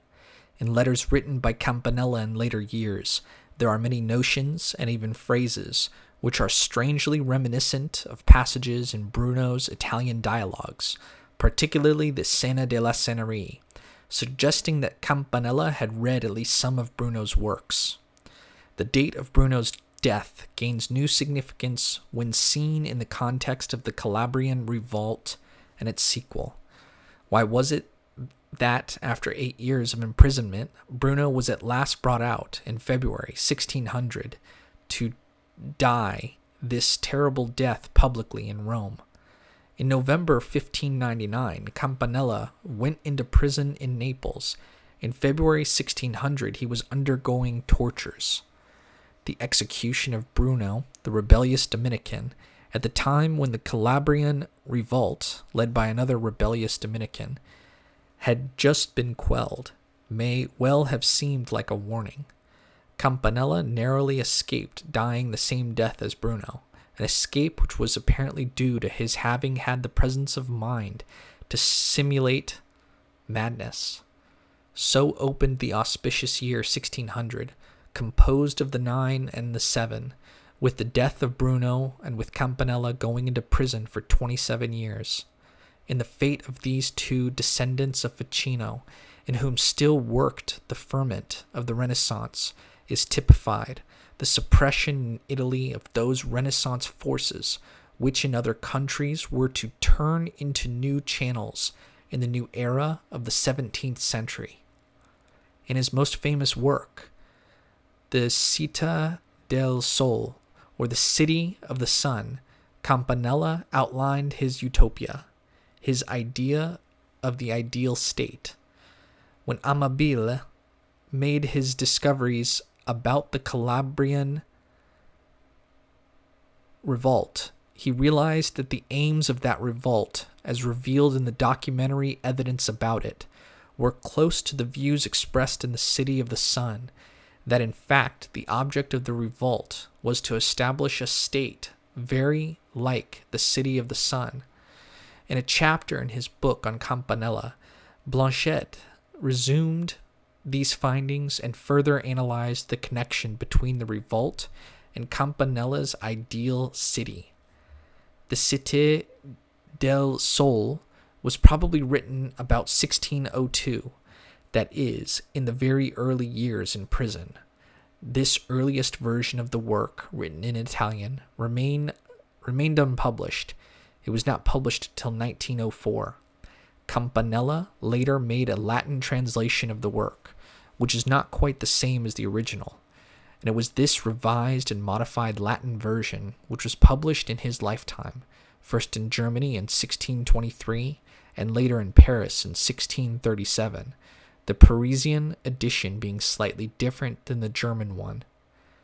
The City of the Sun was on a hill in the midst of a vast plain, and was divided into 7 circular divisions, Geert, called after the 7 planets.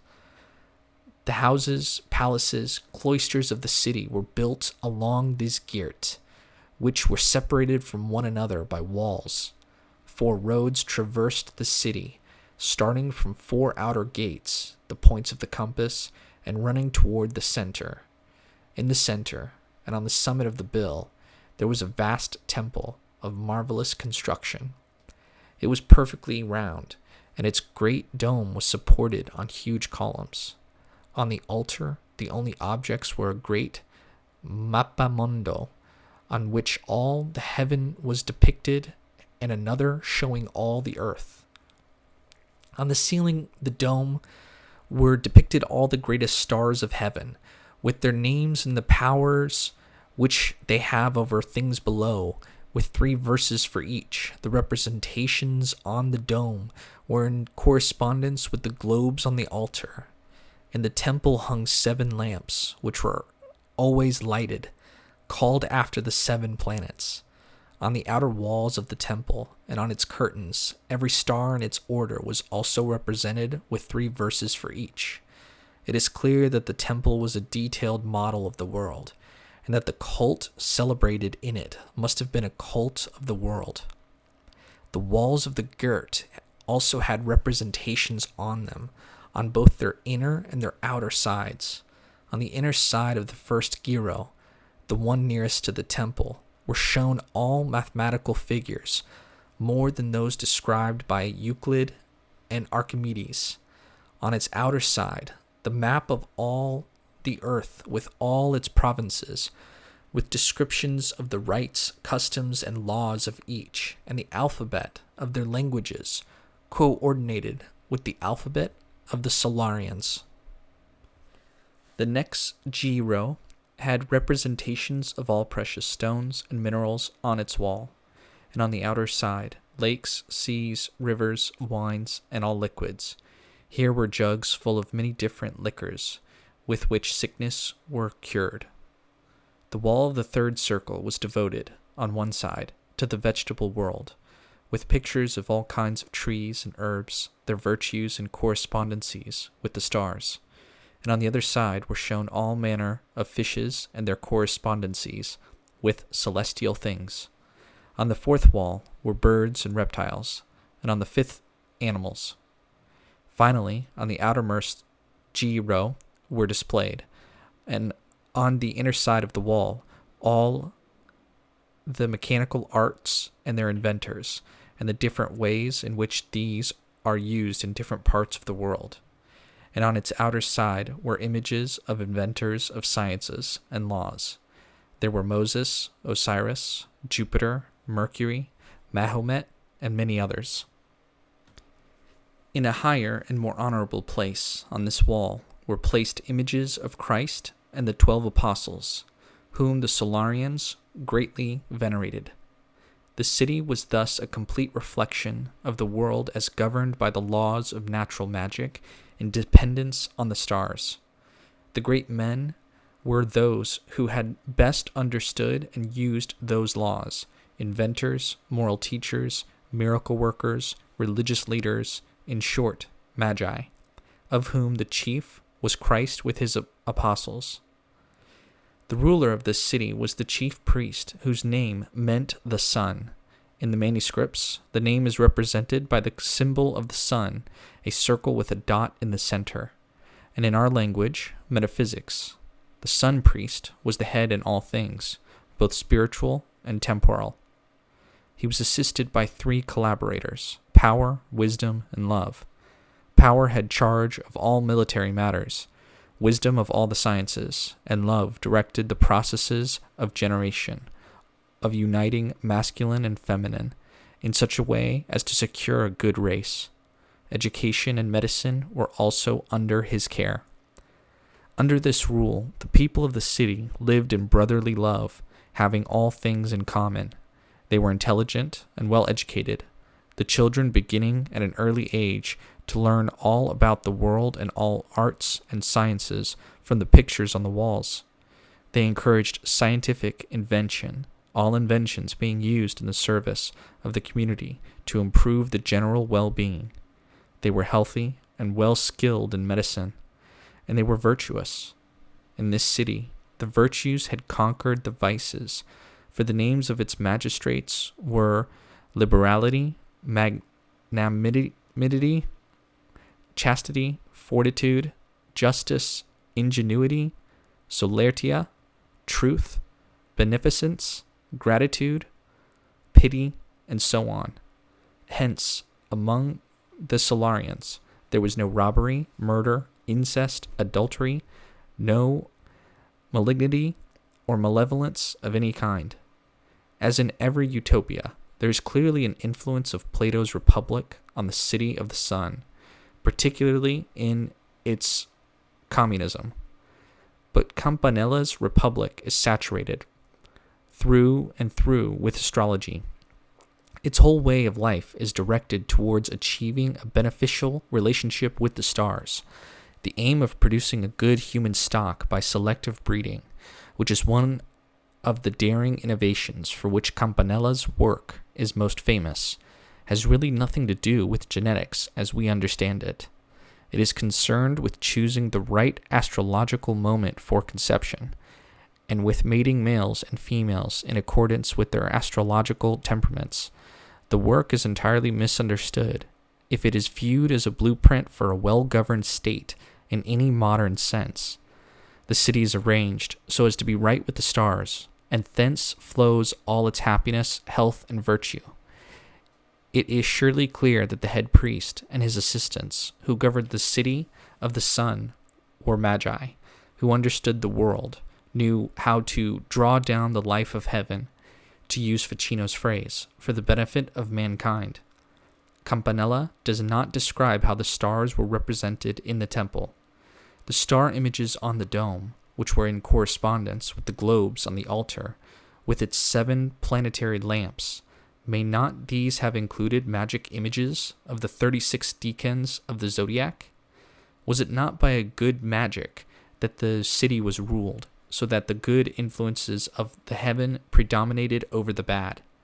Various sources have suggested for Campanella's Città del Sole, such as an influence of Thomas More's Utopia, particularly in the fiction that the city has been discovered in the New World by a traveler, or an influence of other Renaissance city plans.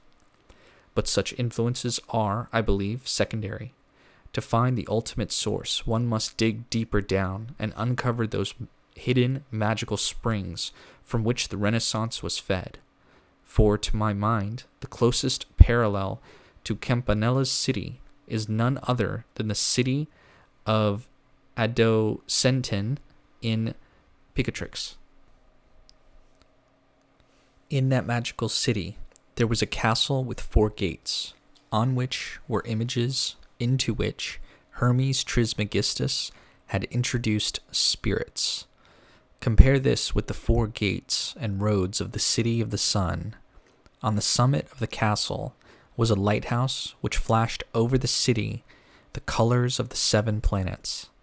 Compare this with the 7 planetary lamps always burning in the temple of the city of the sun. Around the circumference of Adocentin, Hermes had placed magic images, ordered in such a manner that by their virtue the inhabitants were made virtuous and withdrawn from all wickedness and harm.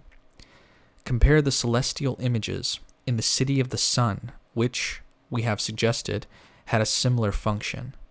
In the midst of Adocentin was a great tree which bore the fruit of all generation. Compare the control of generation in the city of the sun.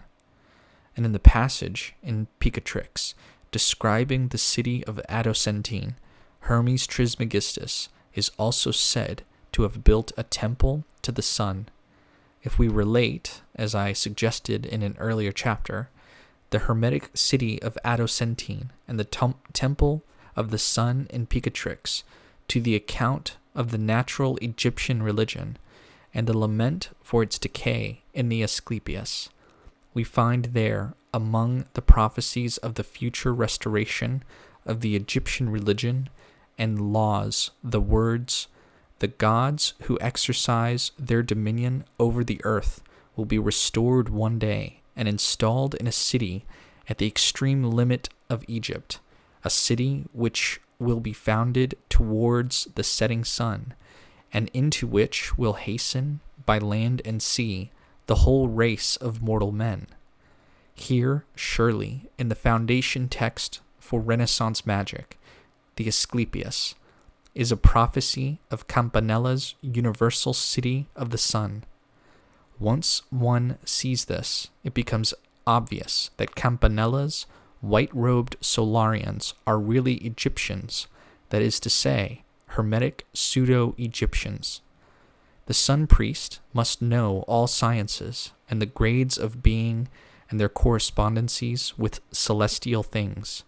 Such was the wisdom of the Hermetic Egyptian priests, and such the wisdom of Hermes Trismegistus in his triple role of priest, philosopher, and king and lawgiver. So is the sun priest in the city of the sun, both the wise man, the priest, and the ruler. Of course, he is also the ideal philosopher-king of Platonism. But in the Renaissance historical perspective, Plato learned from Egypt, and the Hermetic writings were a wisdom earlier than the Greek wisdom. Moses, too, learned his wisdom in Egypt. Campanella's city is, in this perspective, there are Hebrew influences, echoes of Solomon's temple in the temple of the sun. There are Platonic influences, but hidden away behind these is the Egyptian influence. The deepest, the primary layer of influence behind the city of the sun is, I suggest, Hermetic, and its first model, to which many later influences have been superadded, is, I believe, the magical city of Atocentine, described in Picatrix, and the description in the Asclepius of the religion of the Egyptians.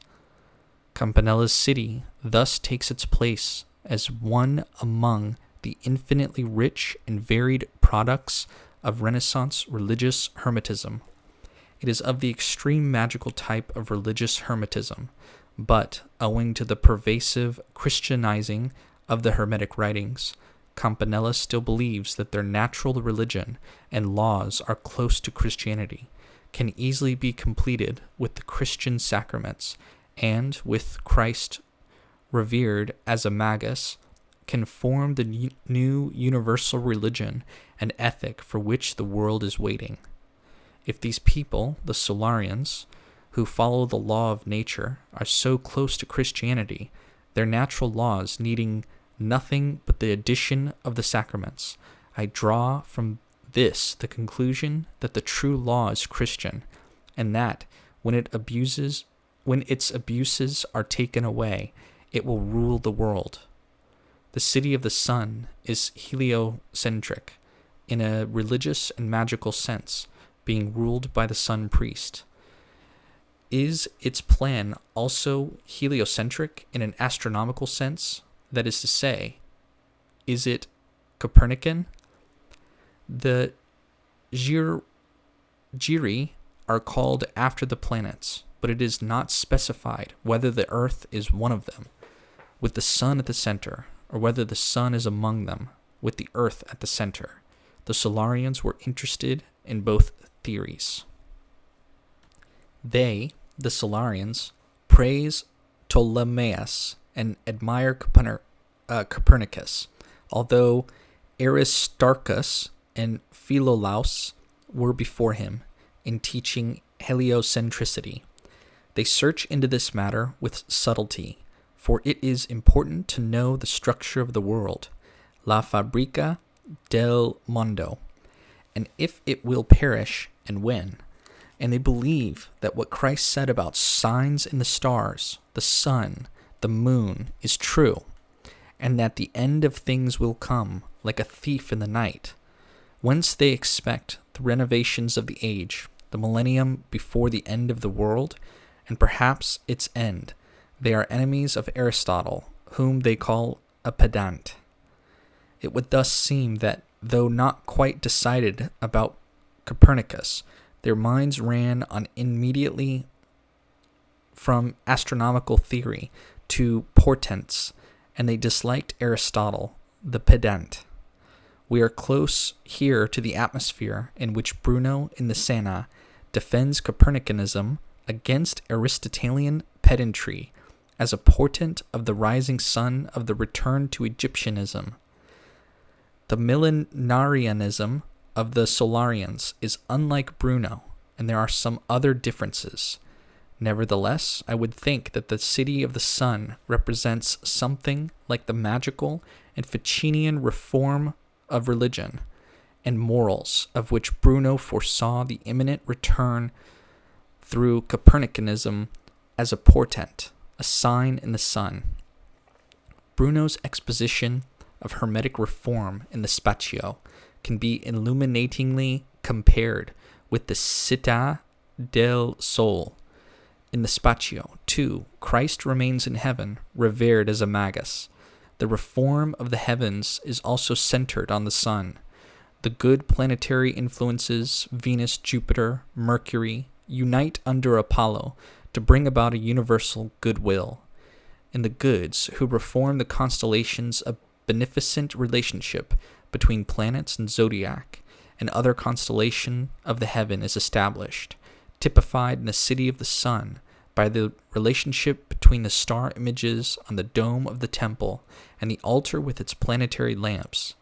Virtue triumphs over vice in the Spatio, as the good sides of astral influences rise as virtues, and the bad sides are thrown out as vices. So in the city of the sun, the inhabitants are maintained in virtue, and vices are expelled.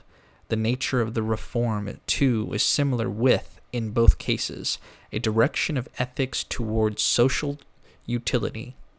In spite of the extreme different literary form of the two works, there is concordance between them at a deeper level. It may be recalled, too, that Bruno, in one of his conversations with the librarian of the Abbey of St. Victor, is reported to have used the words city of the sun of some fabled city. Campanella's revolt to establish his city of the sun can thus be seen as not altogether dissimilar in aim from Bruno's Hermetic mission. Campanella's literary output during his long imprisonment was enormous, and this huge opus has not even yet been coordinated or fully published. Some of his manuscripts were taken to Germany, whilst he was still in prison, by his German disciple Tobias Adami, and there published. Amongst these was the first Latin version of the Civitas Solis, published at Frankfurt in 1623. Many works were published in Paris during Campanella's last or French period. Their late publication is not an indication of there being a late development in his thought, for he wrote little that was new in France. He was publishing his prison output. Other works have only begun to see the light in recent years. For example, the enormous Theologia, in many volumes, written in prison, for which authority to publish was never given in Campanella's lifetime, is now being brought out. Other of Campanella's manuscripts are still unpublished. These curious circumstances mean that one cannot follow variations in Campanella's thought in the normal way from the chronological order of his publications. Another, and even more serious difficulty, in that Campanella revised and reshaped his works in his efforts to gain orthodox support from some quarter or other, modifying his more extreme earlier views. For example, the third version of the Civitas Solis, published in France in 1637, adapted the Sun City with Richelieu's ambitions for the French monarchy in mind. Although all this makes Campanella a difficult author to study, though his actual thought is really less difficult and less subtle than that of Bruno. Only one writer of the many who have written on Campanella has brought out the importance of his use of Ficino's magic. This is D.P. Walker, to whose book I shall be much indebted in what follows. In his Metaphysical, first published in Paris in 1638, but at which he had probably been working nearly all his life, Campanella gives a complete summary of Ficino's magic and a detailed analysis of the De Vita Coelitus Caparanda, which can be used with advantage by modern students of that difficult work. He refers to many of his own works in which he was taught Ficino's magic, what odors, tastes, colors, temperature, air, water, wine, clothes, conversations, music, sky, and stars are to be used for breathing in the spirit of the world. This exposition of Ficino's magical Porphyry, Proclus on magic, and above all by a full account of the magic in the Hermetica. Campanella here quotes the passage in the Asclepius on the Egyptian religion and on the magical processes by which celestial demons were introduced into idols. He also says that Hermes Trismegistus taught how to see in the heavens the forms of things as though in seals. This, of course, refers to astrological images, and he mentions in the same passage the images of the 36 deacons. When he introduces his account of Ficino's magic, Campanella states that all this doctrine is derived from Hermes Trismegistus. Walker interprets this to mean that Ficino's astrological magic consists of the same kind of operation as that described in the Asclepius, the idol becoming either a talisman or a human being, the operator. It is thus quite certain that Campanella knew very thoroughly the Ficinian magic and was also fully aware of its source in Hermes Trismegistus. We know that Campanella actually practiced this magic at Rome in 1628, and for Pope Urban VIII, who was afraid of some eclipses which his enemies, particularly his Spanish enemies, for this pope was anti-Spanish, had prophesied would cause his death. Campanella did magic with him to ward off the evil. They sealed a room against the outside air, hung it with white cloths, and burned certain herbs in it. 2 lamps, illuminaria, and 5 torches were lit, representing the planets, and the signs of the zodiac were imitated in some way, for this is a philosophical procedure, not superstitious as the vulgar think. There was jovial and venereal music, stones, plants, colors belonging to the good planets were used, and they drank astrologically distilled liquors. This process is described by Campanella in an appendix to his Astrologia, Lyons, 1629. He also practiced the same kind of magic just before his own death, fearing that an eclipse in 1639 would be fatal to him. He went through, for his own benefit, in his cell in the Dominican convent of the Rue Saint-Honore, the proceedings which are described in the Astrologica. This magic, as Walker has pointed out, aimed at artificially creating favorable heavens as a substitute for the real heavens, which are going wrong in the eclipse. It is done privately and for individuals. But if there was an organized state in which the priesthood knew how to do this magic and did it constantly, that state would be permanently preserved, free from all evil celestial influences, both as regards health and as regards morals. This is what the pseudo-Hermetic Egyptians knew how to do in their natural religion, as described in the Asclepius.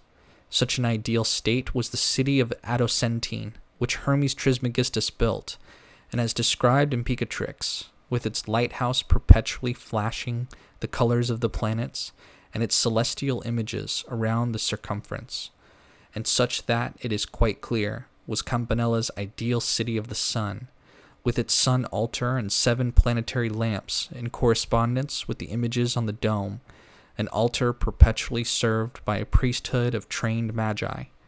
Campanella must have hoped that Urban VIII, with his interest in astrology, might be going to adopt the magical reform into the papacy, always the right and the best center for it in his eyes. And he certainly hoped, during his last triumphant period in Paris, that Richelieu was getting disinterested in it in relation to the French monarchy.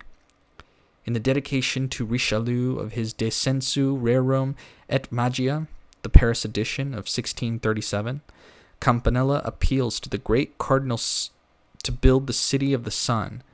The Paris edition of the Civita Solis, 1637, revises the city in a slightly more orthodox direction.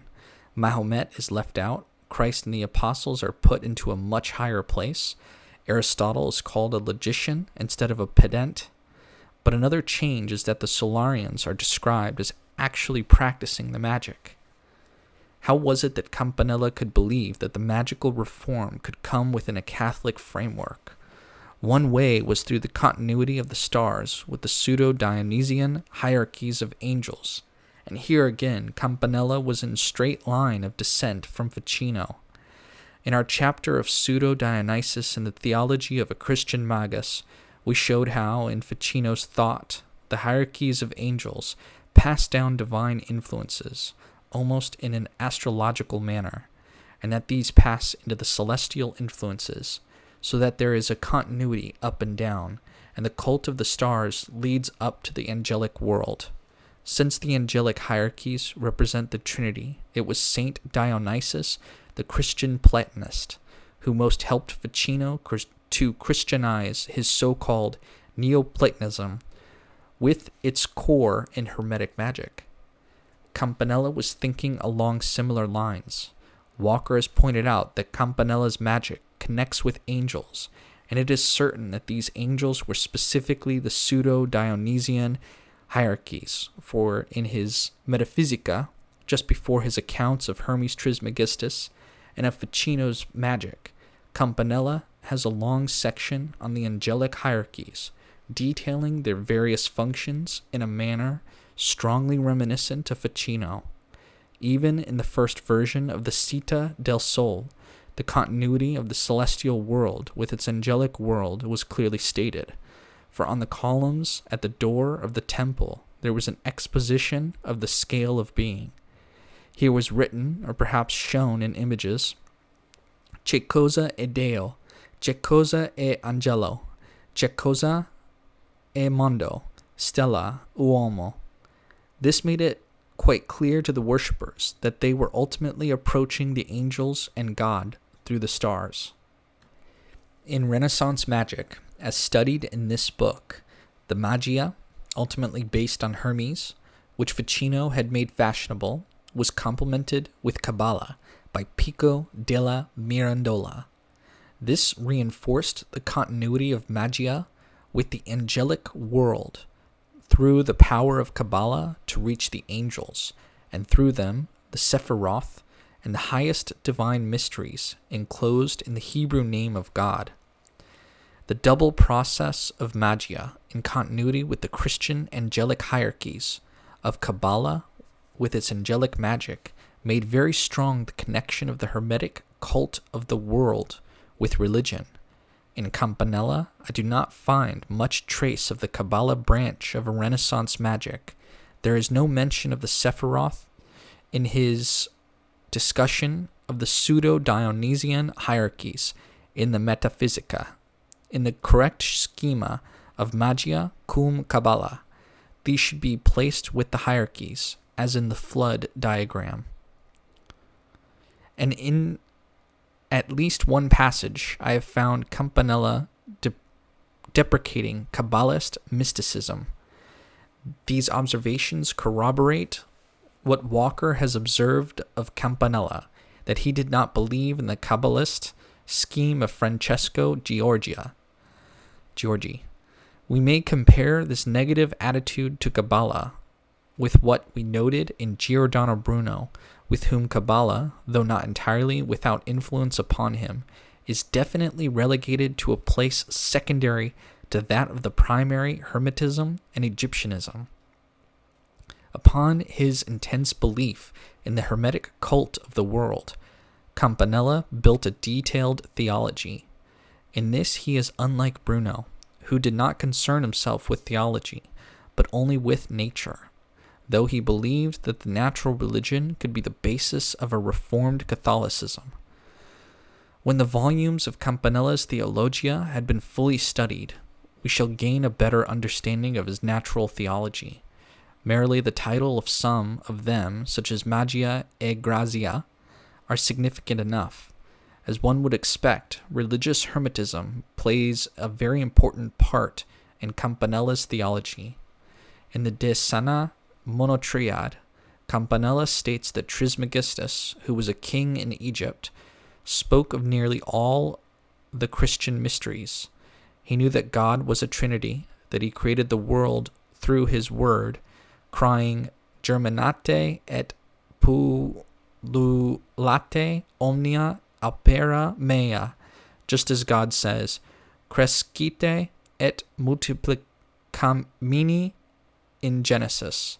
Campanella is quoting from Pymander in Ficino's translation, giving the parallel with Moses as Ficino gives it in his commentary.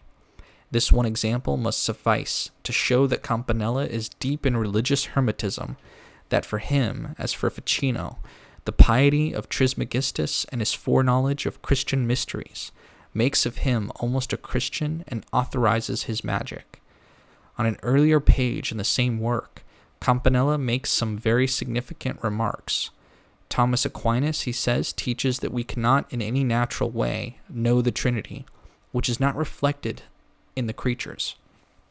But St. Thomas had not read the Platonists nor Trismegistus, whose works in his time had not been translated into Latin. The inference is that Thomist theology needs revision in the light of the Platonists and Trismegistus. And indeed it is, I believe, precisely this that Campanella sets out to do in prison, using his Dominican theological training to produce a revised Summa Theologica, using a new light from the Platonists and Trismegistus to produce a more natural theology of the Trinity, a more natural Christology, and a more natural view of the sacraments, in which grace is a kind of magia divina, following on naturally from magia naturalis. The philosophy going on with this new theology will be, of course, not scholastic Aristotelianism, but the animist philosophy of the Renaissance and its magical interpretation of nature. We cannot follow Campanella into this stupendous effort. It would require a book or several books to do so. For Campanella's theology needs to be put into the context of the history of Thomism in the Renaissance, a history which has not yet been written. It should begin with Ficino and his devious efforts to implicate Thomas Aquinas into approval of the use of talismans. These efforts seem less strange when it is found, as Walker has pointed out, that Cardinal Caetano, in his edition of the Works of Aquinas, published in 1570, defends in his commentaries the legitimacy of talismans. Campanella used Caetano's edition, since he appealed to it when defending his astral magic. The attempt to turn other great Dominican Albertus Magnus into a supporter of magic was much easier, since Albertus was probably a magician. There was a Renaissance Thomism, which would be anathema to the modern Thomist, and Campanella's theology, unpublished and unapproved in his time, is its culmination. His Theologia was intended to be a new Dominican Summa, formulated in the hope of providing a theological basis for Renaissance magic as a counter-Reformation force. In those many works by Campanella, in which he is speaking solely as a natural philosopher, as Bruno always did, he teaches that the world is alive and sentient, and to this animism or panpsychism he related his magia.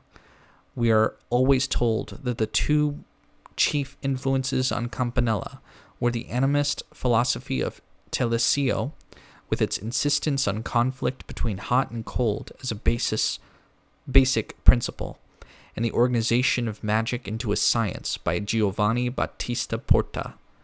It is certainly true that Campanella was heavily influenced by those two contemporary South Italian thinkers, but two quotations will serve to suggest that Campanella himself thought of these influences as secondary to and ultimately derived from the basic influence of Hermetism. In the first book of the Theologia, Campanella speaks of the living world as follows: Docet Gilius, Lucanus et poetac omnes, et Platonici mundum esse animal quod Trismegistus aprime docet. Propteria contens Trismegistus non esse mortem, sed transmutationem, quam vocat transmutationem, nos quoque asserimus non esse mortem, nisi detur annihilatio caloris et frigoris et sensu illorum. That the world is a living animal was, says Campanella, first taught by Trismegistus. He proceeds to quote from Corpus Hermeticum 12 on there being no death, but only change.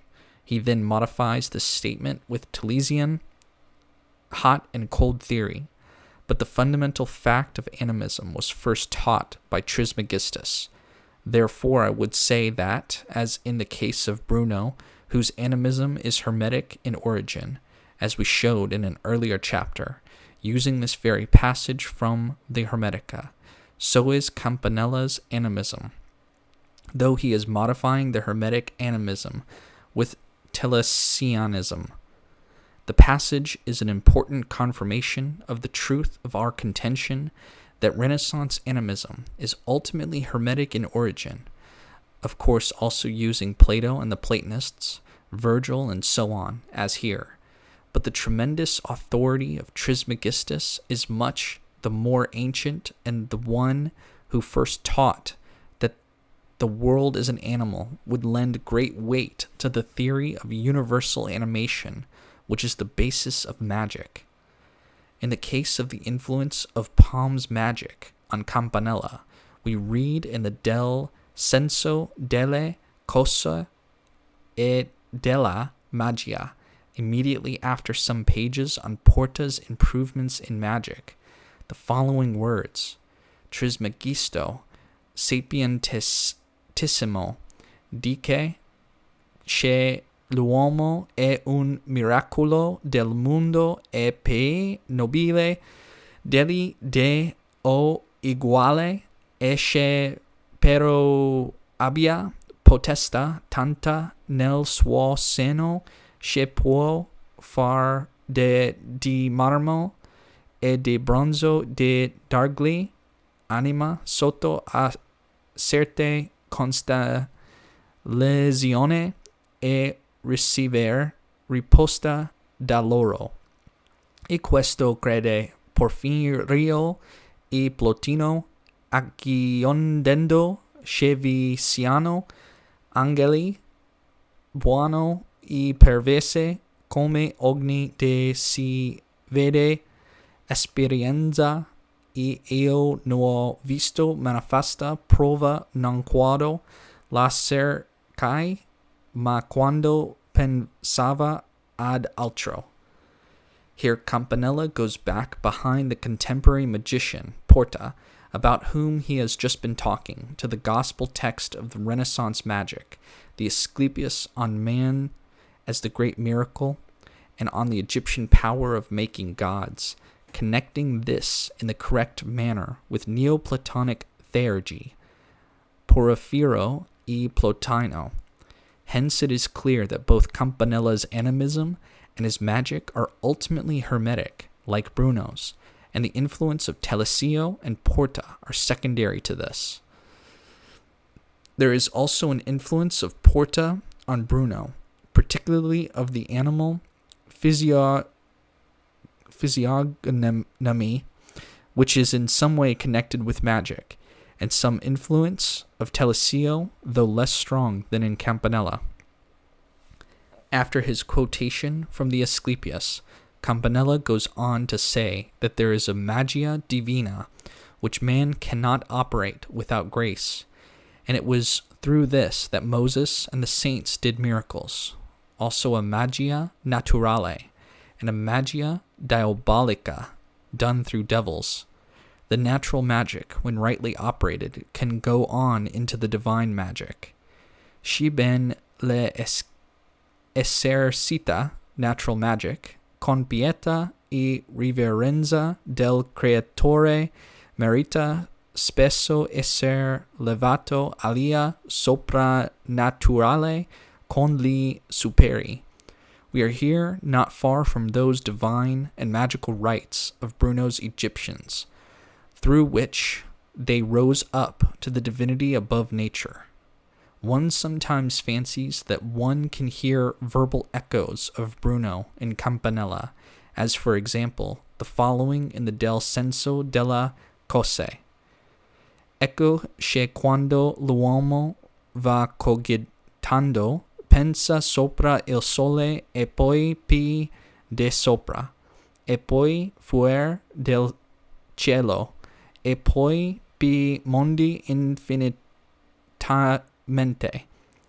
Dunque, di qualche infinita cosa ella, the race of man, e effetto, dice Aristotele, che vana immaginazione pensar tanto alto e dico con Trismegisto che bestialita pensar tanto basso, et è necessario che gli mi dica de onde avviene questa infinità.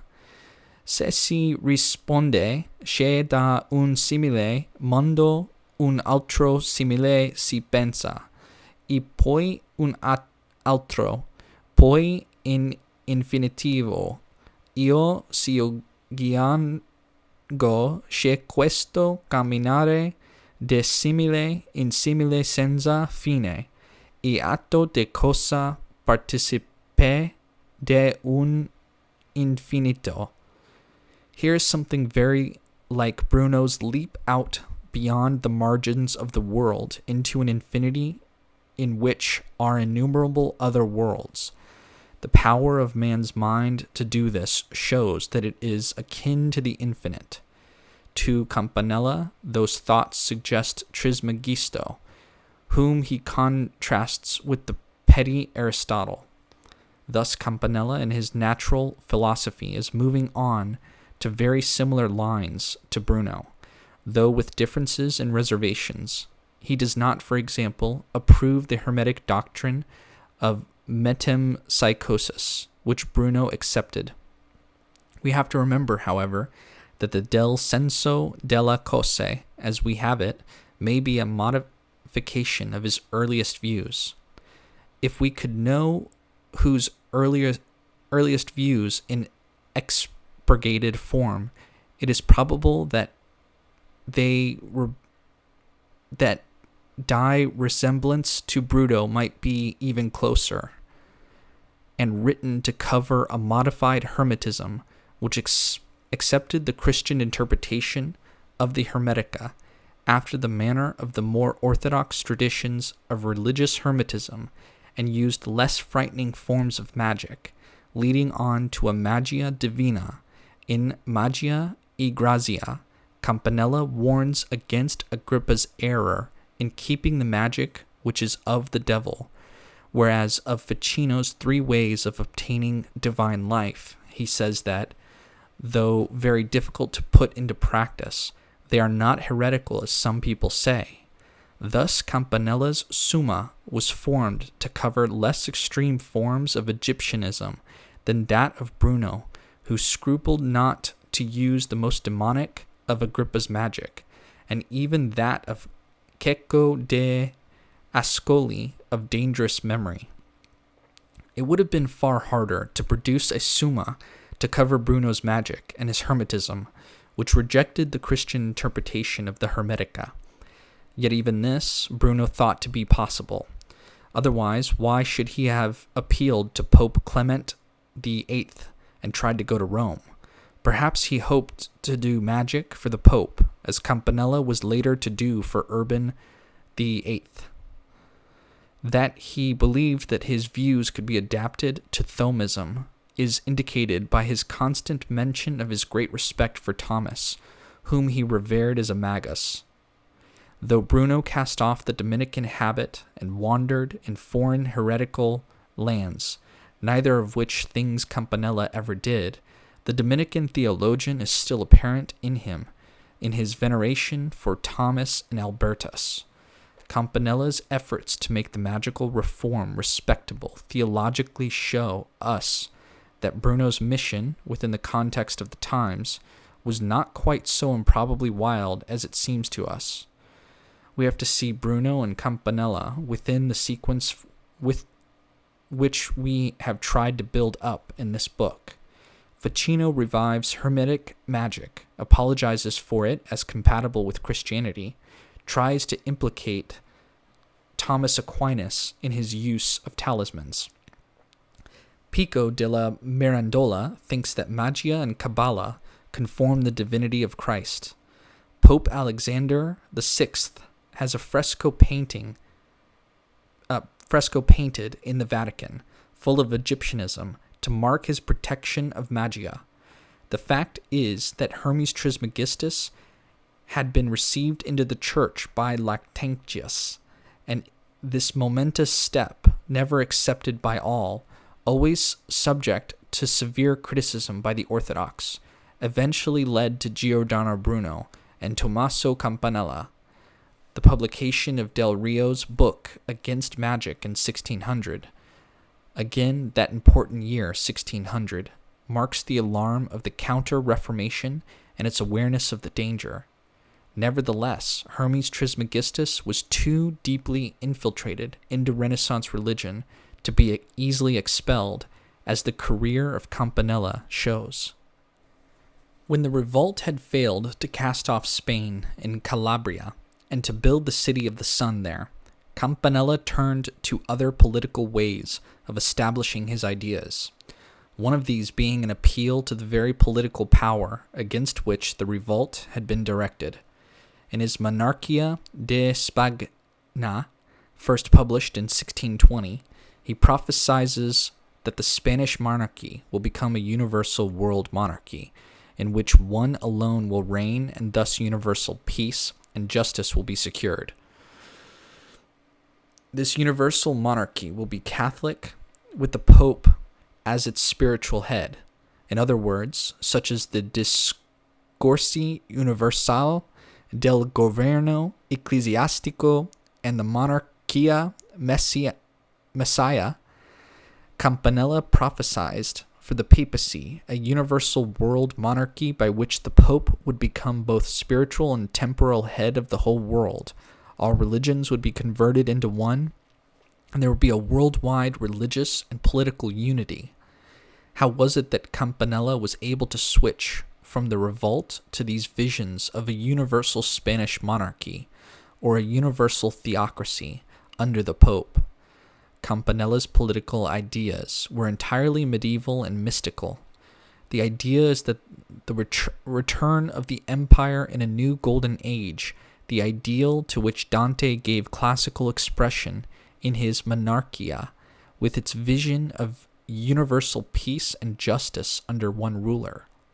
Campanella seeks for a contemporary representative of ideal universal empire, finding this either in the Spanish monarchy or in the papacy as a universal monarchy. When he goes to France and switches now to the French monarchy, prophesying for the French king a universal empire in a new golden age, it is not in the sense of French nationalism that he thinks of this mission, but in the sense of French monarchy as representing mystical empire, the Dantesque rule of the One. In Campanella's version, there must be an organized world state under one ruler, who will either be himself both temporal and spiritual head, as in a papal theocracy, or the Spanish, or the French monarchy, working in unison with the Pope as spiritual head of the world state. Campanella needs such a world state for the full expansion of his city of the sun, for the universal establishment of the magical reform in which a priesthood of Catholic magi kept the city in permanent happiness, health, and virtue, and the religion of the city is in perfect accord with its scientific view of the world, that is to say, with natural magic. When we look at the propaganda for the Calabrian revolt, we find that it is full of mystical imperialism, of prophecy of the return of an imperial golden age, such as Lactantius and the Sibyls speak of, combined with apocalyptic prophecy, Joachimism, and the like. Campanella believed from the portents that the hour had struck for such a renewal of the age. The Calabrians and the Dominicans were prepared for it by establishing the ideal city in Calabria, whence it was to spread to the rest of the world. When the revolt failed, he did not think that the portents had deceived him.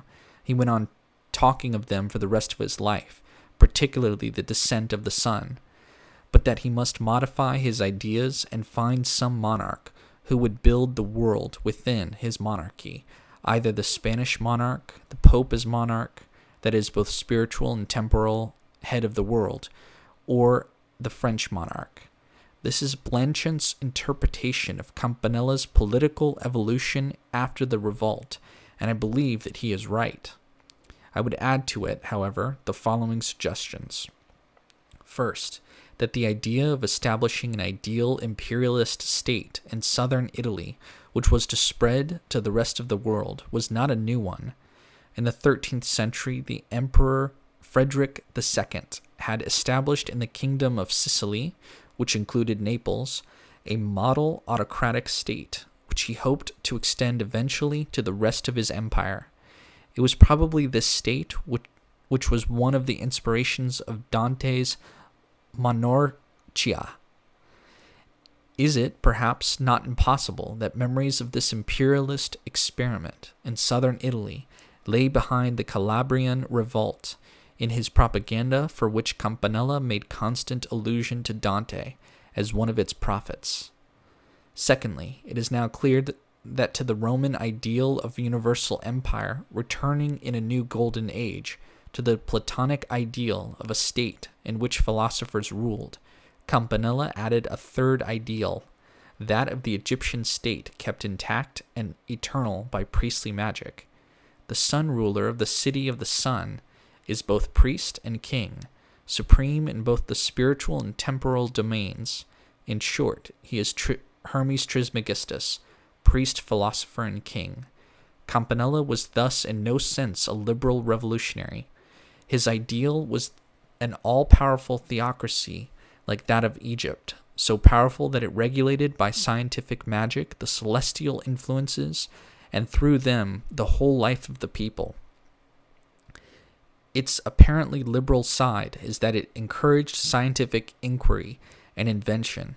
The Solarians are interested in the Copernican theory, for it is important to know the Fabrica del Mondo. They are also expert in mechanical devices, which are used for the general well-being.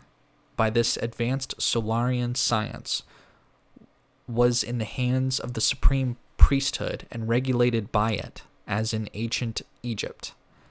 Campanella's astounding determination and pertinacity gradually had their reward. The monarchs of the world began to take an interest in the prisoner, the man who, in 1599, had gone into prison in imminent danger of death for dangerous heresies and revolts against Spain. In 1626, was released from prison through Spanish influence. He was again in prison in Rome for a while, but again released, and then began a short period during which he fancied that he was on the brink of success. In his Quod Reminiscetur et Convententur ad dominum universi fines terrae, he had outlined a plan for a vast missionary effort. Missionaries were very much to the fore in Rome, and it has even been rumored that the establishment of the Congregation de Propaganda Fide might have been in part suggested by Campanella.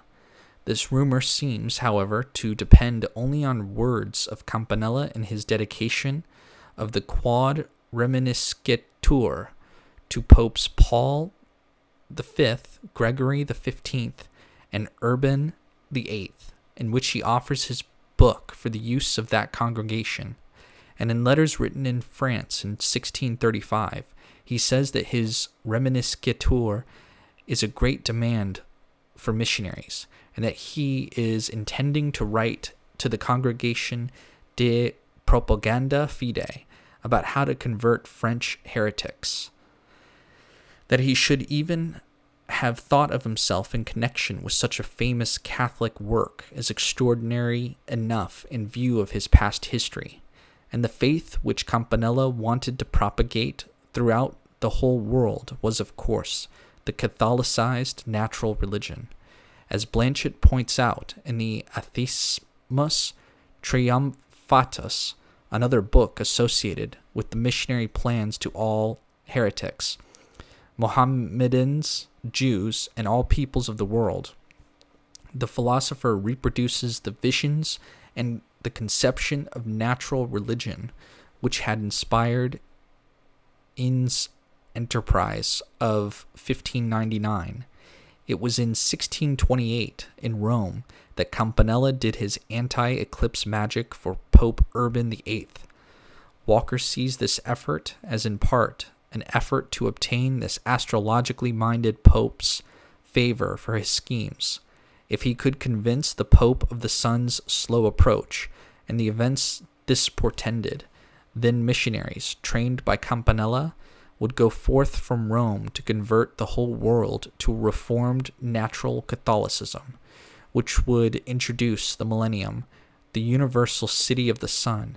And it does not seem that for a time, and through the favor of Urban VIII, Campanella was exercising some influence on policy in Rome. That Campanella should have had a partial and fleeting success in Rome, for it was only partial and fleeting, is little short of astounding when we think of Giordano Bruno astrologizing in Frankfurt with schemes to reduce all the world to one religion, going to Italy with his mission, and his book dedicated to a pope in Padua just before Campanella was there, constantly prophesying the return of the world to better things through solar portents.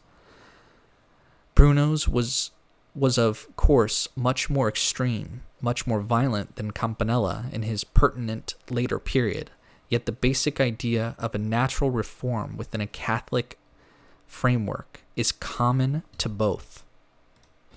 Nevertheless, great care must be taken not to exaggerate Campanella's success. There were very many who very strongly disapproved of him. Amongst these strong disapprovers was the general of the Dominican order, Ridolfi.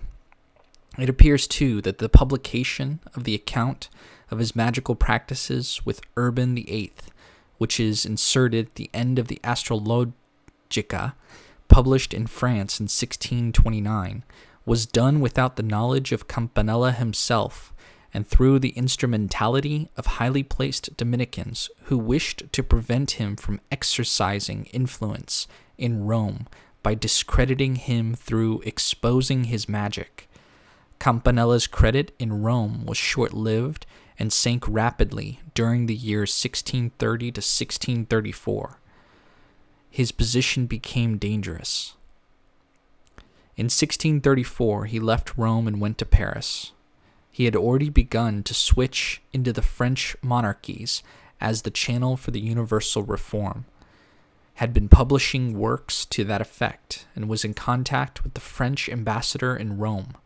In Paris, almost the only newly written works which he had published were on the sacred imperial destiny of the French monarchy, such as the Aphorismi Politici, 1635, in which he announces that signs in the heavens foretell that the power of the Spanish monarchy is weakening whilst that of the French monarchy is growing.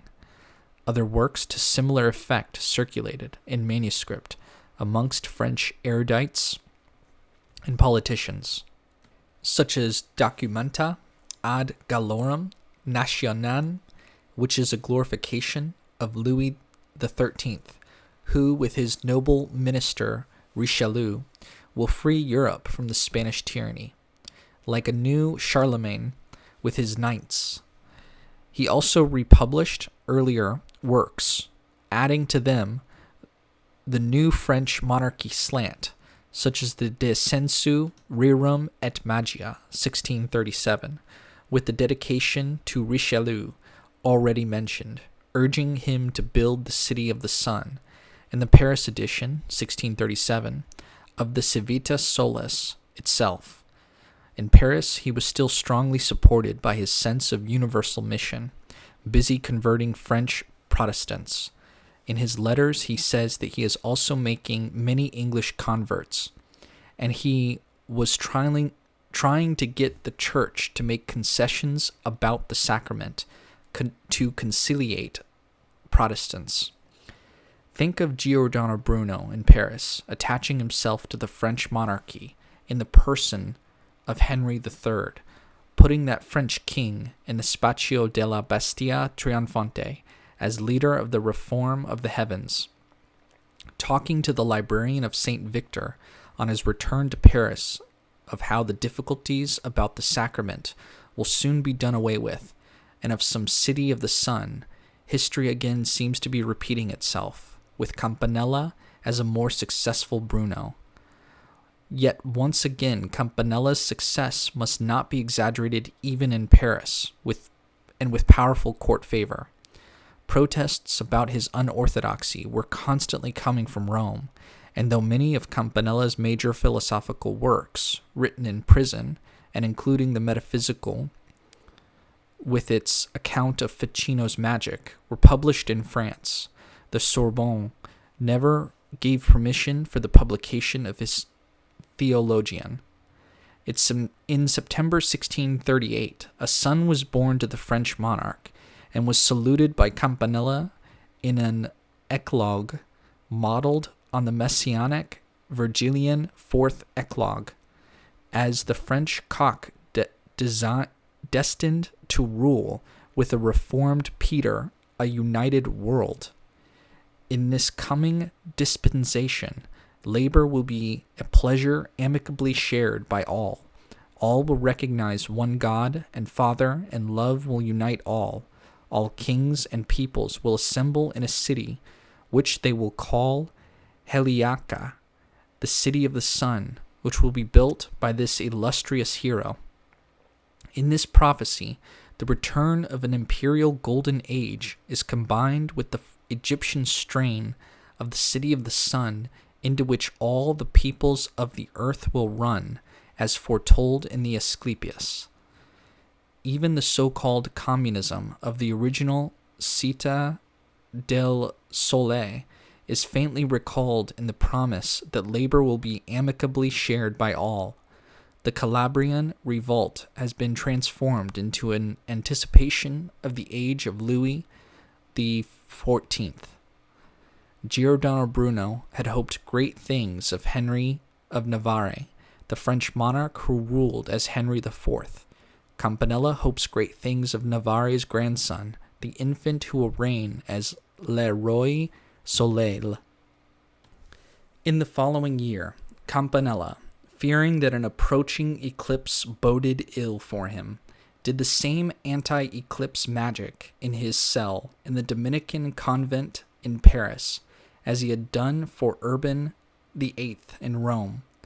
Shortly afterwards he died, assisted at the end with Christian rites. A great concourse of the noble and the learned attended his funeral. Campanella's end was very different from that of Giordano Bruno.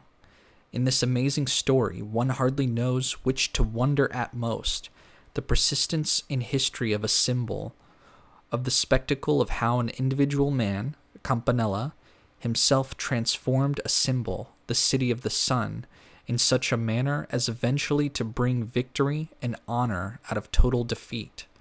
Or should one look at it more simply, was the French monarchy always Campanella's ideal channel for the reform, as it was Giordano Bruno's? Was the cult of the Spanish monarchs never anything but a safety device, a lever for getting out of prison, and it was only at the last, with the French monarchy, that he really felt at home? There is a point at which the parallel between Bruno and Campanella breaks down. Campanella never lived in Protestant and heretical countries, never joined in the cult of their monarchs, as Bruno did. In England, Bruno joined with the courtiers in calling the anti-Spanish Virgin Queen Diva Elizabetha.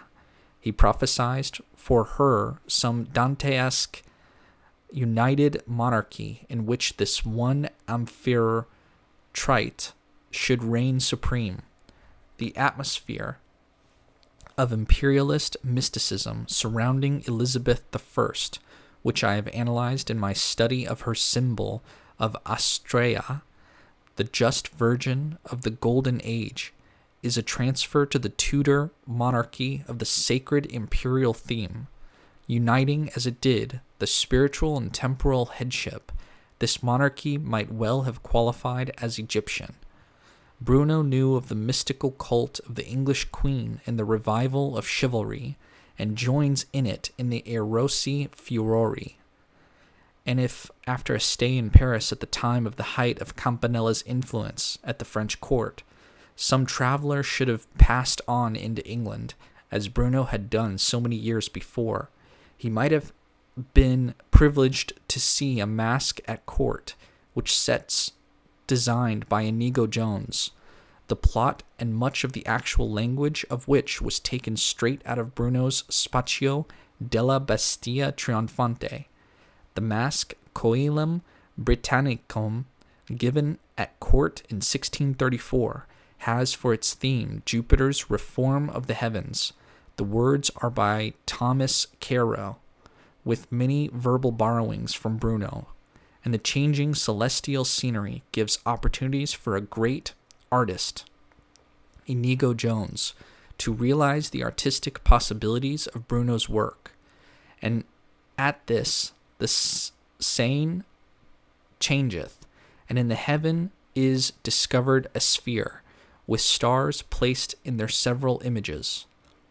At the conclusion of the revels, which the king, Charles I, and his French queen, Henrietta Maria, daughter of Navarre, were seated in state, theatrical clouds dissolved over them, disclosing religion, truth, and wisdom, triumphant in the heavens, or eternity, in the firmament surrounded by a troop of stars, expressing the stellifying of our British heroes, but one more great and eminent than the rest, which was over his head, figured his majesty, and in the lower part was seen afar off the prospect of Windsor Castle, the famous seat of the most honorable order of the Garter. So King Charles the Martyr descended into the heavens, successor of Henry III, as leader of the celestial reform, and the masque does imaginative and artistic magic to bring him success. Through the undoubted influence on both works of Bruno's Spazio, the Coelum Britannicum has the honor of being linked with Shakespeare's Love's Labour's Lost, and it proves that Bruno's influence was still very much alive in England in the early 17th century. Like Bruno, Campanella was a poet who expressed his religious cult of the world in a series of sonnets and other poems, interspersed with prose commentaries, after the manner of the Erosi Furori. Part of Campanella's canticle, as he called it, just as Bruno called the Erosi Furori a canticle, was published in Germany in 1622 under the pseudonym of Settimontano Squilla, alluding to the 7 bumps on Campanella's head representing the 7 planets. The rest is lost. These poems and commentaries are closely related in some of their themes to the Erosi Furori, but lack the richness of imagery so characteristic of Bruno. Campanella's avoidance of imagery was deliberate. Yet in the Epilogo Magno, where Campanella speaks of the world as a statue of God, and that the true philosophy is to seek the vestiges of the divine in nature, As a lover contemplates the image of a beloved, he is opening up the theme which developed by Bruno in Petrarchan conceits, and with his marvelous Actaeon imagery, becomes the erosi furori, the hermetic cult of the world expressed in a work of great poetic power, dedicated to Sir Philip Sidney, the leader of the Elizabethan poets, and with its allusions to the chivalrous queen cult. The erosi furori is integrated into Elizabethan literature. And at Wittenberg, Bruno identified himself sympathetically with the Lutherans. His praise of heretic princes told heavily against him at his trial. These left-wing tendencies sharply differentiate Bruno from Campanella. One other comparison between Bruno and Campanella must be mentioned, though it cannot be developed here, for it belongs to the history of the art of memory, which I hope to treat in another book. We have seen that the chief form which Bruno's magic takes in his adaptation of the Hermetic theme of reflection of the world in the mind to the techniques of classical mnemonics. In the De Umbris Idearum, he gives a world memory system based on magic images. Campanella also knew this tradition well, and in fact the city of the sun itself can be reflected within as local memory.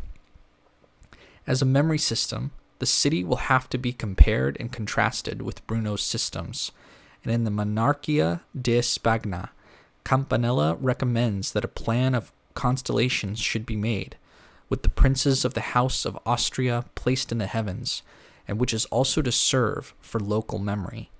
Let him, the monarch, send able astrologers abroad into the New World, that they may give an account of and describe all the new stars that are in that hemisphere, from the Antarctic Pole to the Tropic of Capricorn, and may describe the Holy Cross, which is that pole, and about the pole itself they may place the effigies of Charles V and of other princes of the House of Austria, following herein the example of the Grecians and the Egyptians, who placed in the heavens the images of their princes and heroes. For by this means both astrology and local memory will both be learnt together. Written in Campanulla's pro-Spanish monarchy period, this sounds like instructions for making a mappamondo, which will do magic for the House of Austria by placing their princes in the heavens, and at the same time it is a memory system. If we can throw light on this, and in the context of the whole history of the art of memory and its use for Hermetic magic in the Renaissance, we may better understand the Spazio della Bestia Trionfante, a mappamondo made in the interest of Henry III and perhaps of Elizabeth, and which is also to be reflected within and bears some relation to Bruno's memory systems. Thus, at almost every point, Bruno and Campanella seem like close relations, at differing temperament and character, whose ways through life repeat one another with variations and differing fortunes. They shot out into the world, the one 20 years later than the other, impelled by a tremendous impetus, religious hermetism in an extreme magical form. That difference of 20 years in their age is important, for it means that whilst Bruno's life was passed in the period in which Hermetism reached a crescendo, when it was at the root of the dominant philosophy and had deeply infiltrated into the religious problems of the age, Campanella lived on into a time when it was on the wane.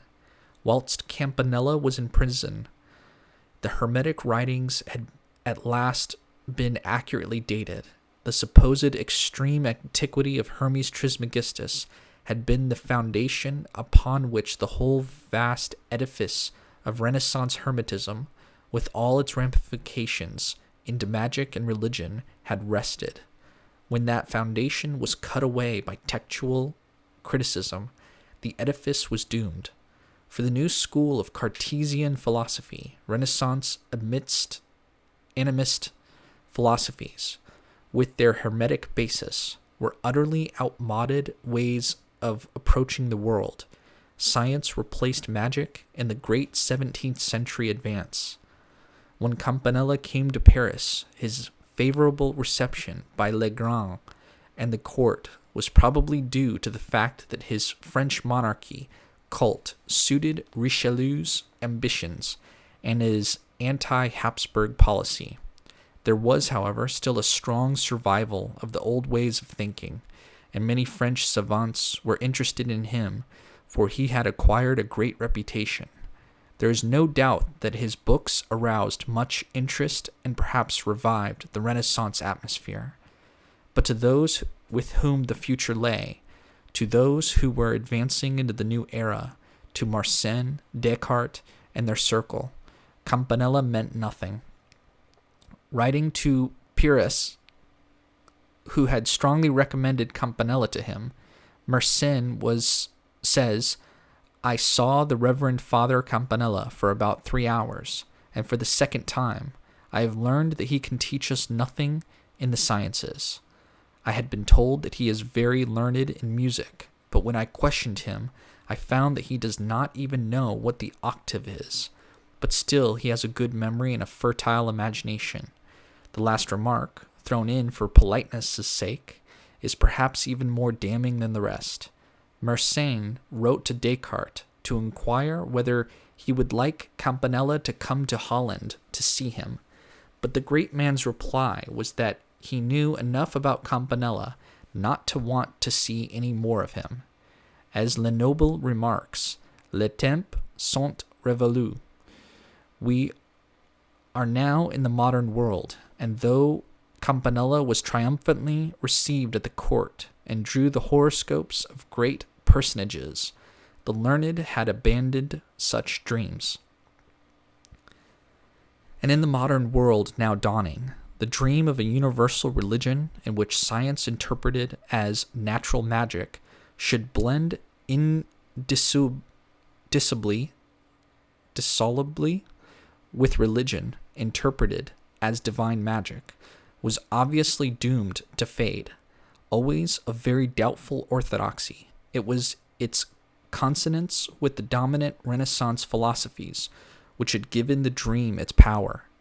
That Campanella should have been able to revive it so late, and with a good deal of success, testifies to the strength of the foothold which Hermes Trismegistus had gained within religion. But now science and philosophy will join hands with orthodoxy in driving him out of the church. Mersenne's great campaign against magic was also a campaign against natural theology. Born 20 years too late, Campanella in Paris seems like a mammoth survivor of a nearly extinct race, the race of the Renaissance magi. The indomitable power of this man, even in the most daunting circumstances, testifies to the strength which the Renaissance magus drew from his natural religion.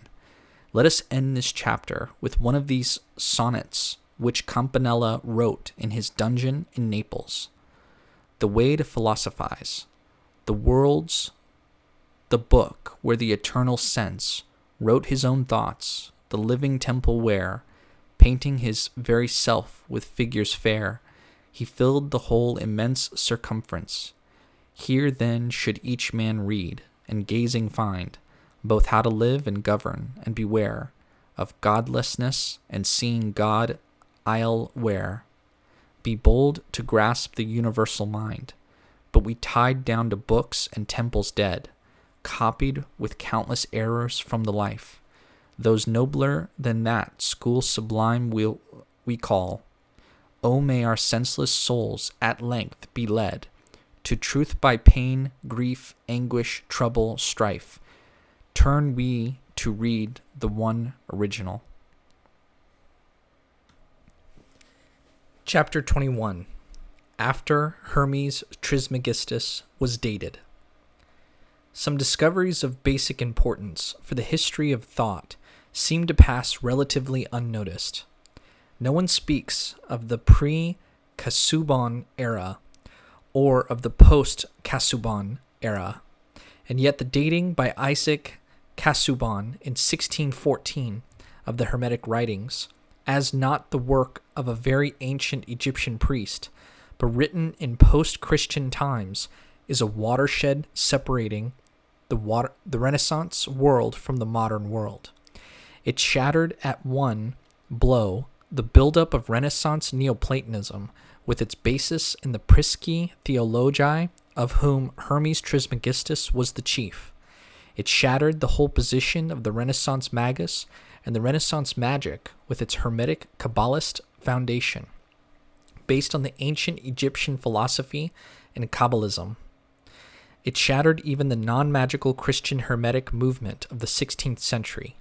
It shattered the position of an extremist Hermetist, such as Giordano Bruno had been, whose whole platform of a return to a better Egyptian, pre-Judaic, and pre-Christian philosophy and magical religion was exploded by the discovery that the writings of the holy ancient Egyptian must be dated not only long after Moses, but also long after Christ. It shattered, too, the basis of all attempts to build a natural theology on Hermetism, such that as that to which Campanella had pinned his hopes. Casaubon's bombshell did not immediately take effect, and there were many who ignored it or refused to believe it, and clung obstinately to the old obsessions. Nevertheless, though other factors were working strongly against the Renaissance traditions in the 17th century, Casaubon's discovery must, I think, be reckoned as one of the factors, and an important one, in reclassing 17th century thinkers from magic, releasing 17th century thinkers from magic. Isaac Casaubon, born at Geneva of Protestant parents in 1559, was one of the most brilliant Greek scholars of his time, profoundly erudite in all branches of classical learning, and also in church history. His friend Joseph Scaliger thought him the most learned man in Europe. In 1610, he was invited to England. It was encouraged by James I to embark on his criticism of Baronius's Annates Ecclesiastica, in which his attack on the legend of the hoary antiquity of the Hermetica is embedded. He died in 1614 and is buried in Westminster Abbey. The 12 huge volumes of the Annates Ecclesiastici of Cesare Baronius had appeared between 1588 and 1607. They were a counter-Reformation reply to the Protestant view of church history. Baronius used all the old romantic legends and the old sources with sincere enthusiasm and quite uncritically. In his first volume, he has a long section on Gentile prophecy of the coming of Christ, based on Lactantius, whom he cites in the margin. The Gentile prophets were, he states, following Lactantius, Mercurius Trismegistus, Hydaspes, and the Sibyls. This is all that he actually says about Trismegistus, but in the Lactantian context, with the Sibyls, it implied the whole elaborate interpretation of the Hermetic writings as Gentile prophecy of the coming of Christ. This was evidently how Casaubon saw it, for he delivered a full attack on the authenticity and supposed antiquity both of the Sibylline oracles and of the Hermetica.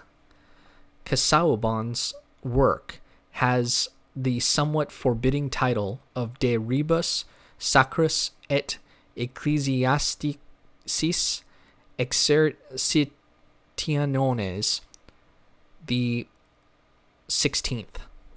It goes through Baronius's text in order, pointing out the errors in the first half of the first volume. Casaubon intended to go through the whole 12 volumes in this way, but was interrupted by death. When he comes to Baronius' on the Gentile prophets, he expresses his deep suspicion of the genuineness of these writings. This is not a word, he says, about Hermes Trismegistus or the Sibylline oracles in Plato, Aristotle, or in any of the other main pagan authors. Casaubon believes them to have been forged in early Christian times to make the new doctrine palatable to the Gentiles. The writings ascribed to Trismegistus are, he states, by Christian or semi-Christian authors, forgeries made for a good purpose, yet detestable because untrue. There was, he allows, probably a real person of great antiquity called Hermes Trismegistus, but he cannot have been the writer of the works ascribed to him. These do not contain the doctrines of an ancient Egyptian, but are made up partly from the writings of Plato and the Platonists, and partly from Christian sacred books. The Pymander contains echoes of Plato, particularly the Titanias of Genesis, and of St. John's Gospel. The Power in Corpus Hermeticum 13 recall St. Paul's epistle to the Romans. Many of the hymns are from old liturgies, particularly those of St. John Damascene, or from the Psalms. The regeneration treatises are suggested by St. Paul, Justin Martyr, Cyril, Gregory Nazianzus Zanus, and others. Detailed proof that the Hermetica cannot be of the antiquity supposed is brought forward by pointing out that they mention, for example, Phidias, and the Pythian games, also the many later Greek authors which they quote. Finally, there is the question of their style. They are not written in an early Greek style, but a late style with late vocabulary. Therefore, concludes Casaubon, after his long and detailed analysis, it is most false to say that these works were written by Mercurius Trismegistus, an ancient Egyptian, or were translated from his writings. The actual copy of the Hermetica, which Casaubon used when making his devastating exposure, is in the British Museum, with his signature on the title page and many manuscript notes by him in the margins. It is a copy of the Greek text published at Paris by Turnebus in 1554, together with Ficino's Latin translation of the first 14 treatises of the Corpus Hermeticum and Lazzarelli's translation of the Definitiones. Holding this little book in one's hand, one realizes, with a certain awe, that it represents the death of the Hermes Trismegistus of the Renaissance, the imaginary Egyptian priest who, as the leader of the Prisci Theologi, had exerted such a tremendous influence for so long. The uncritical Baronius, who was no Greek scholar, had repeated the old Lactantian view of Gentile prophecy, the view which, as we have seen, played such a large part in the Christianizing of Hermes Trismegistus. Casaubon's allegation that the Hermetica are Christian forgeries shows what a strong hold the Christian interpretation of them had taken. The Christian influence in the writings seems to him so obvious that he accounts for it through his theory that they are Christian forgeries, a theory which, though he does not state this, might even implicate Lactantius for passing off such forgeries. As at the beginning of this study, we saw that Lactantius's view of Hermes as a Gentile prophet, grouped with the Sibyls, played a large part in establishing his influence. So, at the end, when Hermes is demolished by modern textual criticism, it is within the Lactantian setting, repeated by Baronius, that his execution takes place. And here we cannot but reflect with astonishment that it was so late before a critical approach to the Hermetica was made. The weapons of textual criticism, which Casaubon uses for his dating, the approach both from content and from style, had been developed long ago by the Latin humanists and used with effect for the dating of Latin authors.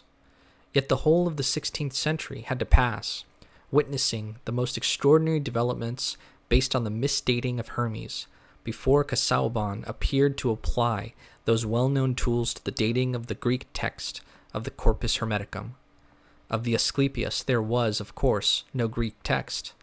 Nevertheless, the Asclepius, which had always been read in the Renaissance in close association with the Corpus Hermeticum, as by the very same ancient Egyptian writer, naturally also fell from its status, and with it there fell a major ally in the justification for magic, from Ficino onwards.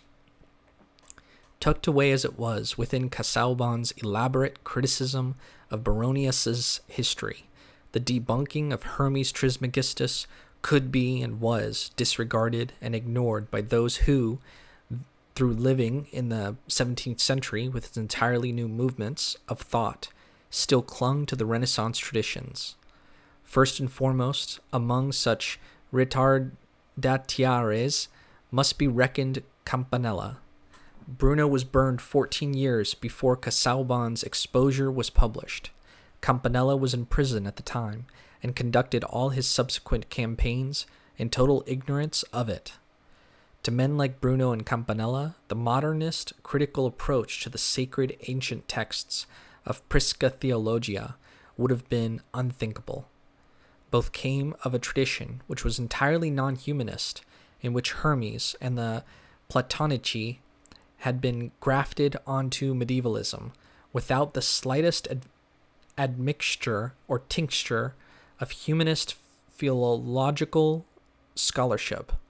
We may be sure that if Bruno had been still living in the earlier 17th century, however much his mission might have varied from that of the later Campanella, he would have resembled him in never losing faith in the extreme antiquity of Hermes Trismegistus. Nor were Campanella and the ghost of Bruno alone in such an attitude in the 17th century. Renaissance Neoplatonism was slow in dying, and lingered on in various forms contemporaneously with the new philosophy and the new science, whilst those who, like Marin Mersenne, were actively combating the Renaissance animistic and magical conceptions in order to clear a way for the new times, and using the new dating of the Hermetica as one of the tools in their warfare. Others, like Robert Flood and the Athanasius Kircher, maintained the full Renaissance attitude to Hermes Trismegistus, completely ignoring Casaubon. Others again, though still in the Renaissance Platonist tradition to a large extent, were affected by the Casaubon discovery. In this chapter I shall discuss Flood and the Rosicrucians and Kircher as representing full survival of the Renaissance attitude to Hermes Trismegistus in the post-Casaubon era, and Moore and Cudworth as Platonists in the Renaissance tradition, whose attitude to the Hermetica is profoundly modified by Casaubon's discovery. Reactionary Hermetists. Robert Flood. It was in 1614 that Casaubon's volume containing his critique of the Hermetica was published in England, and with a dedication to James I. 3 years later, the Englishman, Robert Flood, dedicated to the same monarch the first volume, published in Germany, of his Utriusque Cosmi Historia, a more total contrast than that exhibited by these two works, published within a few years of one another, and both dedicated to the King of England, could hardly be imagined. Casaubon, using humanistic tools on Greek scholarship, had convincingly demolished the early dating of the Hermetica, and had shown that parallels between these writings and the Old and New Testament and the works of Plato and the Platonists were to be explained as borrowings by later writers from earlier ones. Flood, totally ignoring the new dating both in this work and in all his other voluminous writings, lives in a world in which Casaubon might never have been born. The world of religious Hermetism, with its profound respect for Hermes Trismegistus as the very ancient Egyptian, whose sacred writings are of practically canonical authority. Again and again, Flood quotes the sayings of the holy Hermes as of equal weight with those of Genesis or of St. John's Gospel, and as teaching the same religious truths, or as the utterances of a prison's theologus long prior to Plato and the Platonists, who absorbed his teachings. It is hardly an exaggeration to say that on nearly every page of Flood's works, there will be found a quotation from Ficino's Latin translation of the Corpus Hermeticum. He also uses the Asclepius freely and some other Hermetic writings, but Ficino's Pymander was his chief standby. Comparisons of Flood's quotations with Ficino's text suggest that Flood knew the latter by heart and is quoting from memory, always pretty closely but sometimes freely.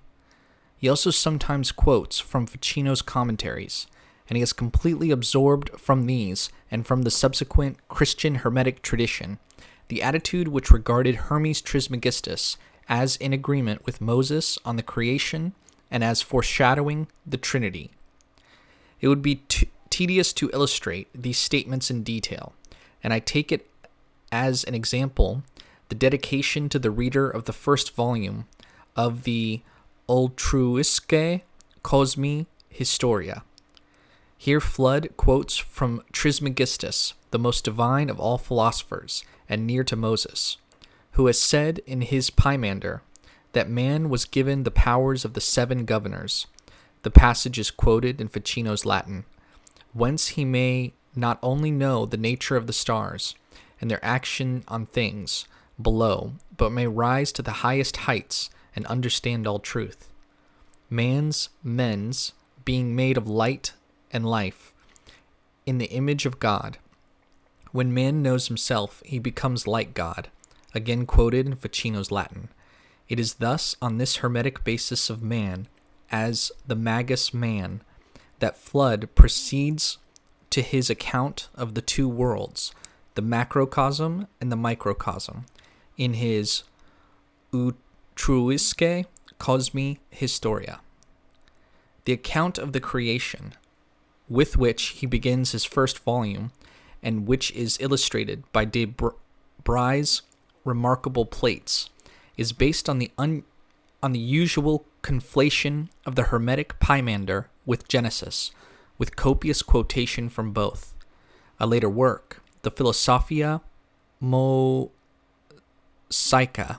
is also mosaic Hermetic. The hieroglyphic figure on its title page is explained in the text opposite as referring to tenebrae fiorunt super faciem abyssi, Genesis the first 1, et Hermes erat umbra infinita in abysso aqua autem and spiritus tenuis in abysso inerent.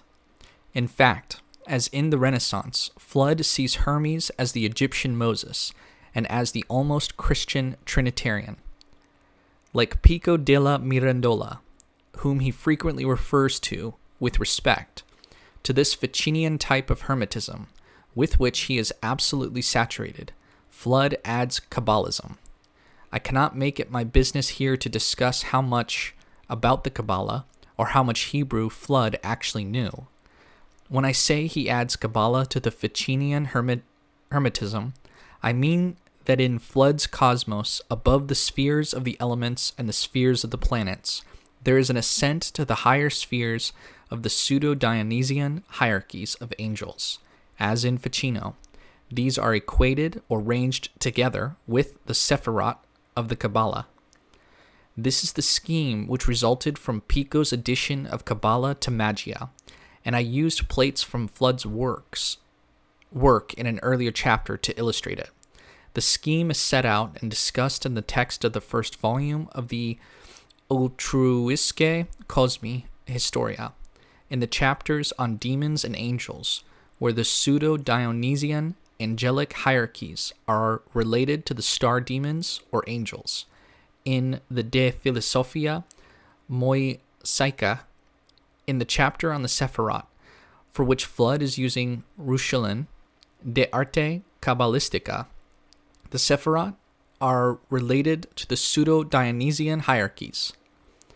This Flood is living entirely within the scheme within which the Renaissance magus operated with Magia and Kabbalah, a scheme which was kept vaguely Christian through its connection with the Christian hierarchies of angels. Was Flood an operator, that is to say, a practicing magus? His frequent quotation from Agrippa's De Occulta Philosophia makes it pretty certain, to my mind, that he was. Mersenne certainly thought so, and accused him firmly of being a magician. In this very brief sketch of Flood, I aim at no more than putting him in a place in the context of this history in general. That place seems to me to be, roughly, as follows. At a very late date, after the Hermetica have been dated, and when the whole Renaissance outlook is on the wane and about to give way before the new trends of the 17th century, Flood completely reconstructs the Renaissance outlook. He might be living in the full flood of that intense mystical enthusiasm aroused by Ficino's translations of the Hermetica, or just after Pico had completed Magia with Kabbalah. This, of course, an exaggeration, since there are many later influences. For example, Flood knows the useful textbook of Renaissance magic compiled by Agrippa. I would say, too, that he knew something of the traditions of 16th century religious Hermetism of the purely mystical and non-magical types, such as that of Foi de Candale. As a firm believer in the Hermetica, as canonical books of equal value with the scriptures, Flood's enthusiasm knows no bounds. Writing in England in the 17th century, he is giving expression by a kind of delayed action to 16th century religious Hermetism of the most intense kind. Flood, 1574 to 1637, is almost exactly contemporary with Campanella, 1568 to 1639. Both might be described as late religious Hermetists, but they do not come out of the same stream. Campanella belongs into the original Italian tradition, which was still alive and developing. By their lack of emphasis on Kabbalah and the intense naturalism of their Hermetic cult, Bruno and Campanella make something different of the Renaissance tradition. Compared with them, Flood is a reactionary towards the origins, towards Ficino and Pico. Moreover, Flood does not have that Dominican formation, which makes the two Dominican magi so formidable and forceful, both as philosophers and as missionaries. Nevertheless, there are points at which the student of Flood might find help through comparison with Campanella and Bruno. Campanella's De Sancta Monotriad is based on a similar type of Hermetic Trinitarianism to that which Flood is using, though the book could not have actually influenced Flood, since Campanella's Theologia, of which it forms a part, was never published. Comparison of Flood with Bruno might be even more revealing. As already pointed out, though Flood is certainly not like Bruno in the latter's avoidance of Trinitarianism, and in his general extreme attitude, there are points in Flood's works at which one feels that he is near to Bruno. At least one of Bruno's works, the De Imaginium Compositione, was, I think, certainly known to Flood, for it is reflected in Flood's memory system, which helps to explain it. And some of Bruno's magical diagrams, particularly those in the Latin poems, might possibly have been seen by Flood. Flood's mystical interpretation of the compass might also be examined in connection with Bruno's mysterious controversy with Fabrizio Mordente. In his earliest works, Flood announced himself as a disciple of the Rosicrucians, the mysterious sect or secret society or group which seems to have originated in Germany, and apparently in a Lutheran milieu. The evidence as to the views of the Rosicrucians is tantalizingly vague, nor is it by any means certain that they were an organized sect. The Rosicrucians represent the tendency of the Renaissance Hermetism and other occultisms to go underground into the 17th century, transforming what was once an outlook associated with dominant philosophies into a preoccupation of secret societies and minority groups. The connection with the Rosicrucians places Flood within such tendencies. His late revival of the outlook of the Renaissance magus comes at a time when the Renaissance magus, driven by the dominant thought of the 17th century, from the high position in which Ficino and Pico had placed him, is going underground and turning into something like a Rosicrucian. Reactionary Hermetists, the Rosicrucians. Since the object of a secret society is to keep itself secret, it is not easy to uncover the secrets of the Rosicrucians. Even the manifestos explicitly concerned with them are couched in veiled and mysterious language, and nothing is known of their organization, or even whether they had an organization, or were actually formed into a sect. However, when Mersenne, who disliked them intensely, emphasizes in one of his works how much he is opposed aux magiciens et aux charlatans qu'on appelait frères de la Rosicreux, lesquels se vantent d'entendre Trismegistes et tous les kabbalistes de Antiquité. This is enough to place them as belonging in some way within our Hermetic Kabbalist tradition. The first document in the Rosicrucian mystery is the manifesto published at Cassel in 1614. This particular publication falls into two strangely ill-matched parts. The General Reformation is nothing but a translation into German of chapter 77 of Triano Boccalini's Ragguagli de Parnaso. The Fama Fraternitas is the Rosicrucian Manifesto.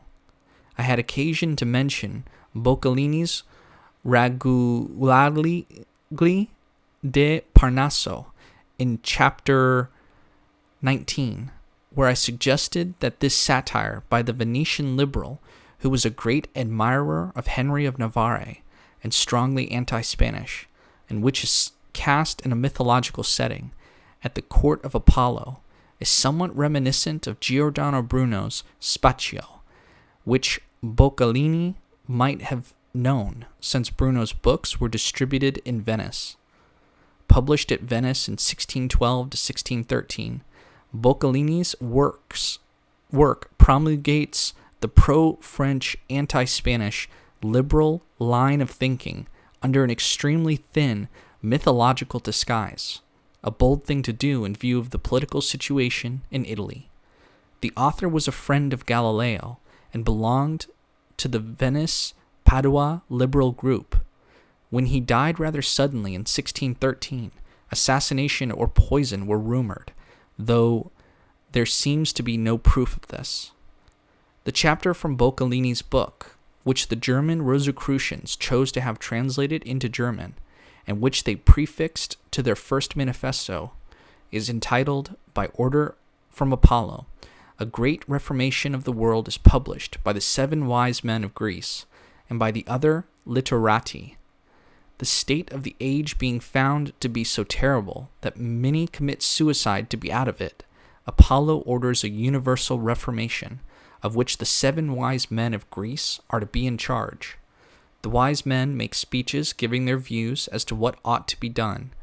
Thales is of the opinion that hypocrisy and disassembling is the main cause of the present evils, and advises that a little window should be made in men's breasts to enforce candor. This seemed like a good idea to Apollo, and he gave orders that the little windows should be made. But when the surgeons took their instruments in hand, some of the literati pointed out how awkward the business of governing would become if everyone could see into the governor's breasts. so the plan was given up. The opinion of Solon is that what hath put the present age into so great confusion is the cruel hatred and spiteful envy which in these days is seen to reign generally amongst men. All help then for these present evils is to be hoped for from infusing charity, reciprocal affection, and that sanctified love of our neighbor, which is God's chiefest commandment, into mankind. We ought therefore to employ all our skills in taking away the occasions of those hatreds, which in these days reign in men's hearts. Solon thinks that this can be best done by making a new division of the world's goods, so that all have equal shares. But the many inconveniences which would arise from this point were pointed out by others, and Solon's opinion was set aside. The bright ideas of the other wise men were also found to be impracticable, and in the end the age was dressed up again in a gay jacket to hide his rotten carcass, and the reformers abandoned their larger plans for a general reformation of the whole world and confined themselves to regulating the price of cabbages, sprats, and pumpkins. In striking contrast to the sophisticated disillusion, the bitter irony of the weary Venetian liberal is the fama fraternitas, or the Rosicrucian manifesto which follows the German translation of the extract from Boccalini. The latter is as naive and incoherent as the former is experienced and lucid. We gather that the fraternity of the Rosy Cross was founded by one Christian Rosenkreutz, a German, who was educated in a monastery and afterwards traveled widely, particularly in the East. The Magia and Kabbalah of the wise men with whom he conferred at Fez was not altogether pure, but notwithstanding he knew how to make good use of the same, and found still better grounds for his faith, altogether agreeable with the harmonies of the whole world, and wonderfully impressed in all periods of time. He also admired the way in which the learned of Fez communicated to one another new discoveries in mathematics, physics, and magic, and wished that the magicians, Kabbalists, physicians, and philosophers of Germany were equally cooperative. Much of the fama is quite unintelligible, no doubt is intended to be so. Mysterious roti are alluded to, vaults covered with geometrical diagrams, and the like. The brethren possess some of the books of Paracelsus. Amongst the articles to which they agree are that of them should profess any other thing than to cure the sick, and that gratis, that they should not wear a distinctive habit, but follow the custom of the country they are in, that the word RC should be their seal mark and character, that the fraternity should remain secret for 100 years. The only thing which seems to connect the fama with the translation from Boccalini, with which it is yoked, is that the Rosicrucians too are expecting a general reformation of the world.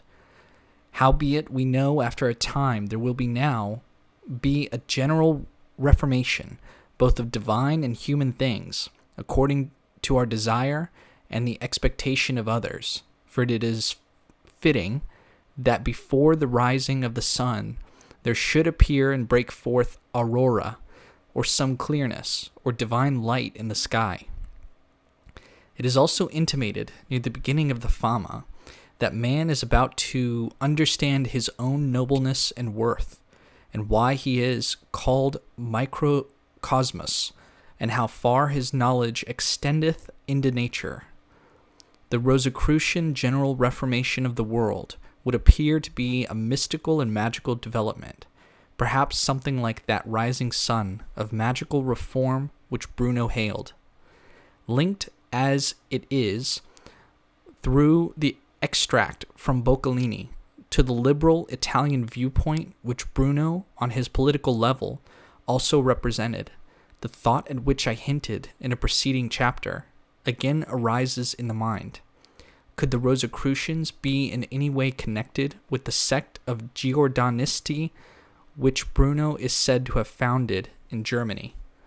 This place of the extract from Boccalini before the Fama is extremely curious. The Rosicrucian who is said to have instructed Flood, Michael Meyer, said that there was no connection between the two documents, the inclusion of the general reformation of Boccalini with the Fama being purely fortuitous. This is extremely unlikely, and in any case is disproved by what appears to be a sympathy with Boccalini shown in other writings connected with the Rosicrucian movement. Bruno had been through Germany preaching a coming magical reform movement, which he associated politically with Henry of Navarre. Henry IV was assassinated in 1610, ending the hopes which the liberals had passed upon him. In 1612-13, Traiano Boccalini published his Ragulagli de Parnaso, full of praises and laments for the French king, of hatred of Spain, of ironical attacks on pedantry and tyranny. In 1613, Boccalini, like Bruno, before him, is dead. In 1614, the German Rosicrucians come out with their Fama associated with Boccalini on general reformation. The sequence does not prove anything, it is merely suggestive. Other Rosicrucian publications were the Confessio Fraternitas, Kassel, 1615, and the Chymisci Hociet Christiani Rosicruce, Strasbourg, 1616. The latter, certainly, by Johann Valentin André, a Lutheran pastor, who may also be the author of the translation from Boccalini and the other manifestos, though this is not certain. It would seem that Rosicrucianism, as it emerges in Germany in the early 17th century, has Lutheran connections. One explanation of the Rosicrucian emblem of the cross and the rose, which has been put forward, is that it is an imitation of Luther's emblem. Christian Rosenkreuz, the founder, seems entirely mythical. Perhaps this name, too, is an allusion to Luther. But the Rosicrucians were magical, hermetic, Kabbalistic Lutherans, and particularly addicted to alchemical symbolism, of which the chemical wedding of Christian Rosenkreuz is an elaborate and incomprehensible example. The Lutheran flavor of Rosicrucianism is not against the hypothesis of a connection with Bruno, since we know that Bruno found favor with the Lutherans of Wittenberg, and in his stirring address to the university, prophesied that truth would be found among them. In the Summum Bonum, which purports to reflect the magia, Kabbalah, and alchemia of the Rosicrucians, there is an epilogue stating that the divisions of Christendom into Romans, Lutherans, and Calvinists are unreal and to be disregarded, since all are at bottom the same and tend to the same end. We thus have in Rosicrucianism a survival or continuation of those Irenaeist and liberal tendencies which were a feature of 16th century religious Hermetism, and which Bruno put into practice as he wandered from country to country, preaching against pedantry wherever he found it. The Rosicrucians perhaps hoped to avert the 30 Years' War by magic, perhaps hoped to find, when they came to Paris, a liberal French king. If so, they were disappointed. The French monarchy was now under the management of Richelieu, who would help to destroy Germany in the 30 Years' War. There is much that reminds of Bruno in this Rosicrucian movement, but there is also much that is different. If Flood represents their views, his version of magia and Kabbalah is not the same as that of Bruno, and has been pointed out, before. Bruno is less Christian and less alchemical than Flood and the Rosicrucians seem to be, nor is Flood's system heliocentric, like Bruno's. Whilst no definite statement can be made, nevertheless, it may be broadly speaking true that the latter are continuing the reform motive in a Hermetic context, which was so characteristic of Bruno. Though I do not think that Giordano Bruno has ever been mentioned before in connection with the Rosicrucians, Tommaso Campanella has been so mentioned, and here the link seems certain.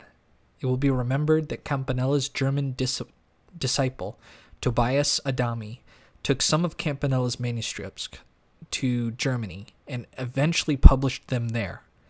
It was to Tübingen that he took them between 1611 and about 1613, where lived Johann Valentin Andrea, who, whether or not actually the author of the Rosicrucian manifestos, was certainly connected with the group whence they emanated.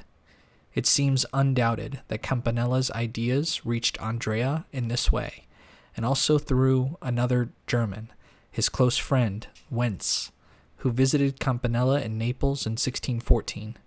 Wentz suggested that Andrea's proposed Christian union should be called the City of the Sun, and further, Andrea's published work on an ideal republic is heavily influenced by Campanella's Civitas Solis.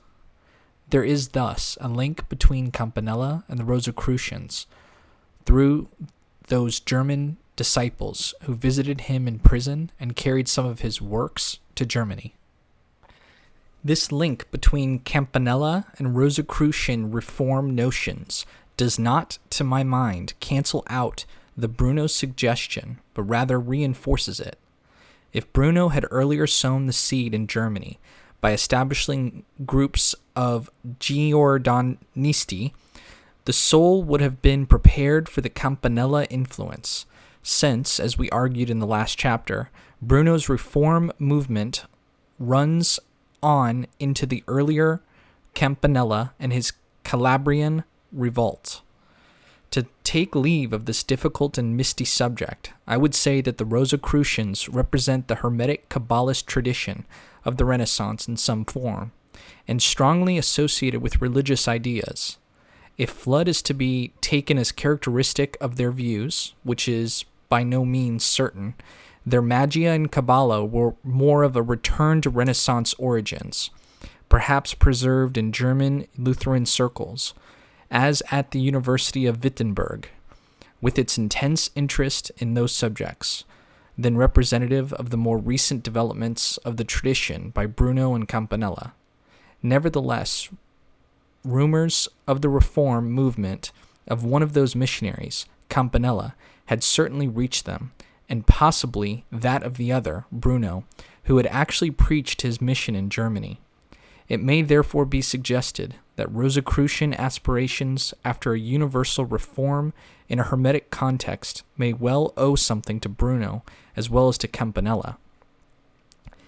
Is there, or is there not, a connection between the Rosicrucians and the origins of Freemasonry? Some people think there is. Others think that Freemasonry came out of a stream of thinking similar in its tendencies to that of the Rosicrucians, but different in its immediate origins. Freemasonry is first heard of as an institution in England in the 17th century, and Elias Ashmole is an important figure in the connection with it. Ashmole states in his diary that he was made a Mason in a lodge at Warrington in 1646. There were certainly earlier traditions and origins in England upon which Ashmole and his group were drawing, but about these very little is known. Speculative Freemasonry claims, of course, to be descended from the guilds of the medieval Masons, but all these matters are wrapped in mystery. May it not be of significance that Giordano Bruno preached not only to the Lutherans in Germany, but also to the courtiers in Elizabethan England? I made the very tentative and elusive suggestion in an earlier chapter that Bruno's mission in England, with its appeal to pre-Reformation social and mystical ideas, his lament at the destruction of great abbeys and monasteries, might have something in common with the attitudes to the past of Freemasonry. Bruno attached his Hermetism to royalism in the chivalrous cult of Elizabeth I by her knights. The interest of the first known Freemason, Ashmole, would not conflict with the idea of a stream of influence having reached him from courtly circles of the time of Elizabeth. Ashmole was a fervent royalist with a strong interest in the history of chivalry. That Bruno's influence had persisted in court circles is indicated by the Coelum Britannicum, produced at court only 12 years before Ashmole was made a Freemason. It is not impossible supposition that the influence of the importation of Rosicrucian ideas into England on Flood, Vaughan, and Ashmole may have crossed with an earlier courtly stream, perhaps influenced by Bruno, to produce Freemasonry. In any event, our new understanding of the nature of Bruno's influence in England and in Germany makes of him a key figure for the exploration of those impulses through which Renaissance Hermetism passed underground into the channels of esoteric societies. We are told that Mozart's magic flute embodies some of his beliefs as a Freemason. If so, we might have in this opera a translation into poetic and musical imagery of the theme of the good religions of the Egyptians, of the mysteries of Isis and Osiris, into which the good are initiated, of the magical atmosphere through which human souls make their way to a Hermetic Egyptian salvation. The name Zoroastro of the high priest would reflect the equation of Zoroaster with Hermes Trismegistus in Renaissance genealogies of wisdom. Reactionary Hermetists, Athanasius Kircher. Leaving these abstruse themes of the confraternite ed associazione variamente caratterizzate, as E. Garin has called those esoteric channels within which Hermetism continued after Hermes Trismegistus was dated. We now come to a solid mass of published work in which, as in the publications of Robert Flood, the dating of Trismegistus is completely ignored, and the Renaissance Hermetic Kabbalist synthesis is maintained on a quite unimpaired foundation. To thee belongs the fame of Trismegist, a writer Hermes. Thou hast outgone the list of's triple grandeur.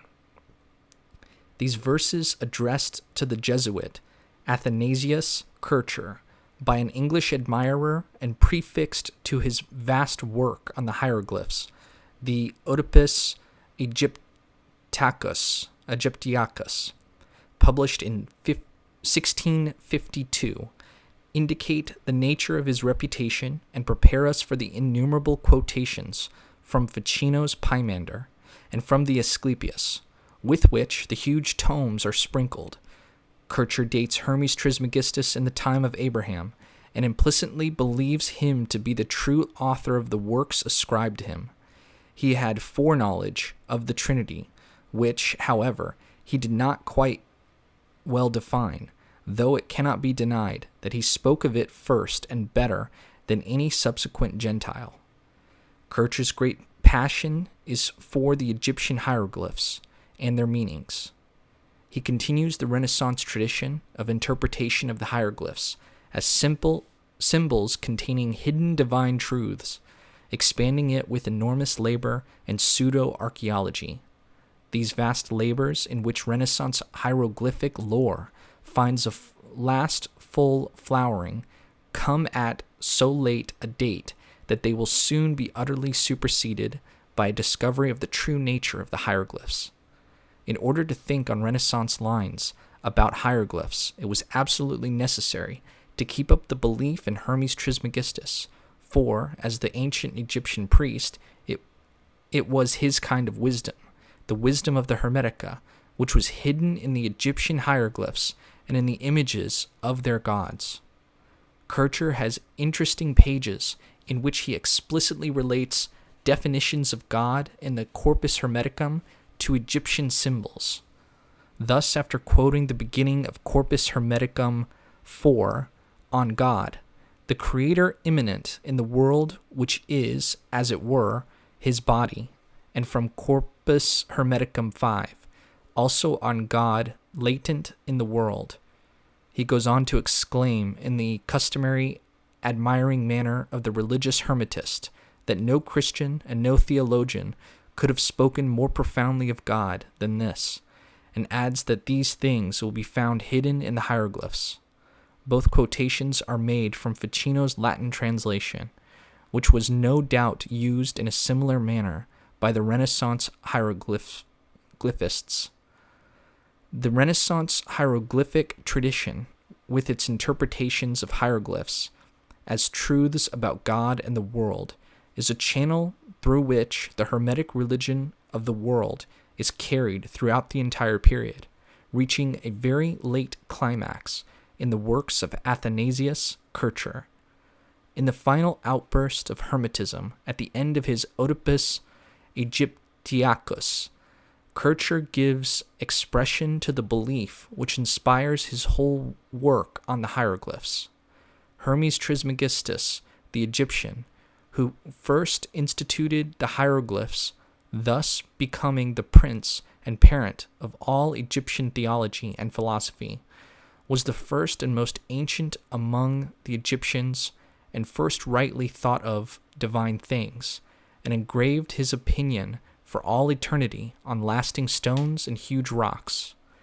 Thence Orpheus, Musaeus, Linus, Pythagoras, Plato, Eudoxus, Parmenides, Melissus, Homerus, Euripides, and others learned rightly of God and of divine things.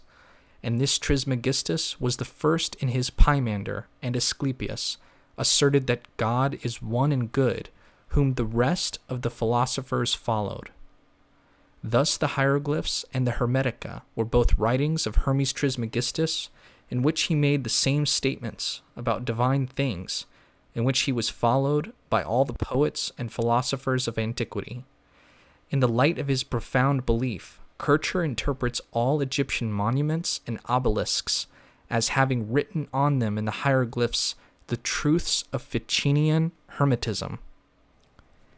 Kircher is much preoccupied with Isis and Osiris as the chief gods of Egypt. In one of his discussions of their meanings, he says, "The divine Dionysus testifies that all created things are nothing else but mirrors which reflect to us the rays of the divine wisdom. Hence the wise men of Egypt feigned that Osiris, having given charge of all things to Isis, permeated invisibly the whole world. What else can this signify save that the power of the invisible God penetrates intimately into all? Here Egyptian divine immanence combines with pseudo-Dionysian light mysticism to produce that acute sense of divine in things so characteristic of Renaissance Hermetism. For Kircher, Isis and Osiris have a meaning which, when found among philosophers of the Renaissance, such as Giordano Bruno, is called panpsychism. Kircher's passion for Egypt leads him into an elaborate geographical researches, in the courses of which he comes to the Egyptian city called Heho-Pos, or Civitas Solis, the city of the sun. He says that the Arabs called this city Ain Shkems, that is, the eye of the sun, and that in the temple of the sun, in it, there was a marvelous mirror, constructed with great art to flash back the rays of the sun. We seem to be here in the miraculous atmosphere of the city of Adocentine, the Arabic version of the city of the sun in Picatrix, though Kircher does not name that work nor make any connection between Heliopolis and the prophecies of the Asclepius. Nevertheless, his remarks confirm the view that Campanella's Cité del Sol was ultimately Egyptian in origin. Kircher discusses the priesthood of Egypt, basing himself mainly on quotation from Clement of Alexandria, the laws of the Egyptians, the love of the people for their kings, and how the Egyptian monarchy represented the idea of the universe, the philosophy of the Egyptians, and how the Platonic doctrine of ideas originated with them, using Hermes, the mechanics of the Egyptians, or their applied science, and finally, the magic of the Egyptians. And this brings one to the question whether, within this late continuation of Renaissance Egyptianism, ultimately derived from Ficino's cult of the Hermetica, there was still room for magic. There is a quotation from Ficino's De Vita Coelitis Caparanda in the Oedipus Egyptiacus, and it is the passage in which Ficino discusses the Egyptian form of the cross. Kircher introduces the quotation by stating that Hermes Trismegistus invented the Egyptian form of the cross, the crux ansata, which he calls the crux hermetica. The quotation from Ficino is followed by a long and most elaborate discussion of the relation of the Hermetic cross to the world and its power of drawing into it the celestial influences. The Egyptian or Hermetic cross, says Kircher, was a most potent amulet. It was a character fabricated with marvelous skill after the pattern of nature and showing the way to the one light. And Marsilius Ficino has described its power. Kircher is thus in agreement with Ficino about the magical power of the Egyptian cross, and his own learned and astrological exposition of it is a development or a further explanation of Ficino's words in the work which Kircher calls, by rather a curious slip of the tongue, the De Vita Coelitis Propaganda. He makes no comparison in this passage with the Christian cross. Nevertheless, such a comparison is made very clearly in some of his interpretations of Egyptian monuments. For example, the hieroglyphs on the obelisk of Heliopolis, which include several representations of what Kircher calls the Egyptian cross, are explained as having the meaning of the obelisk shown in the center, on which there is a Christian cross and sun. Kircher's interpretation of the hieroglyphs on the obelisk is permeated by the influence of Ficino's De Vita Coelitis Caparanda.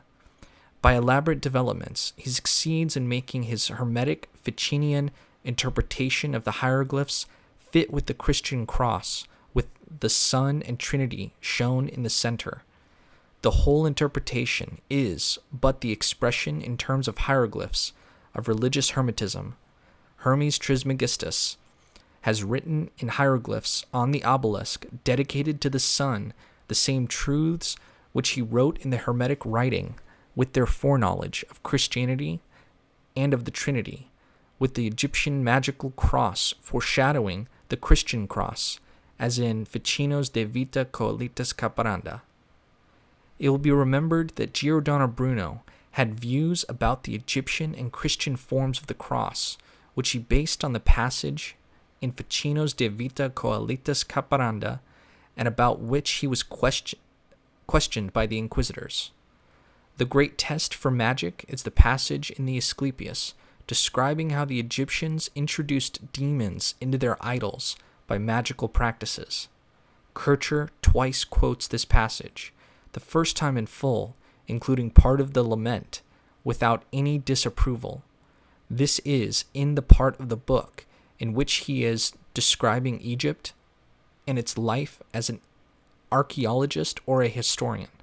The second quotation, now a paraphrase or an abridgment of the idol-making passage only comes in the section on Egyptian magic, and here Kircher expresses very strong disapproval of these practices as bad, diabolic magic, labeling them very clearly in the margin, Trismegisti impia doctrina. In view of this strong condemnation, it is to be assumed that when Kircher gives his list of the magic images of the deacons, which he relates to the passage in the Asclepius on the deacons, his interest in these images is purely academic and harmless. It is not easy to assess Kircher's point of view. He had the instincts of a historian and an archaeologist, yet, living as he does so intensely within the Hermetic atmosphere, his approach to these matters cannot quite be detached. He does definitely disapprove of diabolic magic.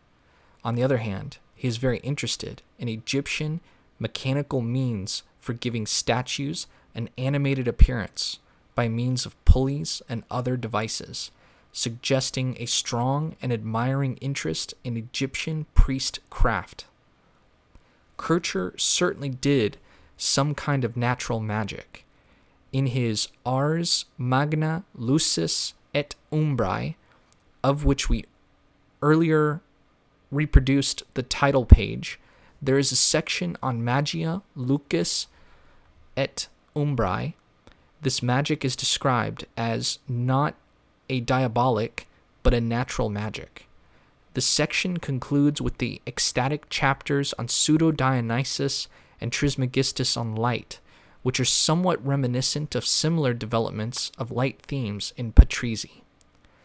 Kircher was also a Kabbalist of vast learning, and he sets out, as Pico della Mirandola does in his Conclusiones, to make a synthesis between Kabbalism and Hermetism. The section on Kabbal in the Oedipus Aegyptiacus is headed De Allegorica Hebraicorum Veterum Sapientia Kabbalae Aegyptiaca and Hieroglyphicae Parallela. He gives an elaborate plan of the arrangement of the Sephirot, but he sharply condemns Kabbalist magic.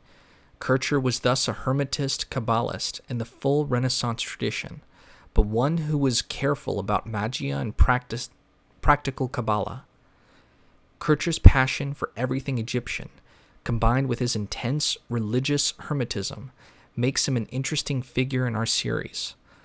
Giordano Bruno's Egyptianism was demonic and revolutionary.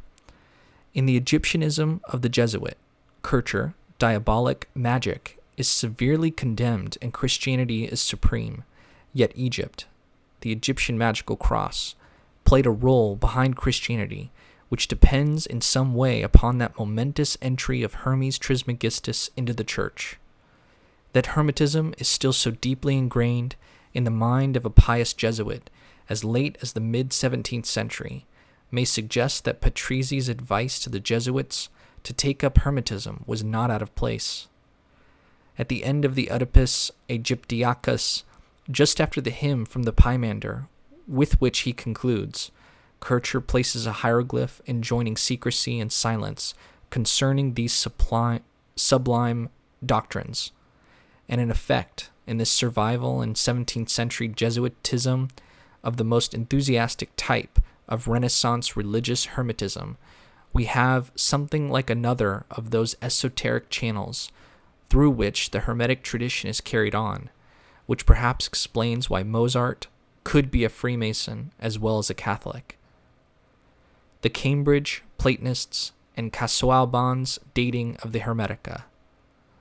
It is well known, the school of English thinkers known as the Cambridge Platonists, of whom the chief were Henry More and Ralph Cudworth, continued in the 17th century many of the themes and traditions of Renaissance Platonism, but unlike Flood and Kircher, both More and Cudworth knew of and accepted Casaubon's critique of the Hermetica, and this deprived them of Hermes Trismegistus as a priscus theologus, and so of one of the main foundations of the Renaissance synthesis.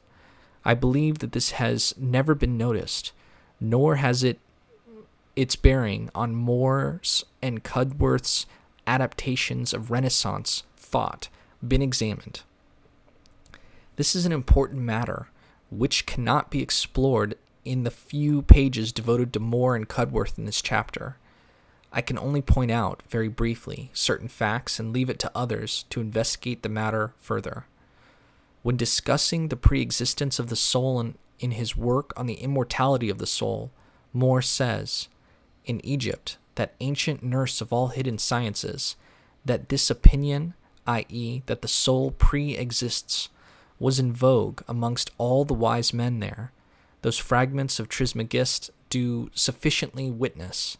For though there may be suspected some fraud and corruption in several passages of that book, in reference to the interest of Christianity, yet this opinion of the pre-existency of the soul, in which Christianity did not interest itself, cannot but be judged, from the testimony of those writings, to have been a branch of the wisdom of that nation, of which opinion not only the gymnosophists and other wise men of Egypt were, but also the Brahmins of India and the Magi of Babylon and Persia, as you may plainly see by those oracles that are called either magical or Chaldaical, which Pletho and Psellus have commented upon.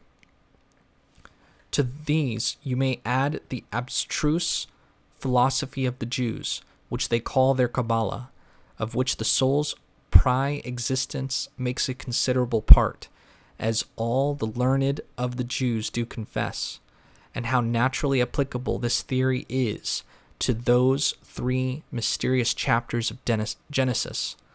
I have, I hope, with no contemptible success, endeavored to shew in my Conjectura Cabalistica.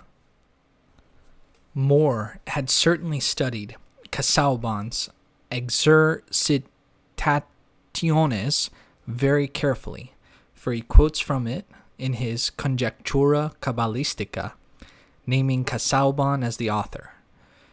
It was therefore certainly from Casaubon that he derived the view expressed in the above quotation that the book contained the fragments of Trismegistus, i.e. the Corpus Hermeticum, is to be suspected of being a pious fraud by Christians. His argument is that since the pre-existence of the soul is not a Christian doctrine, the passages in the Corpus Hermeticum which teach this may be genuinely Egyptian wisdom, untampered by those who made the fraud. He then proceeds to make a synthesis of this genuinely Egyptian teaching of the Hermetica with the Chaldean oracles with Kabbalah after the manner of the Renaissance tradition. But if one has to pick and choose like this for genuine Egyptian passages in the Hermetica, this is a very different matter from seeing them as ancient Egyptian prophetic writings which concord with Genesis and which foretell the Trinity in passages now suspected by Moore, following Casaubon, of fraud and corruption in the interest of Christianity. How radically Moore was affected by this new view of the Hermetica can be readily recognized by some examination of his Conjectura Cabalistica, in which he interprets the mind of Moses in the first 3 chapters of Genesis, according to a threefold Kabbalah, literally, philosophical, and mystical. Moore was convinced, like Pico della Mirandola and all the Renaissance Kabbalists, that the Jewish Kabbalah is conceived to be a traditional doctrine or exposition of the Pentateuch, which Moses received from the mouth of God while he was on the mount with him. He further believes that philosophical Kabbalah contains mysteries that are the same that those eximous philosophers, Pythagoras and Plato, brought out of Egypt and parts of Asia into Europe, and it is generally acknowledged by Christians that they both had their philosophy from Moses. More, therefore, conflates his Kabbalistic commentary on Genesis, for that is what the Conjectura Kabbalistica is, with Pythagorean number mysticism, and with the teachings of Plato and the Neoplatonists. Once again, this is the Renaissance tradition of combining a priscus theologus, like Pythagoras, with ancient Kabbalistic tradition going back to Moses. With this return to Pythagorean Mosaic antiquity, More connects his Platonism, and he finds that the whole tradition leads up to Christianity, or rather to his form of Christian Platonism, which it confirms. Now the new thing about More's Conjectura Kabbalistica is not so much what is in it, but what is not in it. For there is an enormous omission, namely that Hermes Trismegistus is never mentioned. This means that More never makes the usual conflation of the Egyptian Genesis, Pymander, with the Mosaic Genesis, nor does he ever use the Hermetic Trinitarian passages to support his Christian Platonism. The reason for these omissions must be that More has been led by Casaubon to believe that the Mosaic and Christian passages in the Hermetica are not most ancient Egyptian wisdom concording with Moses and prefiguring Christianity, but frauds and corruptions inserted by late Christian writers. Though he believes in general that Moses learned from the Egyptians, he has ceased to believe in the Hermetica as reliable evidence about Egyptian wisdom and its concordance with Genesis and with St. John's Gospel. The enormous difference which can be made can best be realized by comparing More with Flood and Kircher. Flood's Philosophia Moisaica is also a kind of Kabbalistic commentary on Genesis, but one in which Hermes Trismegistus holds equal authority with Moses, and the Pymander in Ficino's translation is constantly quoted as parallel to Genesis. Also, the Hermetic Trinitarianism is joined with Pythagorean and Kabbalist number mysticisms to produce Flood's ecstatic mystical diagrams. The same observation is also, roughly speaking, true of the work of Kircher's, which we discussed, the Oedipus Aegyptiacus, in which Genesis is buttressed with Ficino's Pymander, and the Hermetic Trinitarianism is freely used as authoritative. Flood's life overlaps with that of More, for he died when More was 23. Kircher was More's slightly older contemporary, yet they are separated from him by a great gulf, for they refused to admit Casaubon's criticism of the Hermetica, whilst he accepted it. The result is that whilst Flood and Kircher are still Hermetic Kabbalists, attaching to this double basis their approach to Platonism, More is not a Hermetist, but a Kabbalist only, and his Mosaic, Pythagoro-Platonic synthesis is freed from the heavy, overpowering influences of Christian Hermetism, which he recognized as spurious. What this fact, for it is a fact, may mean for the understanding of More's Platonism is compared with that of Ficino or of Pico, and the Renaissance tradition generally must be left for future investigators to determine. Perhaps it may mean that Henry More really was what Ficino used to be thought to be, a pious Christian interpreting Platonism mystically to reinforce his Christianity, and free from that core of magical theory and magical practice, which the cult of Hermes Trismegistus imparted to Ficinian Platonism and its influence. More was also touched by quite modern influences, being a student and admirer of the work of Descartes, whose mechanistic philosophy of nature he accepted, though with some reservations. He was able to accord, at least to his own satisfaction, the new mechanical philosophy with his own outlook, in which so much of the Renaissance tradition persisted. One of the ways in which he managed to do this was by regarding the Cartesian mechanism as a truth anciently known to Moses and preserved in Kabbalist tradition, which Descartes had rediscovered by divine inspiration. More, however, did not entirely accept the mechanistic interpretation of nature, pointing out that there are some natural phenomena which it does not cover. He therefore wished to modify it by the concept of a spirit of nature. More's modification of the Cartesian mechanism in this direction has been analyzed by E. A. Burt. And here it is interesting to notice that in one of the passages in his book on the immortality of the soul, in which he is defending his spirit of nature against the Cartesian mechanism and the Cartesian dualist view of matter and mind, More falls back upon what is evidently a survival of Ficinian Hermetism in his outlook. The Cartesian first and second elements are, says More, really the same as that true heavenly or ethereal matter which is everywhere. As Ficino somewhere saith heaven is, and is that fire which Trismegistus affirms is the most inward vehicle of the mind, and the instrument that God used in the forming of the world, and which the soul of the world, wherever she acts, does most certainly still use. The reference in the margin for this quotation is Trismegist pomand cap 10 sive clavis, that is, to chapter 10 of Ficino's Pymander, really Corpus Hermeticum 10.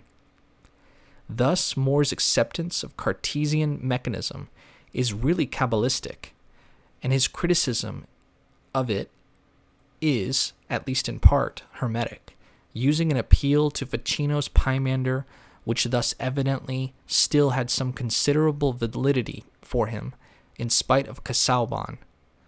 More's friend and fellow Cambridge Platonist, Ralph Cudworth, wrote his True Intellectual System of the Universe, 1678, to confute atheists by bringing together beliefs in the existence of God at all times and in all places, and in the great philosophical traditions, a method which bears upon it obvious marks of the influence of Renaissance syncretism.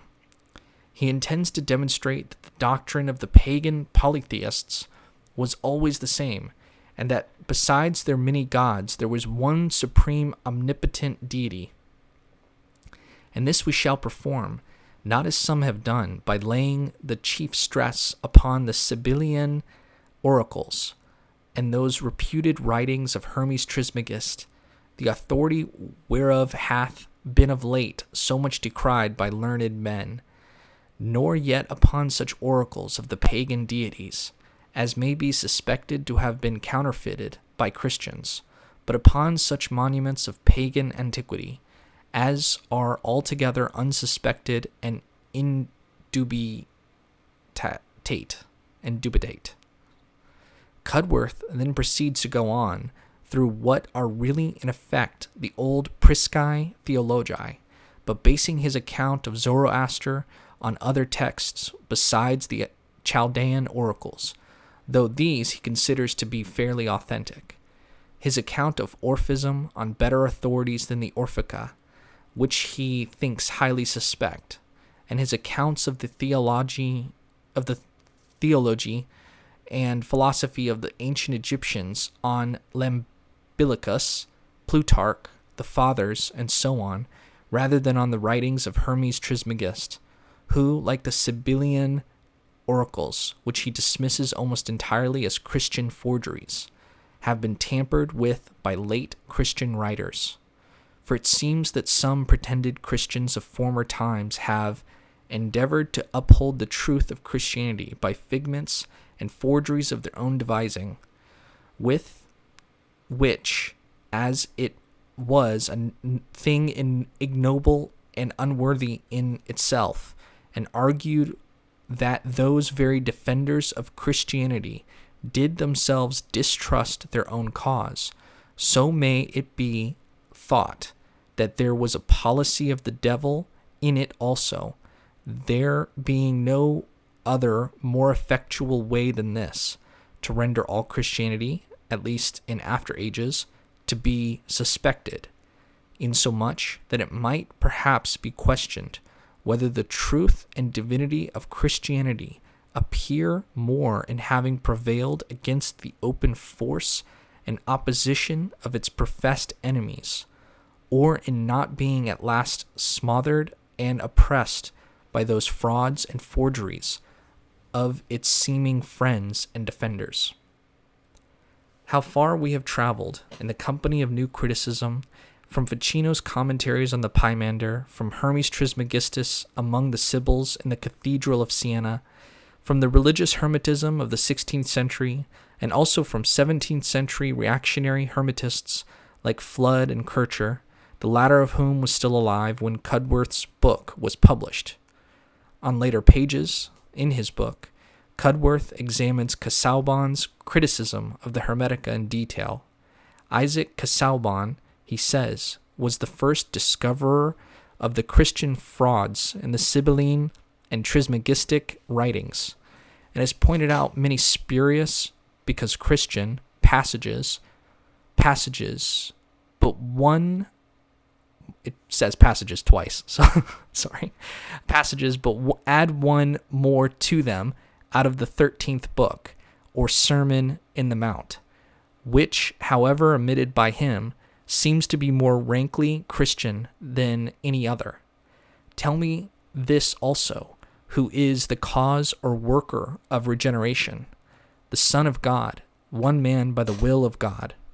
Wherefore, though Kircherus contend with such zeal for the sincerity of all these Trismegistic books, yet we must needs pronounce of the three forementioned, at least the Pymander, properly so called, and the Sermon in the Mount, that they were either wholly forged or counterfeited by some pretended Christians, or else had many spurious passages inserted into them.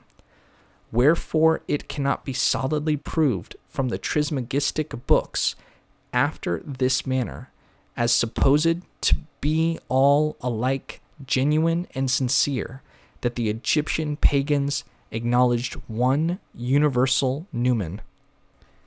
It is curious to observe in all this how deeply influenced Casaubon and Cudworth have been by the Christian Hermetist tradition.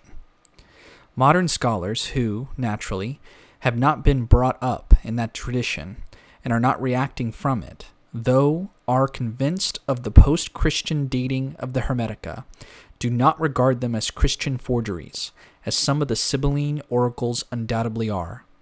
Indeed, they see little or no Christian influence in them, but to Cudworth, emerging from centuries of intensively Christian interpretation of the Trismegistic writings of the work of the ancient Egyptian Priscus Theologus and prophet of Christianity, an attitude which he knew to be still very much alive in his contemporary worlds, as his reference to Kircher shows.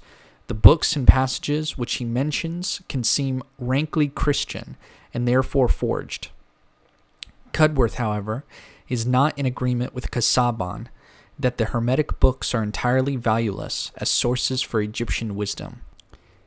Even if they were all forged, yet because they were written before the Egyptian paganism and their succession of priests were yet extinct, their writers would have known something of those priests and their arcane and true theology, and so the books are not to be discarded as without information about this.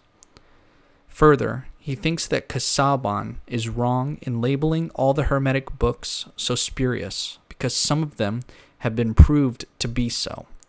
He points that Casaubon falls into the error of thinking that what Ficino published under the title Pymander was all one book, whereas this includes several distinct books, not all of which needs to be spurious. And he thinks that the other books which Patrizzi published, and above all the Asclepius, should not fall under condemnation as Christian forgeries, since no signs of spuriousness, i.e. of Christianity, can be discovered in them. Another of his objections to Casaubon is that the latter assumes that the Platonical and canonical opinions in the Hermetica were all inserted by Christian writers skilled in Greek learning. But since we know that Pythagorism, Platonism, and the Greek learning in general was in great part derived from the Egyptians, why should not such learning in the Hermetic books have come straight from the Egyptian priests, its true source?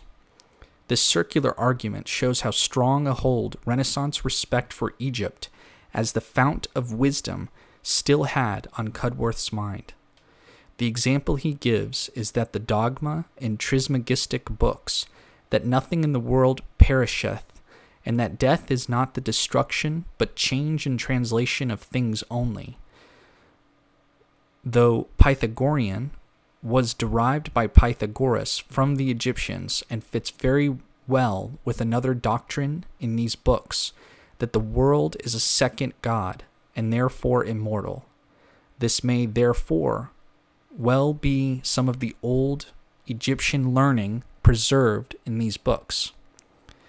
That the Asclepius cannot be a Christian forgery is sufficiently proved for Cudworth by the passage on God-making, the spirit of which is not at all Christian, but rankly pagan.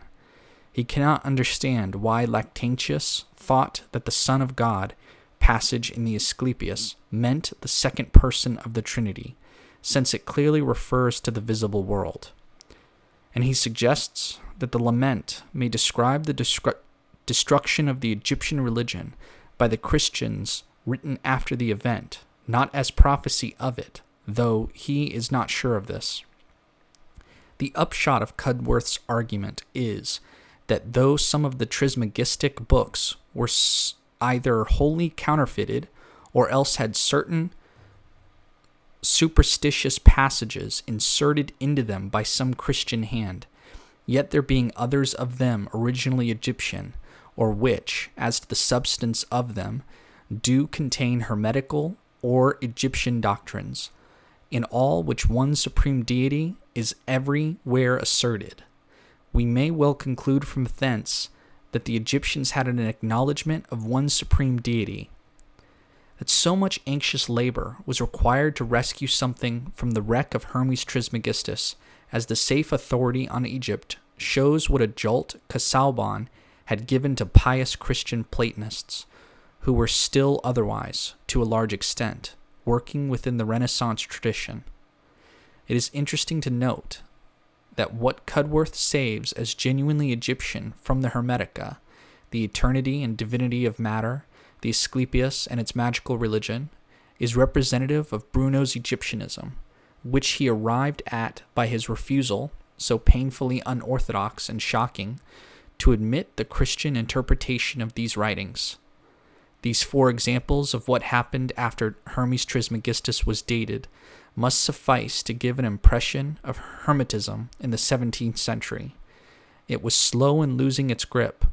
Flood, the Rosicrucian, and Kircher, the Jesuit, both maintained Renaissance Hermetic Kabbalist attitudes by ignoring or forgetting that Hermes Trismegistus was not still the ancient Priscus Theologus that he was to Ficino.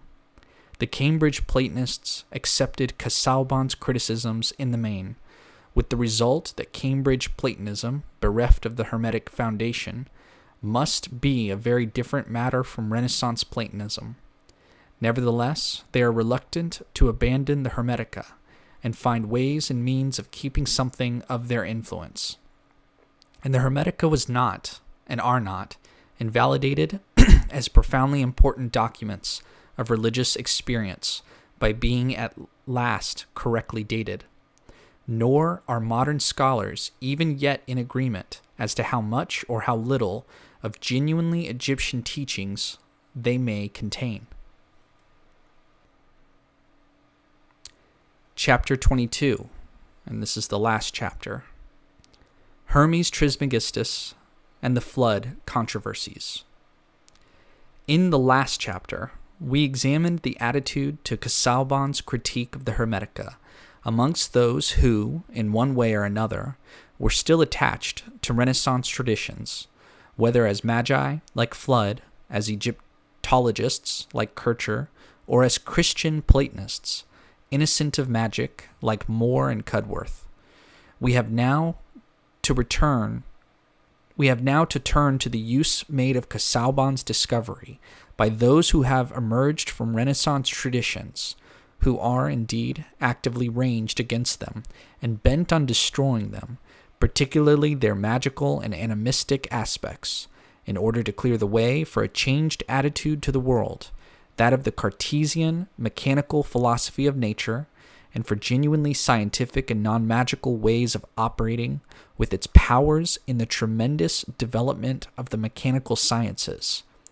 Though much had gone before to prepare the way for it, no one will deny that the 17th century represents that momentous hour in the history of man in which his feet first began to tread securely in the paths which have since led him unerringly onwards to that mastery over nature in modern science, which has been the astonishing achievement of modern European man, and of alone, to this extent, in all the annals of mankind.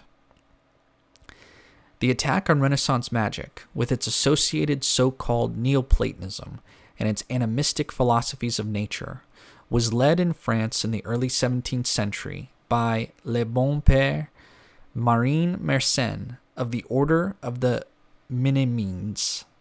Mersenne, a most devout Christian and an eager scientific inquirer, friend of Descartes and of Gassendi, admirer of Galileo, played an important part in encouraging the new movement by putting inquirers into touch with others working on similar lines through his vast correspondence with all the savants of Europe. As Lenoble had succinctly pointed out, the issue was not seen by those, like Mersenne, who were actively engaged in the conflict, as solely an issue between the new philosophical and scientific attitudes and the old scholastic tradition. Descartes broke the Aristotelian physics finally, but he also despised, ignored, brushed aside Renaissance naturalism, which he saw to be more incompatible with his own views, in spite of an apparent resemblance in the anti-Aristotelianism of some Renaissance thinkers. And for Mersenne, the chief enemy, both of Orthodox Christianity and of true science, was Renaissance naturalism with all its associated magics. He therefore devoted his energies to dethroning the Renaissance magus from his seat and to attacking the efflorescence of base magics of all kinds, which the long prevalent Hermetism and Kabbalism had brought in their train. In the opening years of the momentous 17th century, every kind of magic and occultism was rampant. The authorities were deeply alarmed. In France, hundreds of sorcerers were being burned every year, which, as Lenoble has said, is an indication not only of the prevalence of magic, but of belief in its powers. There can be little doubt that the esoteric and demon-ridden atmosphere of this period was the final outcome, as it were, the decadence, of the re-evaluation of magic ultimately deriving from Ficino and Pico, and which, extravagantly, continued by such descendants of theirs as Cornelius Agrippa, had received support from the animistic interpretations of nature of the Renaissance philosophers. As Coyer has said, pour le gain du vie et du ni cycle tau est natural et rien n'est impossible, parce quae tau est compris in fonction de la magie et la nature elle-même n'est qu'une magique avec un deo magicien supreme. It was into such a world as this that Mersenne and Descartes were born, and Mersenne saw it as his mission to fight it with every weapon he possessed. The scientific weapons were not as yet very strong. We are inclined to forget, dazzled as we are by the immense advance in the acquisition of exact scientific knowledge made in the course of this century, how little there was of it at the start, and how slight was the armor with which Marseille advanced to attack the prevailing magical view of nature as the only scientific explanation of its phenomena. Marseille's Questiones in Genesim 1623 is an awkward book to grasp, not only because of its immense length, but also because the contents seem confusingly arrayed. The sections, which are of extremely uneven length, are headed by verses from the first 3 chapters of Genesis, and indeed the book, as its title shows, is intended to be a commentary on Genesis, the general purpose of which is not easily seized by the reader, as he makes his way through what seems like a collection of treatises on highly miscellaneous variety of subjects.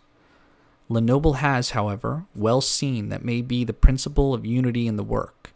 He regards it as mainly directed against all magical and divinatory arts, against Kabbalists and occultists of all kinds, against naturalist and animistic philosophers, whom Marseille suspects in general of being either atheists or deists. In other words, the Bible text is being used as a canvas for Marseille's Summa against Renaissance magic, its whole way of thinking, and all its offshoots in the vast contemporary dissemination of magical practices. It is also, suggests Lenoble, a summa of Marseille's own scientific interests, his studies in music, mathematics, physics, astronomy, and the like. Thus, within the framework of the Mosaic account of creation, Marseille is both driving out the old magical way of approaching nature and also bringing in the new way, the coming way of science and genuine mathematics. From the vast mass of material in this most important book, which lies between the Renaissance and the modern world, only a few points can be selected. Marseille is extremely well informed about the Renaissance magic, which he so much detests. Probably he made a good deal of use of Del Rio's book Against Magic, which he several times mentions. On Ficino he is very clear-sighted. Ficino does not speak as a Catholic when, in the book De Vita Coelitus Caparanda, he affirms that images and characters have power on all inferior things, which Catholics deny.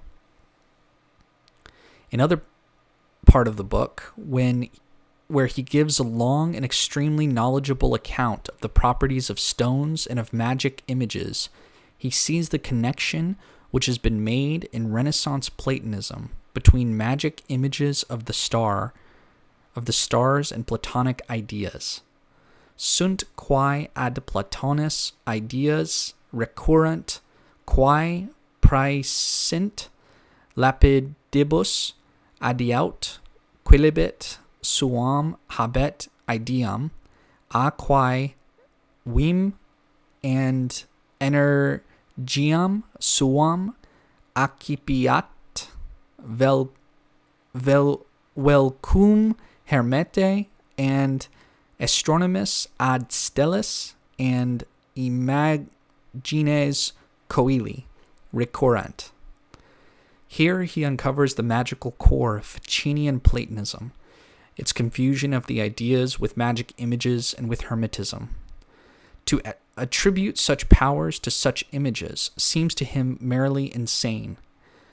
Verum nemo sanae mentis dixerit illas imagines vim habere ut constellationes magis influant. Marseille is a modern. He has crossed the watershed and is on the same side of it as we are. Belief in the power of magic images of the stars seems to him quite mad. A drawing by Mantegna, he thinks, is of more value than all the images of the necromancers. He does not condemn such images because he is afraid of their power, but because they are meaningless. Marseille, who completely discards astrology, naturally also discards astral magic, the miraculous virtue of plants, stones, images, and the whole apparatus upon which magia naturalis rested. He condemns the doctrine of the anima mundi, or at least the extravagant extension of this indulged in by the Renaissance naturalists, who affirm that the world lives, breathes, even thinks. Once again, he has detected here the magical core in Renaissance Platonism, for this universal animism in nature was the basis for the operations of the magus, and the spiritus mundi was the vehicle which he used. Concerning the Kabbalah, Marcion would admit an orthodox Kabbalah concerned with mystical interpretation of Scripture. But Kabbalist magic he naturally, wholeheartedly condemns, and the whole system of Kabbalist angelology and its connections with cosmology. In the course of this energetic clearance, which demolishes the Hermetist Kabbalist basis of Renaissance magic, Marcion mentions and condemns all the chief propagators of these views, Ficino, Pico, della Mirandola, and their successors. He is naturally most severe against arch-magicians, such as Cornelius Agrippa or Trithemius. Against Francesco Giorgi, one of the most celebrated of Hermetic Kabbalists, and author of the influential Harmonia Mundi, he has many passages, and he has also devoted another book specifically to refuting him. Patrisi's theory of light comes under review and is condemned. Bruno and Campanella are attacked, the former briefly. Marcion's main attacks on Bruno come in other books, the latter in long passages. In short, Marcion's vast Genesis commentary contains within its covers penetrating critical analysis of almost every aspect of the way of thinking which we have been studying in this book. The lifeblood of the Renaissance magus drains away under this onslaught. His most cherished theories, illusions, and delusions are turning into so much useless lumber in the cold, clear light of the New Age. But we have not yet determined the chief game which Marcion is hunting. The dead and gone Hermetist Kabbalists were not so dangerous and abhorrent to him as the living one, Robert Flood.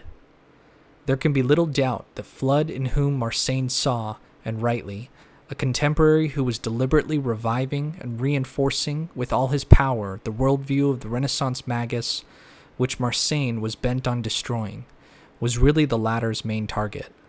Flood's works, and particularly his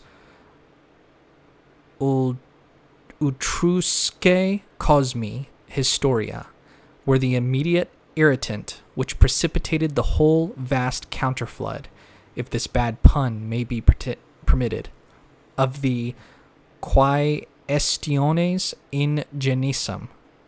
And if we think of how Flood constantly and forever quotes Ficino's Pymander, equating this with the Mosaic account of creation, we begin to see how Marcion has planned his book as a reply to that, and we perceive another unifying guiding principle in his Genesis commentary, besides those to which Lenoble has pointed out. For Marcion's own commentary, on its theological side, uses only the fathers and accredited doctors of the Church. It is not as a Hermetist Kabbalist like Flood that Marcion approaches Genesis, but as an Orthodox Catholic. He is using Orthodox Genesis commentary as the framework for his attack on Flood's Hermetist Kabbalist commentary, and on all that has been built on to the Hermes-Moses equation from Pico della Mirandola onwards. Thus, it may be suggested, the true unifying principle of Marcion's work is Moses, an Orthodox Moses, who, turning his face against magic, ushers in the new science. Marcion does not often mention Hermes Trismegistus, and when he quotes from the Hermetica, it is always in Greek, never in Ficino's Latin translation. But he fully realized how basic was Hermes for Flood, and for the whole tradition from whence Flood derived. The macrocosm-microcosm theory of Flood's two worlds cannot be proved, says Marsanne, because the Egyptians teach that man contains the world, and because Mercurius, also meant by the Egyptians, calls man a great miracle and like to God. I have not found in the Questiones Ingenisum any evidence that Marsanne knew what when he wrote it of Casaubon's discoveries about the Hermetica. But soon afterwards he discovered Casaubon and realized what a tool had been provided for his work of demolition of the edifice in which dwelt the Renaissance magus and his descendant, Robert Fludd. For, if the Egyptian Moses was a fake, the cornerstone of the edifice was removed and the whole building must fall into ruin. Fludd was incensed by Marsanne's attack on him, to which he published angry replies. In his Sophiae cum Moria Certamen, of which the preface is dated Oxford, 1626, he uses most abusive language against the monk, and quotes the passages against himself in the Questiones Ingenisum with detailed rejoinders. In this strife of wisdom with folly, Fludd presents himself as the representative of deep wisdom, whilst Marsanne is the superficial fool. In his earlier works, Fludd had identified himself with the Rosicrucians, and Marsanne had included this mysterious brotherhood in his censures on Fludd, so that the Rosicrucian cause became involved in the Fludd-Marsanne controversy. Hence, in another publication, probably partly by Fludd, against Marsanne entitled Sum Runum Bonum, 1629, the highest good is defined on the title page as the Magia, Kabbalah, and Alchemia of the Brothers of the Rosy Cross. In this work, when replying to a passage against Ficino and Marsanne's Questiones Ingenisum, the writer quotes at length from Ficino's Apologia for his magic, which he endorses as representing his own point of view. This in itself is sufficient evidence that Fludd and the Rosicrucians stood for Renaissance magia, stemming from Ficino, with all its various Kabbalist and other accretions, against Marsanne, the rationalist. In another publication of the same year, in which there is a passage inveighing against the malice and falsehood of the monk Marsanne, Fludd quotes triumphantly from Pymander and the Asclepius, thus advancing under the banner of Hermes Trismegistus to defend wisdom against falsehood and malice. The controversy was watched with interest and excitement by all Europe, and as the many references to it in Marsanne's correspondence testify, I can make no attempt even to mention, much less discuss in detail, all the publications concerned with it. Marsanne's and Fludd's numerous contributions to the dispute were swelled by those of others. For example, Jacques Gaffrel, the Kabbalist, joined in on the side of Fludd, whilst Pierre Gassendi, the scientist, came to the assistance and defense of Marsanne. Marsanne had asked Gassendi to help, since he was tired of replying to Fludd himself, and Gassendi performed this friendly office in 1630 in a publication attractively entitled Petri Gassendi Theologiae Epistolica Exercitatio in quae Principia Philosophiae Robert Fludi Medici Reteguntur et ad recentes illuius libros adversus RPF Marinum Marsanum Ordinis Minimorum Sancti Francisci de Paula Scriptos Respondetur. Gassendi appears to take a more moderate tone against Fludd than Marsanne has done, but as Lenoble has said, impartialit de Gassendi est parfois plus terrible pour flood quae les importaments de Marseille, and he is, at bottom, in entire agreement with Marseille.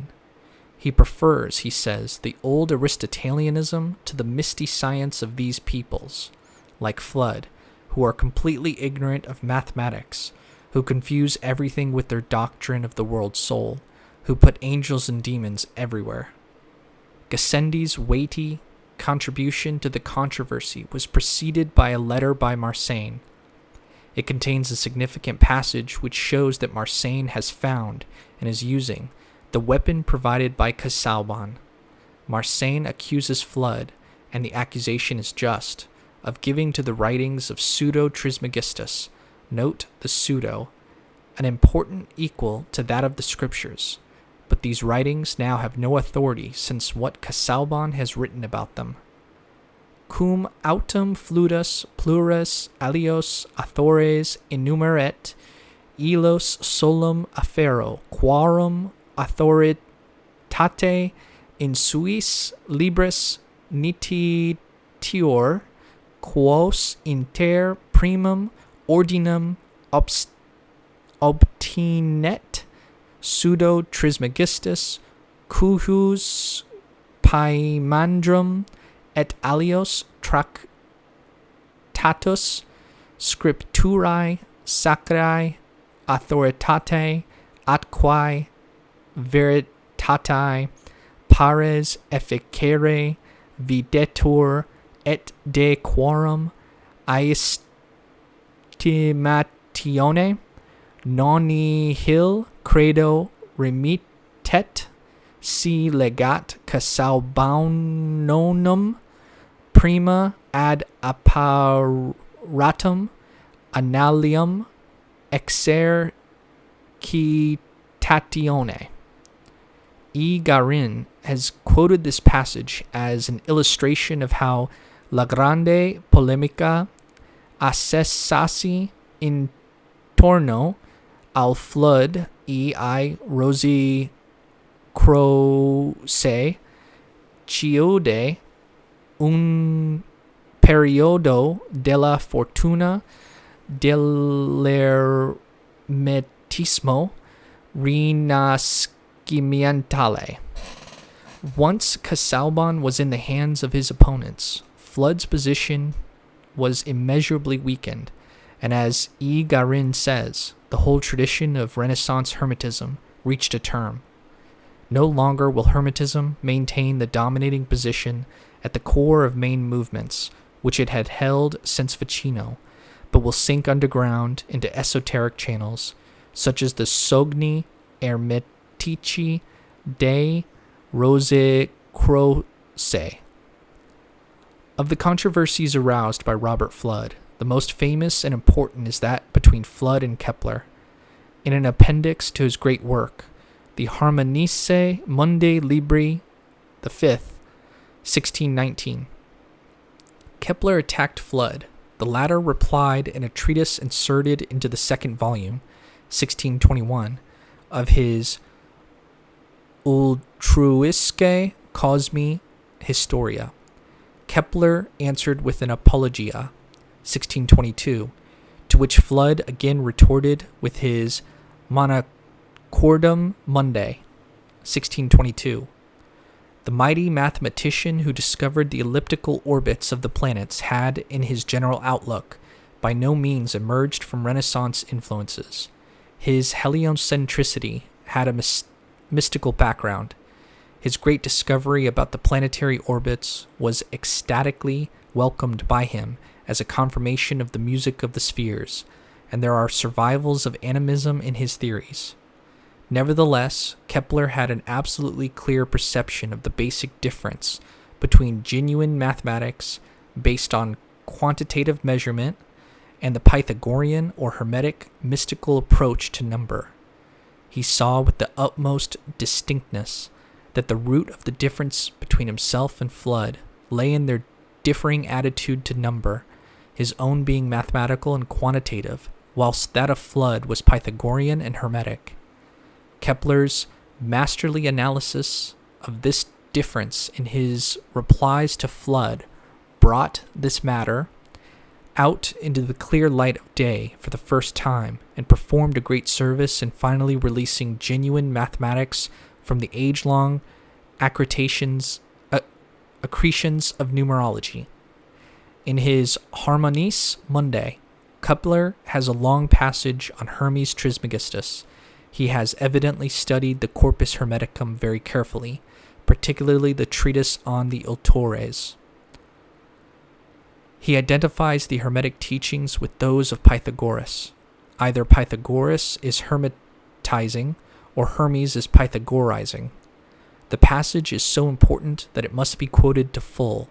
The mention of Camerarus,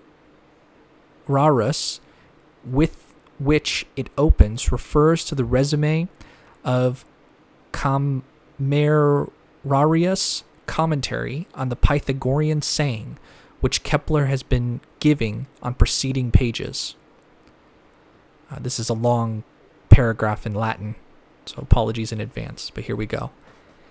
Hactenus Camerarius ex veteribus, quibus pluriraque consentientia inculcat Hermes Trismegistus, quisquis ille fuit, filio suo tatio, cujus haec verba, unit as secundum rationem denarium completitur rurus sumquae denarius unitatem, deinde conscupiscibilum animae facultatum componit ex 12 ultiborus se vitis ethicis ad numcrum signorum zodiaci cui corpus et hanc ad corpus vergentum animae potentiam subjicit rationalem vero facultatum animae ex denario et ipse componit virtutum ethicarum, sic quod Pythagorae celebrant tetractine fontem animarum et camarius plurus ait fuisse tetricaltis non illam solum, quae a quaternarige basi surgit ad summam ten, sed etiam aliam praecipuam quae ab ogdoadis basi ad verticam usque colligit summam 36. Idem et Tatius he ex doctrina patris hermetis inuit, dom tempus ait fuisse cum ipse ad hui esset in ogdoade actornario filium vero pater ad pimandrum remittit, de actornario canetum in quo sane occurrit actonarius habitum animae ethicorum septem quaedam respondentum plenitis septem, ut apparet initio a luna facto octavi vero divinitoris et quaetioris ad sperae puto fixarum ideam omnia etiam geruntur per harmonias plurima inculcatio silenti plurima mentis veritatisque mentio proponitur et atrium fundus penetrale crater animarium et caetera ponitur multa ut debunum nullum esse possit quine at Pythagoras hermesticet aut Hermes Pythagoriset accedit enum et hoc quod Hermes theologium quondam tradit cultumque divina numinis saepe Moses saepe evangelistae Johannes in suo sense para ferastes praesertiern de regenerione caeremoniasque discipulo certas inculcat cum ideam de Pythagoras afferment authores partum eorum theologiae varisque caeremonis et superstitionibus deditam fuisse et pulchus Pythagoras theologiam in numerorum contemplatione collecet. What in general I understand from this is that Kepler, being well acquainted with the Corpus Hermeticum, regards its basic teaching as in conformity with Pythagorean harmony, the eighth sphere to which the soul ascends, in chapter 13, with its 36 divisions, being related to the Pythagorean 4 as the number of the soul. He also knows, and this opens up entirely new worlds of sources for Kepler, the Christian Hermetist tradition, by which the Hermetica were connected with Genesis and with St. John's Gospel. Kepler would thus have been fully able to recognize in Flood the basis of the latter's Genesis-Pymander equation, and of his constant association of Hermes Trismegistus with St. John. Does Kepler know that the paraphrases of Moses and of St. John by Hermes Trismegistus, whoever he may have been, are of post-Christian date? That is to say, has Kepler read Casaubon? This does not seem clearly indicated in the above passage, which I am therefore inclined to think is still reflecting pre-Casaubon religious Hermetism. The remark, aut Pythagoras Hermetiset, aut Hermes Pythagoriset, seems to leave it as an open question as to whether Hermes is the source of Pythagoras, and therefore very early as in the old tradition.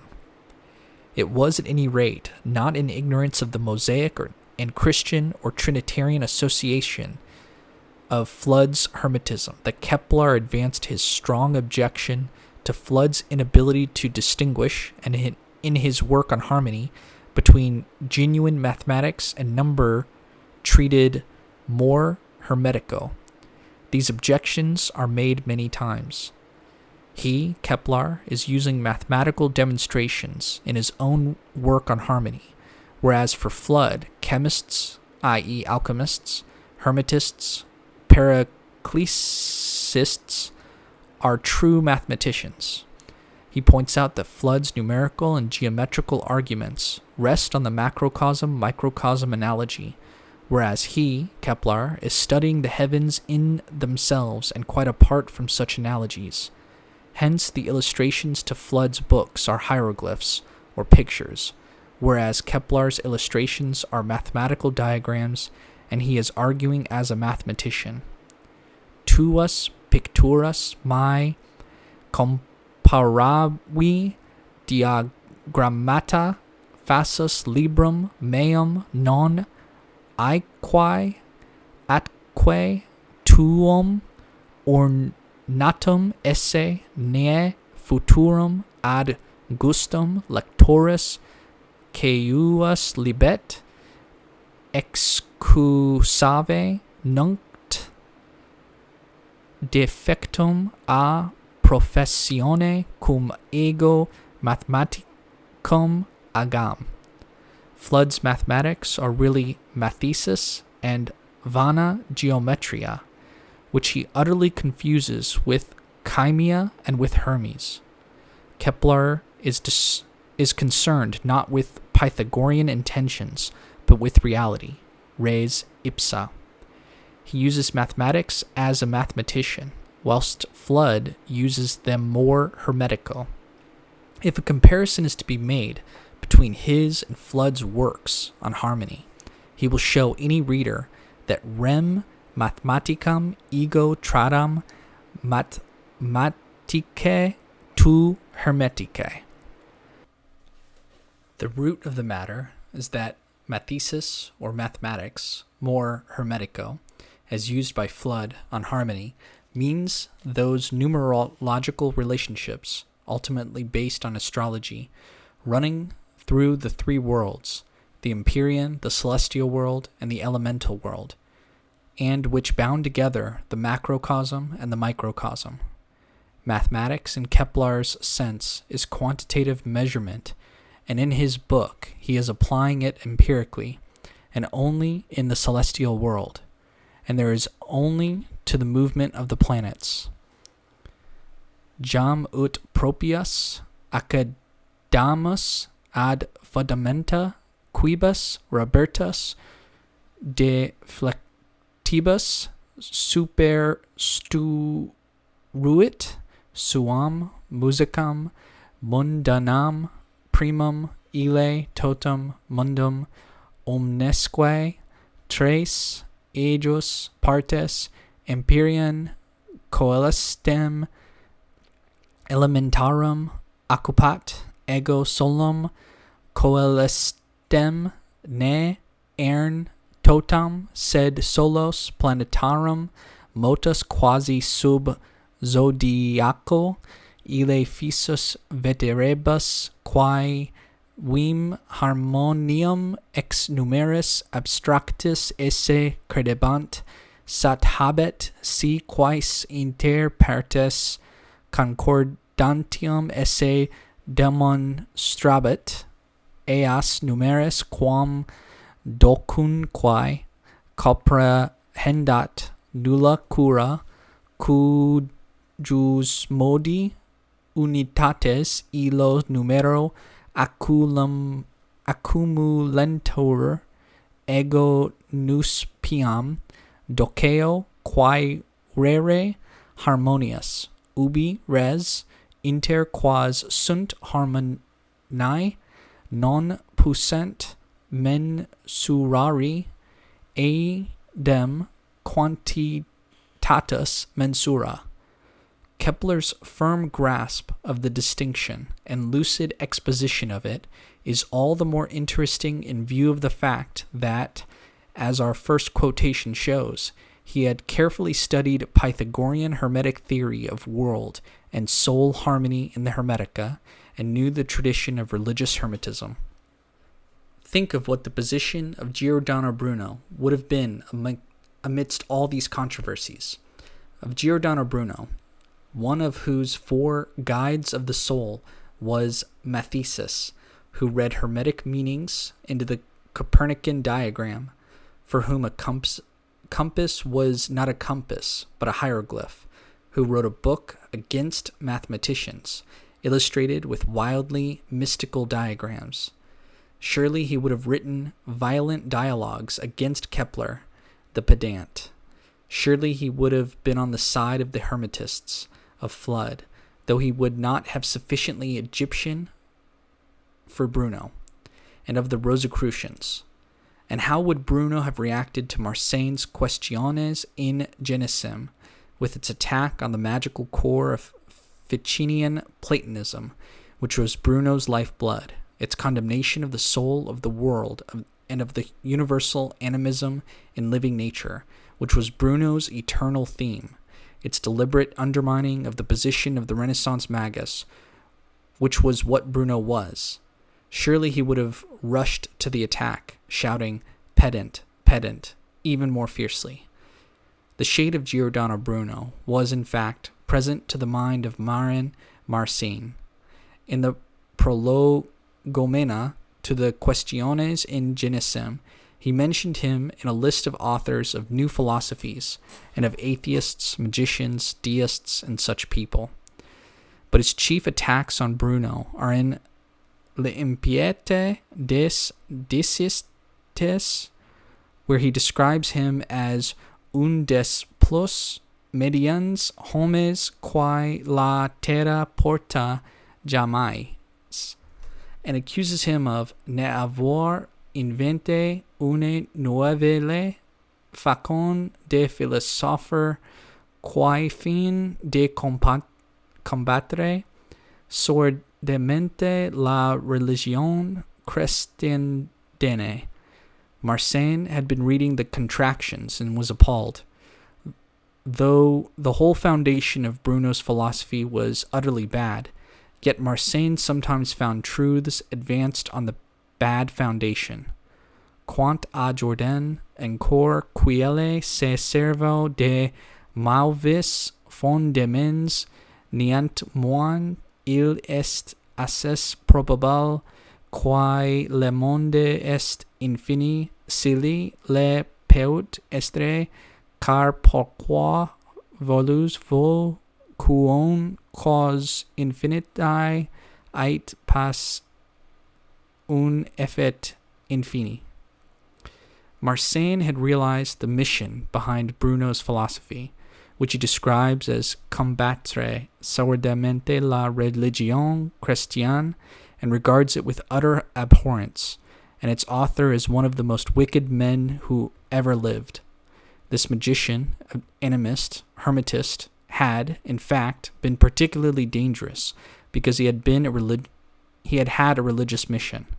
Marcin is right that it was anti-Christian, in the same sense that Bruno's universal reform aimed at returning to a supposedly pre-Christian Hermetic Egyptianism.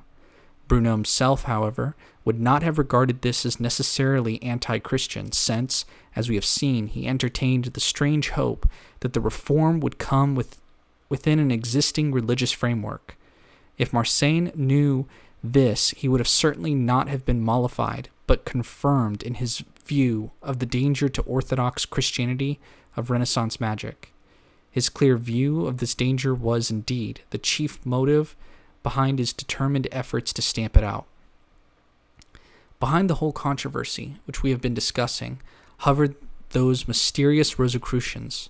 Flood's works were in defense of the Rosicrucians, and attacks on Flood were also attacks on them. Marcin was always taking care of them. Everyone who took part in the Flood controversy mentions them. They even appear in Kepler's stately and abstract mathematical pages. And in 1623, a detachment of them actually visited Paris, where they put up placards describing themselves as invisible ones, and announcing that they were in possession of many deep secrets of wisdom, which those who wished might learn from them. Their visit clashed with the appearance at the same time in Paris of an equally strange and mysterious sect from Spain, calling themselves Illuminati. That the invisible ones came to Paris at the height of the great intellectual battle against all that they represented, which Marcin and his friends were waging, adds to the drama of the situation, and if, as it has been hinted in this book, there may have been an influence of Bruno on their formation, it becomes even more clear to which side of the controversy Bruno belongs. It might have been as an invisible one that Bruno would have returned to Paris had he been alive in the 17th century. Richelieu did not receive the Rosicrucians, but when 11 years later Campanella came to Paris, he had the powerful cardinal's support, an indication of Campanella's success in switching his ideas, which in their earlier stages had influenced the German movement, into channels acceptable to the powers that be. As we saw, Marseille was far from enthusiastic about him, and indeed Campanella's astral magic and natural theology would be as archaic and undesirable from Marseille's point of view as the magia and Kabbalah of the detested Rosicrucians. Thus, in these momentous years, when the Renaissance world is cracking and the modern world is rising from its ruins, currents and countercurrents, still running strongly out of the past, swirl round the protagonists in the epic struggle, the outlines of which are not as yet clear to the spectators. Marseille and Descartes were suspected of being Rosicrucians because of their recondite interests, and at the same time and place in which Hermetism is in retreat before the onslaughts of Marseille, aided by Casaubon's discovery, Campanella is prophesying at court that the infant Louis XIV will build the Egyptian city of the sun.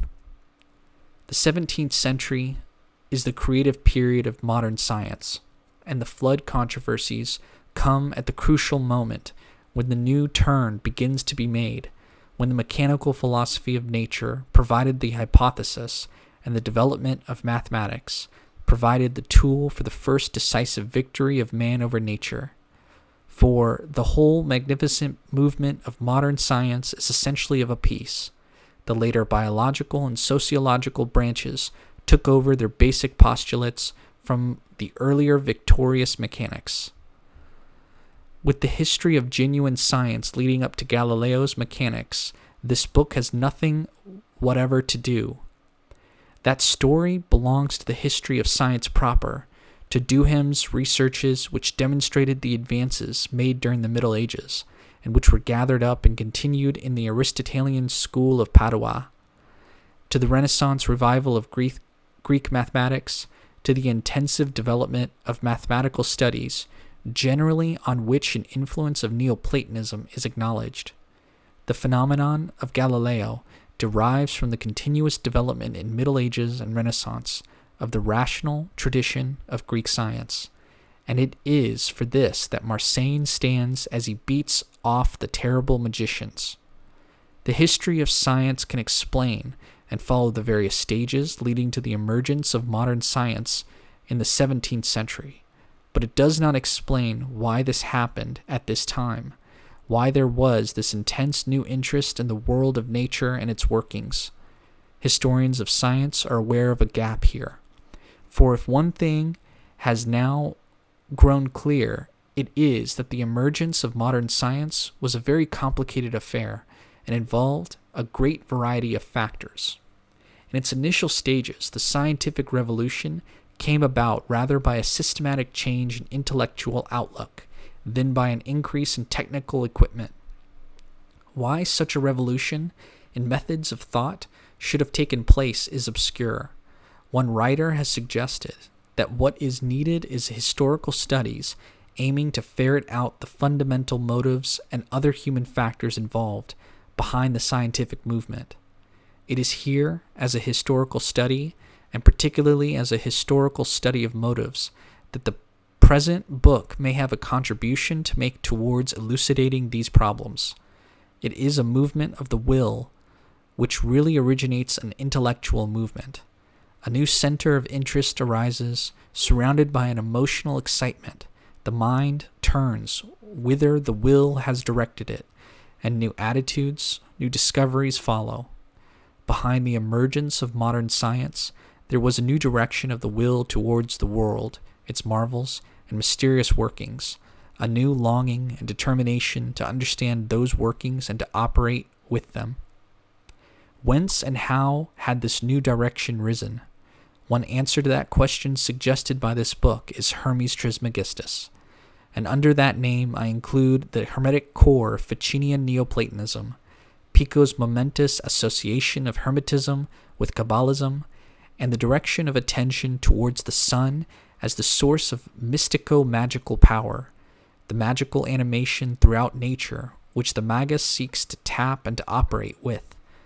the concentration on number as a road into nature's secrets and philosophy, and present in both a magical textbook like Picatrix and in the philosophical Hermetic writings, that the all is one, and that the operator can rely on the universal validity of the procedures which he uses, finally, and this is in some ways the most important point, those curious historical errors by which Hermes Trismegistus was Christianized, so that it was lawful for a religious hermetist to speculate on the world in his company, to study the mysteries of creation with his assistants, and even, though not all were willing to stretch the point thus far, to operate within the world forces in magic. The reign of Hermes Trismegistus can be exactly dated. It begins in the late 15th century when Ficino translates the newly discovered Corpus Hermeticum. It ends in the early 17th century when Casaubon exposes him.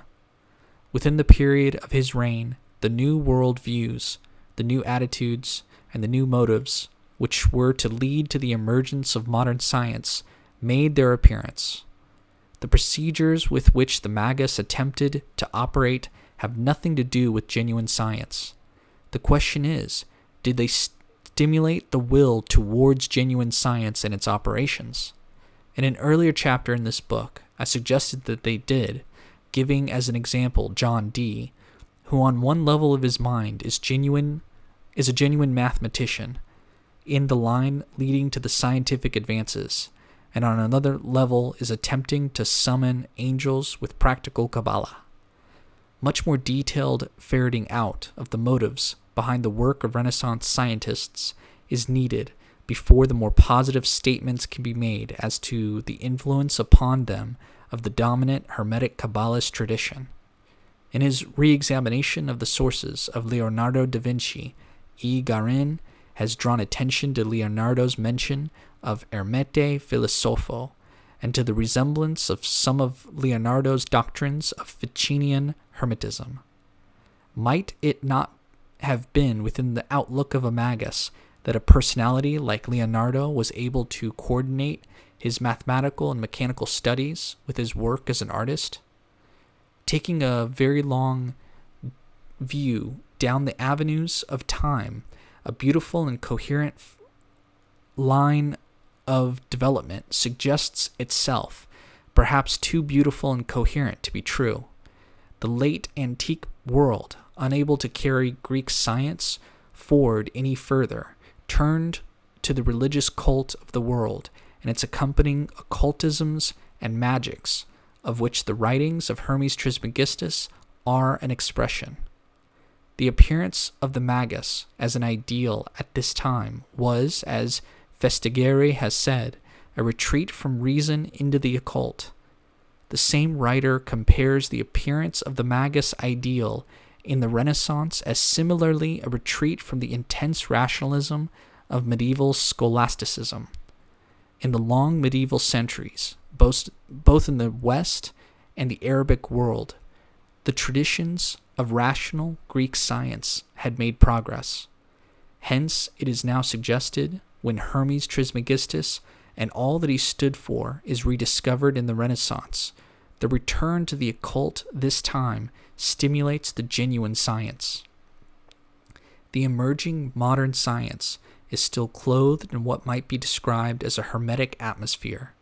Francis Bacon's New Atlantis is perhaps not a very good example to take, since Bacon's former position as father of experimental science is now weakened. Nevertheless, the New Atlantis is a scientist's paradise where every kind of discovery and invention is put to the service of the happy people. It is ruled by an order or society called Salomon's House, dedicated to the study of the works and creatures of God. The father of Salomon's house rides in the great procession on a chariot in which there is a sun of gold, radiant upon the top in the midst.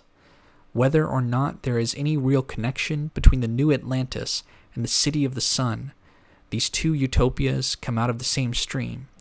and the stream is Hermetic or Hermetic Kabbalist.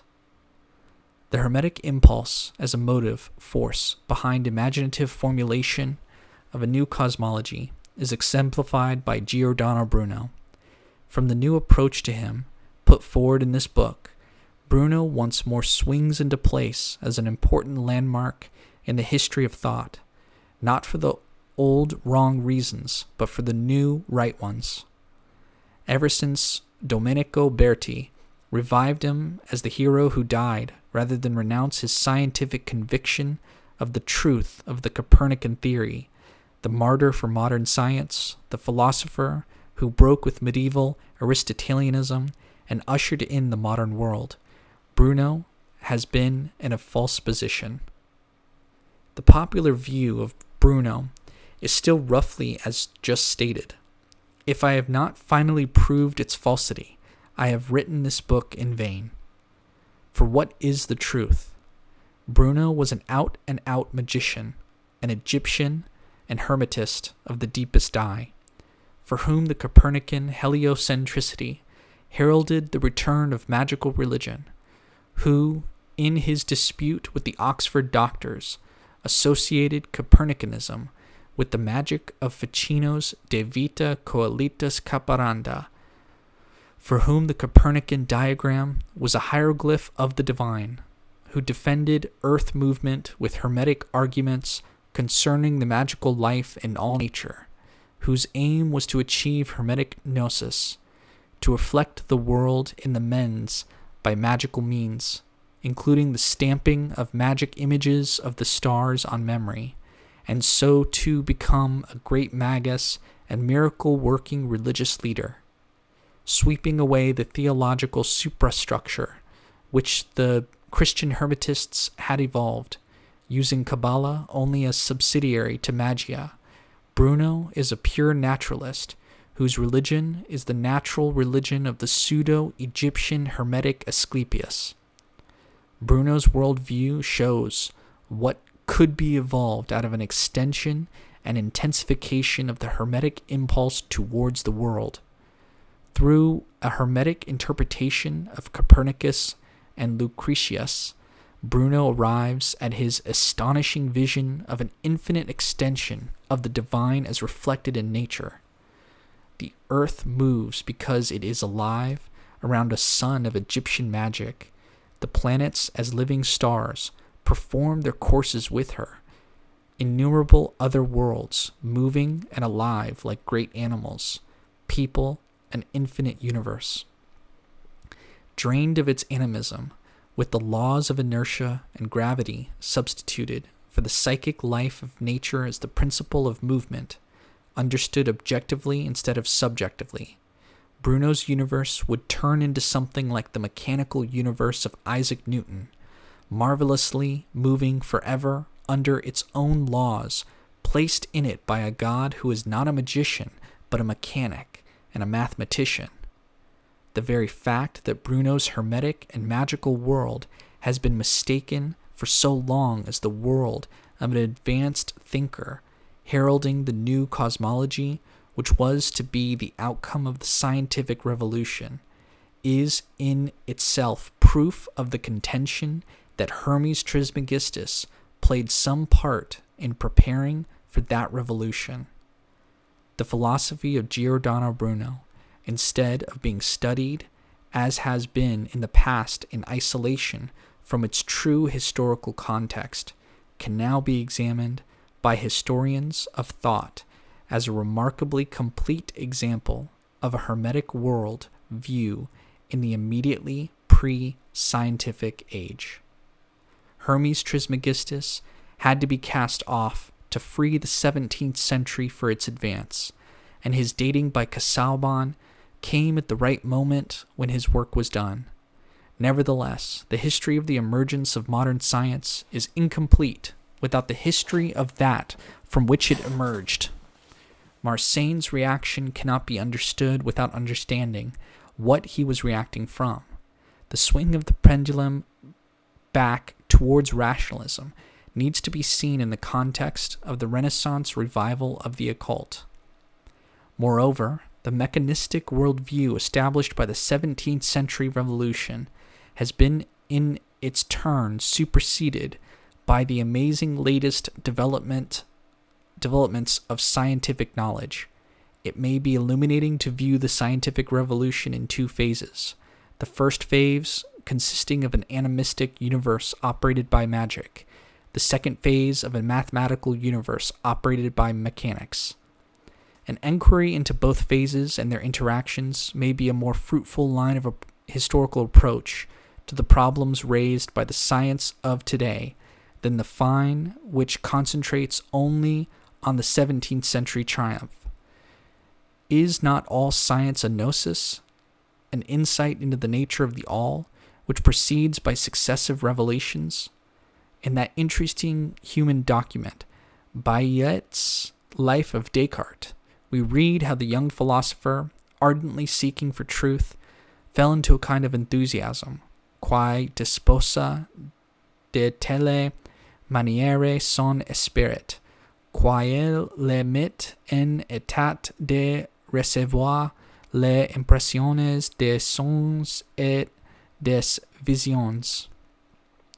It was November the 10th, I think, it's a mistype. It was November the 10th, 1619, and he lay down to rest. Tout rempli de son enthousiasme et tout occupé de la pensée d'avoir travaillé ces jours-là les fondements de la science admirable.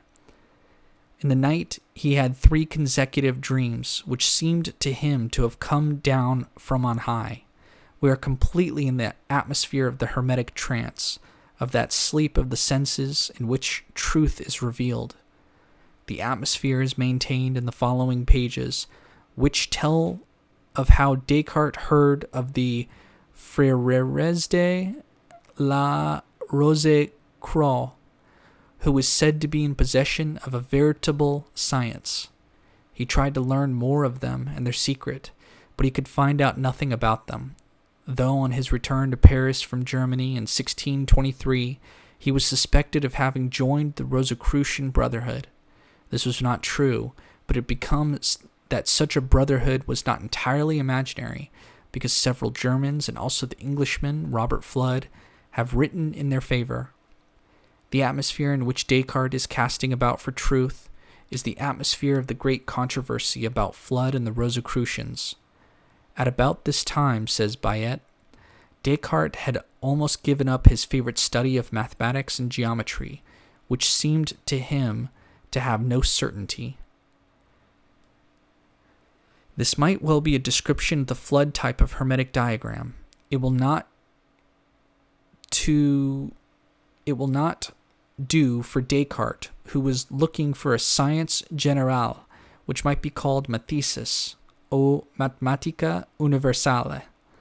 His vision confirmed him in the conviction that mathematics was the sole key to the secrets of nature, and shortly afterwards he invented a new and most fruitful tool, analytical geometry. The Cartesian mathesis was a vision of genuine mathematics as the clue to the universe and led to the discovery of a genuinely scientific tool for investigations. A transition has been made to an epoch in which what is still a Hermetic, almost Rosicrucian impulse towards the world results in valid scientific intuitions. But may not the intensive Hermetic training of the imagination towards the world have prepared the way for Descartes to cross that inner frontier? In his eagerness to establish a purely objective view of nature as a mechanism, in his enthusiasm for pure mathematics as the only safe tool for objective inquiry, Descartes was left with the problem of mind somewhat embarrassingly on his hands. He provisionally solved the problem in a very crude way by his so-called dualism, one world consisting of a huge mathematical machine extending in space, and another world consisting of unextended thinking spirits, and whatever is not mathematical or depends at all on the activity of thinking substance belongs with the latter. Descartes even assigns an actual place in the body, the conarian, or part of the brain, to this thinking substance which has to deal with everything which is not part of the vast external machine. This strangely inadequate way of dealing with mind did not long remain unquestioned, and since Descartes' day, many philosophers and thinkers have struggled with the problem of knowledge, of epistemology, of the relation between mind and matter. Nevertheless, this bad start of the problem of knowledge has never been quite made up. About the external world, man has discovered ever more and more. About his own mind, why he can reflect nature in it and deal with nature in it in this amazing way. He has made much less progress. Why was Descartes so contemptuous, even one might think, so afraid of the mens that he wanted to park it carefully by himself, out of the way of the mechanical universe and mathematics? Might not this be because of the struggle of his world to emerge from Hermes Trismegistus? I am again using the name as general coverage, and all that he stood for. The basic difference between the attitude of the magician to the world and attitude of the scientist to the world is that the former wants to draw the world into himself, whilst the scientist does just the opposite. He externalizes and impersonalizes the world by a movement of will in an entirely opposite direction to that described in the Hermetic writings, the whole emphasis of which is precisely on the reflection of the world in the mens, whether as religious experience or as magic. The Hermetic attitude to the world has this internal quality. Hence, it may not be supposed, when mechanics and mathematics took over from animism and magic, it was this internalization, this intimate connection of the mens with the world, which had to be avoided at all costs. And hence, it may be suggested, through the necessity for this strong reaction, the mistake arose of following the problem of mind to fall so completely out of step and so far behind the problem of matter and the external world and how it works. Thus, from the point of view of the history of the problem of mind and of why it has become such a problem through neglect of it at the beginning of the modern period, Hermes Trismegistus and his history is important. The flood controversy cannot be lightly dismissed by the easy assumption that the moderns of these times made no mistakes. They may have discarded notions on mind and matter, which, however strangely formulated, may be in essence less remote than their own conceptions from some of the thought of today. In any case, we ought to know the history of what they discarded, if only to understand the motives which lay behind the triumph of mechanism. And that history uncovers the roots of the change which came over man when his mind was no longer integrated into the divine life of the universe. In the company of Hermes Trismegistus, once treads the borderlands between magic and religion, magic and science, magic and art, or poetry or music. It was in these elusive realms that the man of the Renaissance dwelt, and the 17th century lost some clue to the personality of that magnum miraculum. It is as a historical study that I would leave this book with the reader.